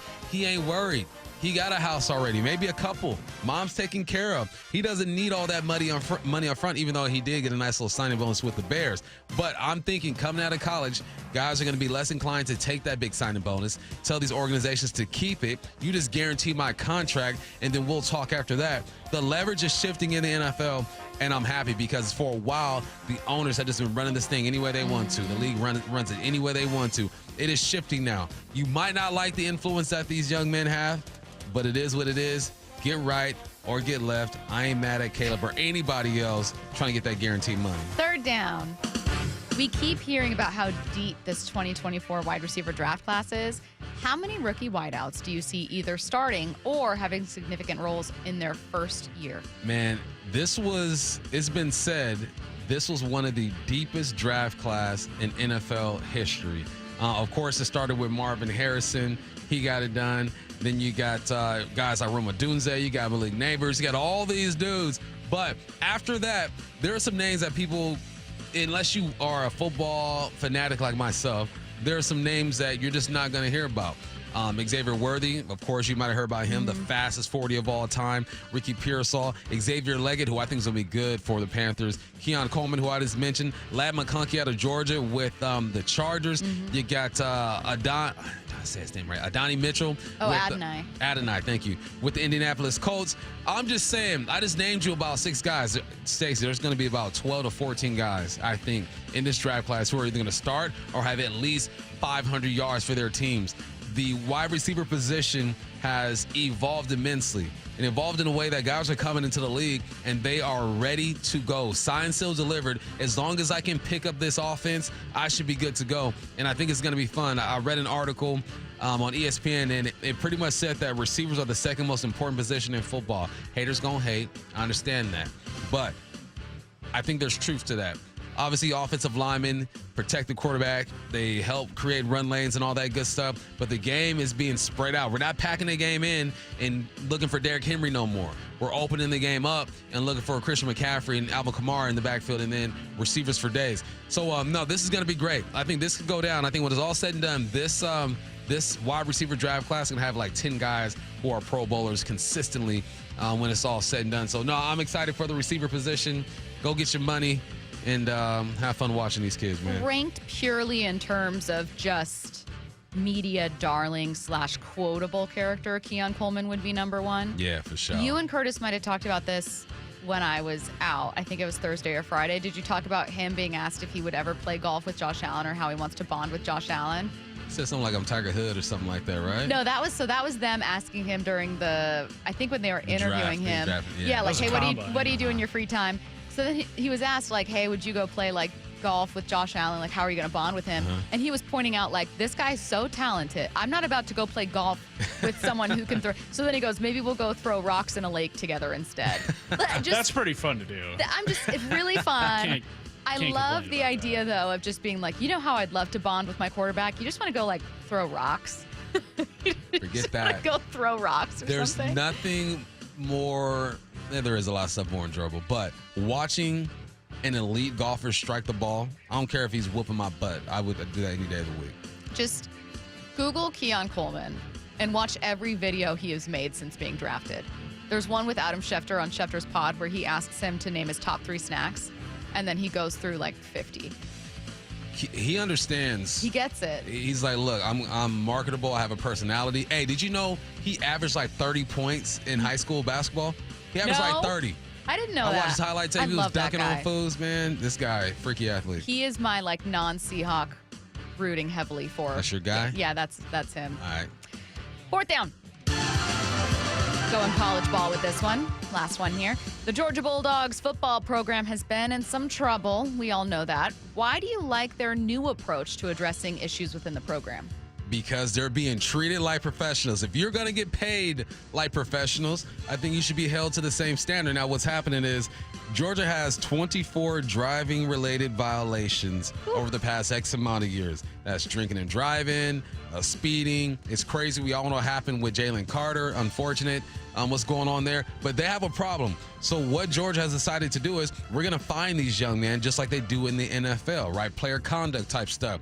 You get a DUI, boom, we're taking 10, 20K. I don't know what the number is, but they're getting paid like professionals. They're going to be able to afford a fine, but it's going to hit the pockets. And that's when you start to change a little bit. There's a reason why I look at that. You ever get to a public parking spot and you're staring at the dang sign for a long time. Okay, 6 to 7 p.m. All right, it's 5 p.m. right now. Only on Thursdays except Saturday. Today's Wednesday. You do the calculation. Boom, I can park here. I sit there and I stare at that thing for a long time because I don't want to pay the $15 to $50 out of my pocket. No, you got to be responsible. So you know what, young men, since you guys are messing up over there in Georgia, I'm happy that Coach Smart says, look, we're no longer standing for this. You guys got to be more responsible. We're going to hit them pockets, and I bet you behavior will change. Nothing makes you change your behavior faster than spending your own money for something. And it comes at different levels, right? Like when I got my very first paycheck, it was, well, now suddenly I have to buy my own clothes. Suddenly I know why my mom always wanted to look at clearance stuff and go look at discount because you get more for your money. When I moved out of the house for the first time or moved into a home for the first time, I was like, oh, now I get why my stepdad would go through the house going, who turned the thermostat? Who turned this up?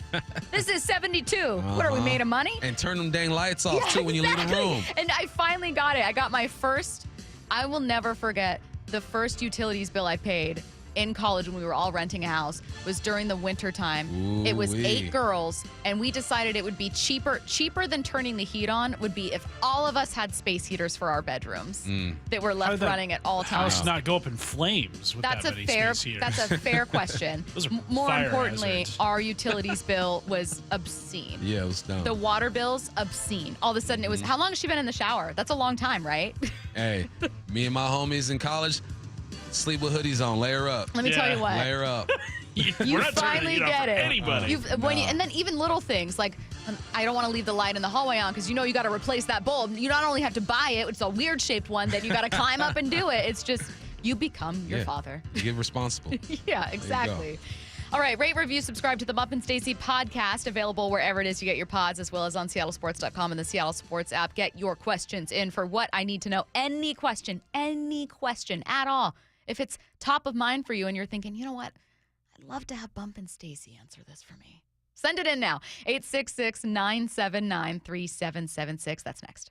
Seattle Sports, your home for Wyman and Bob. We've been going through some of the rankings. This one's of the top 10 quarterbacks. Well, should I go bottom up, top 10? No, you should ruin it right away. Like Wyman, in honor of Dave Wyman. Joe Burrow, 2. Patrick Mahomes, number 1. Geno Smith, not on the list. I guess I'm trying to think of the guys who would be behind him. It's a lot of rookies, probably, and a lot of Mason Rudolphs out there. Well, what's the most telling stat? Everybody's got a different. Some people are going to look at completion. Some are going to look at the quarterback rating. Some are going to look at QBR. On Seattle Sports and 97.3 FM HD2.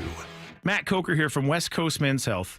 Guys, if you're taking Viagra or any other pill for ED, I want you to ask yourself this question. Do I want to continue to do this for the rest of my life? If you're like most men, the answer is no. Here at West Coast Men's Health, we can restore blood flow naturally without pumping your body full of chemicals like you've been doing. Guys, you need to come in today and fix this problem now. Why are you putting this off? Viagra's not going to magically start working next week, and you don't want to use shots or go under the knife. Call us today and speak with our clinic manager. Ask him any question you like, how it works, the science behind it, and even the cost. Change your life today like the thousands of men who already have. If you're tired of dealing with ED or Peyronie's disease, then call West Coast Men's Health. With clinics in Redmond and Tacoma, call 206-519-6541. That's 206-519-6541. 206-519-6541.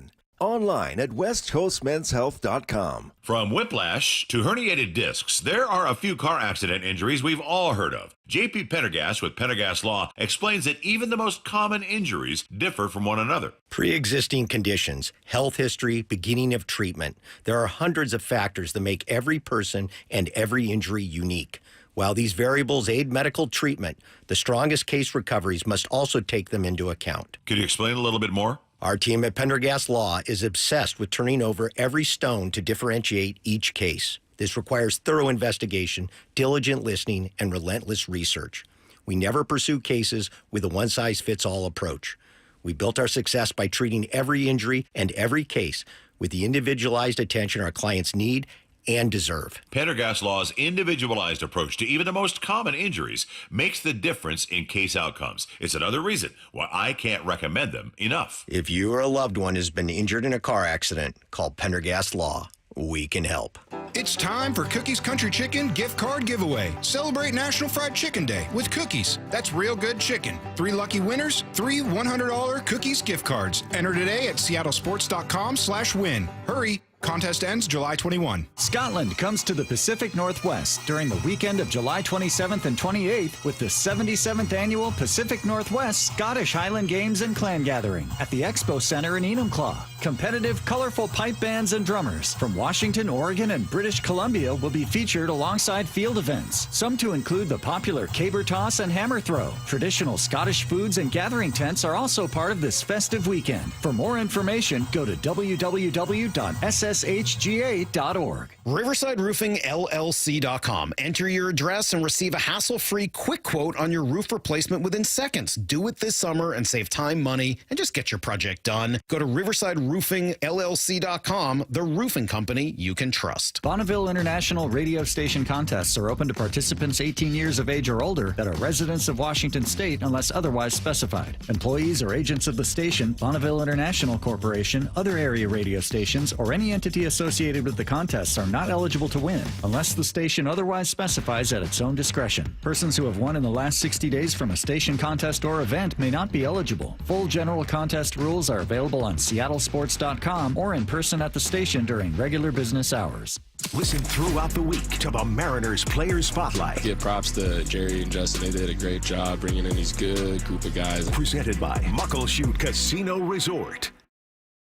When it comes to my lifestyle and diet, I don't always make the smartest choices. Touchdown! Woo! Hey, how about another round and some more chips? But when it comes to taking care of my liver, I do make one very smart choice. Active liver tablets from New Nordic. I used to have real issues with my liver, and at my last checkup, my doc was concerned about my numbers. But since adding a once-a-day active liver tablet, my gut's better, I feel great, and my doctor's happy. I ask a lot of my liver, so the least I can do to say thanks is a daily dose of Active Liver. You ask a lot of your liver, so give it the support it needs with Active Liver. You can find Active Liver at Amazon.com or ask for Active Liver at your local CVS. Or for a volume discount, visit NewNordicUSA.com. Go to new, NORDICUSA.com, Amazon, or ask for Active Liver at your local CVS. I'm Bradley Johnson with 1-800-DUI-AWAY, and I want to talk to you about baseball. It's game day. The stadium roof is open. Our club's putting up a fight. They're cold brews in hand. But outside, the police are getting ready to spot fans trying to steal their home base. You're out! Maybe the night threw you a curveball. An officer made an error. Or perhaps the bases weren't the only thing loaded. At 1-800-DUI-AWAY, we know it's not 3 strikes, it's 1 strike. And you're facing the Grand Slammer. 1-800-DUI-AWAY is here to help, even if we have to go into overtime. So call 1-800-DUI-AWAY or go to 1-800-DUI-AWAY.com to set up your free private consultation. When you're on defense, it's full count, bottom of the ninth. You want your closing pitcher on the mound. 1-800-DUI-AWAY. 1-800-DUI-AWAY. From the Quantum Fiber Studio. This is Bumpin' Stacy. Weekdays 10 to 2. On Seattle Sports and 97.3 FM HD2. It's What I Need to Know, brought to you by Cookies Country Chicken. Get your questions, any question, sports, non-sports, it doesn't matter, into the Mac and Jack's text line, 866-979-3776. We'll start with this, what I need to know. Okay, so should the Mariners fix the batter's eye issue that Teoscar and other former Mariners or other players have mentioned? No. Just keep it rolling and train them better. I don't know. Like, you're not going to just redesign your whole park because a few guys are complaining about it, even though I think it is a real issue. But I also think that it helps your pitchers when you're at T-Mobile. So you just got to find a way to fight through it, man. Like, just do better. What I need to know. Any good PG-rated stories you can share from the infamous sports pit? Man, there's so many. the stuff that is talked about in that room. It gets crazy sometimes. The only thing I thought was funny, like as a running bit, Lydia and I used to have a tally where our bit between us, like our joke was, if men see a golf club or a baseball bat, men and women, but we work with primarily men, they'll walk in and pick it up. So we leaned a putter against a pillar in the room, and we would have each person's name, Kyle, Brock, Mike, Jake, Curtis, whoever. And anytime anyone came in and picked it up, they'd get a dash. That went on for. I would have won that for sure. Absolutely. So the second that, like, the two of us would sit on opposite ends, and the second someone would like reach to grab the putter, we'd like look at each other, and it'd be like, that was funny because only we were watching for it. And no one knew. Shout out Lydia. Until it was over. Did you guys like reveal? No, it just tallies? Eventually you just stop tracking it. I would say Kyle and Mike saw more than anyone else. Where'd you guys get the putter from? I don't know where it came from. Yeah, but we I wonder very if it might have strategically been... placed it in the middle of the room. Anytime someone moved it, we put it back there so that it would like. Yeah. I don't even know where it's at now. We got a baseball bat in the studio. And Curtis, I think I have the most swings. I think I have the most hacks. You literally will walk every in break. here. I love it. Curtis just walks around with a baseball bat, looking like some. You look like you're in. I look like I'm ready to hit some ground balls. No, you look like you're part of The Sopranos, is what you look like. Like you're coming in here being like, well, we need to talk. Like, what's going on? What oddly specific thing do you miss from your college days? It's been 35 years, but I still miss the concept of a spring break, says Jen in Beaverton. I ain't had no spring break. That's a good one. That's true. Different for a player. Yeah, I miss just the free food, man. Training table as an athlete. Whenever we were hungry, we had X amount of points on our card, and we just go up there and just eat whatever we wanted to. I think just being able to like stay up at weird hours and eat whatever you want. Like you were invincible in college, right? Invincible. Yeah, I think the idea of having extended break. I'm with Jen. I miss the idea of having an extended break, like a Christmas break or a spring break, where you're like, this isn't just, oh, it's the weekend and I don't have to work. The weekend lasts 2 days. And we're still working. If it's the Seahawks season, we're all still working. So that idea of, like, hey, it's a random Wednesday. I don't have anything to do. Nothing to do. Maybe you have a job, but it would be like a college job. I miss driving around in the summer, Greek Road, like right when the weather gets good, like around May before school's out, driving around and stopping at random parties and just pulling up, hopping out. Yeah. No phones, so no one's recording anything. Yeah. You can just be yourself. It was awesome. I miss also any like big group activity. As people get older, people get married, they have kids, they move on. But I think maybe a lot of people's favorite moments are like maybe you live with your friends, maybe you live with a group of girls, a group of guys, whatever, and it would be like, yeah, when like 6 of us would watch the game together all day or, something like that. So fun. What I need to know. I'll get back to my questions here. What did you guys think of the All-Star unis this year? Why can't we go back to wearing your specific team's uniform? Please, can we do that? Good. In basketball, too, man. Cut this out. Let's just rock your jersey, rock your uniform. I thought they were ugly. I didn't like them. Wear them for the home run derby. Yeah. Don't wear them for the game. Well, now they let them wear their own for the home run derby, right? I know. It's backwards. Yeah. Fix it. Now. Thank you. 206. How many times is the normal amount of times to shower in a day? 1 to 2. Yep. 3 if you got kids that throw up on you and stuff. Yeah, it happens. It happens. What I need to know. I actually don't have an answer for this. Curious if you guys do. What are you doing with your kick return positions in fantasy football this year? So maybe are you drafting particularly for kick returns? Great question. I will wait for the preseason to see how that thing looks. Yeah, go I'm from curious there. about it. That's a good one, though. This one is a question about which I'm passionate.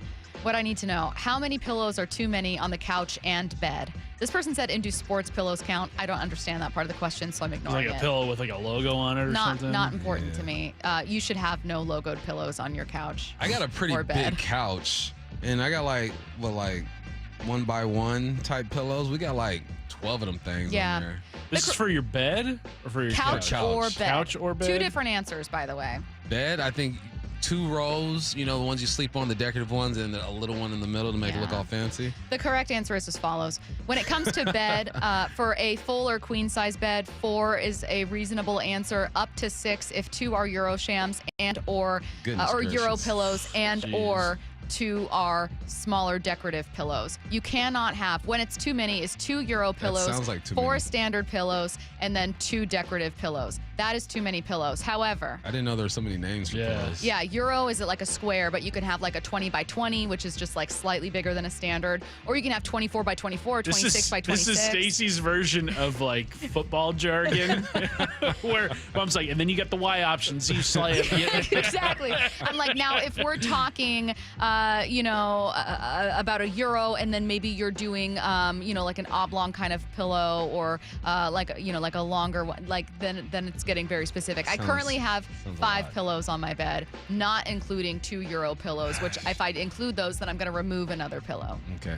I think at all times you should have 4 standard pillows on your bed, and any size between full and king. Minimum 4. What she said. That's the answer. What I need to know. What sport would you participate in for the Olympics? Like, can I be good at it, or I'm just going to give it a go? Give it the old college They try. let you walk on. In the Olympics. In this case, you are Michael Bumpus. You are Michael Bumpus. In front of the world. What is it going to be? You already know it's golf, baby. Second time doing it. Let's get it. But no, I would love to be a sprinter and just run like a 15-second 100-yard Would you do dash. skateboarding? Shred the nar-nar? I love the idea of us watching absentmindedly. Is that Bump? He's been gone a few days. What? What's he doing there? There's so many grays. It's a young man's game, ain't it? That'll do it for us. Don't go anywhere. Wyman and Bob coming up next.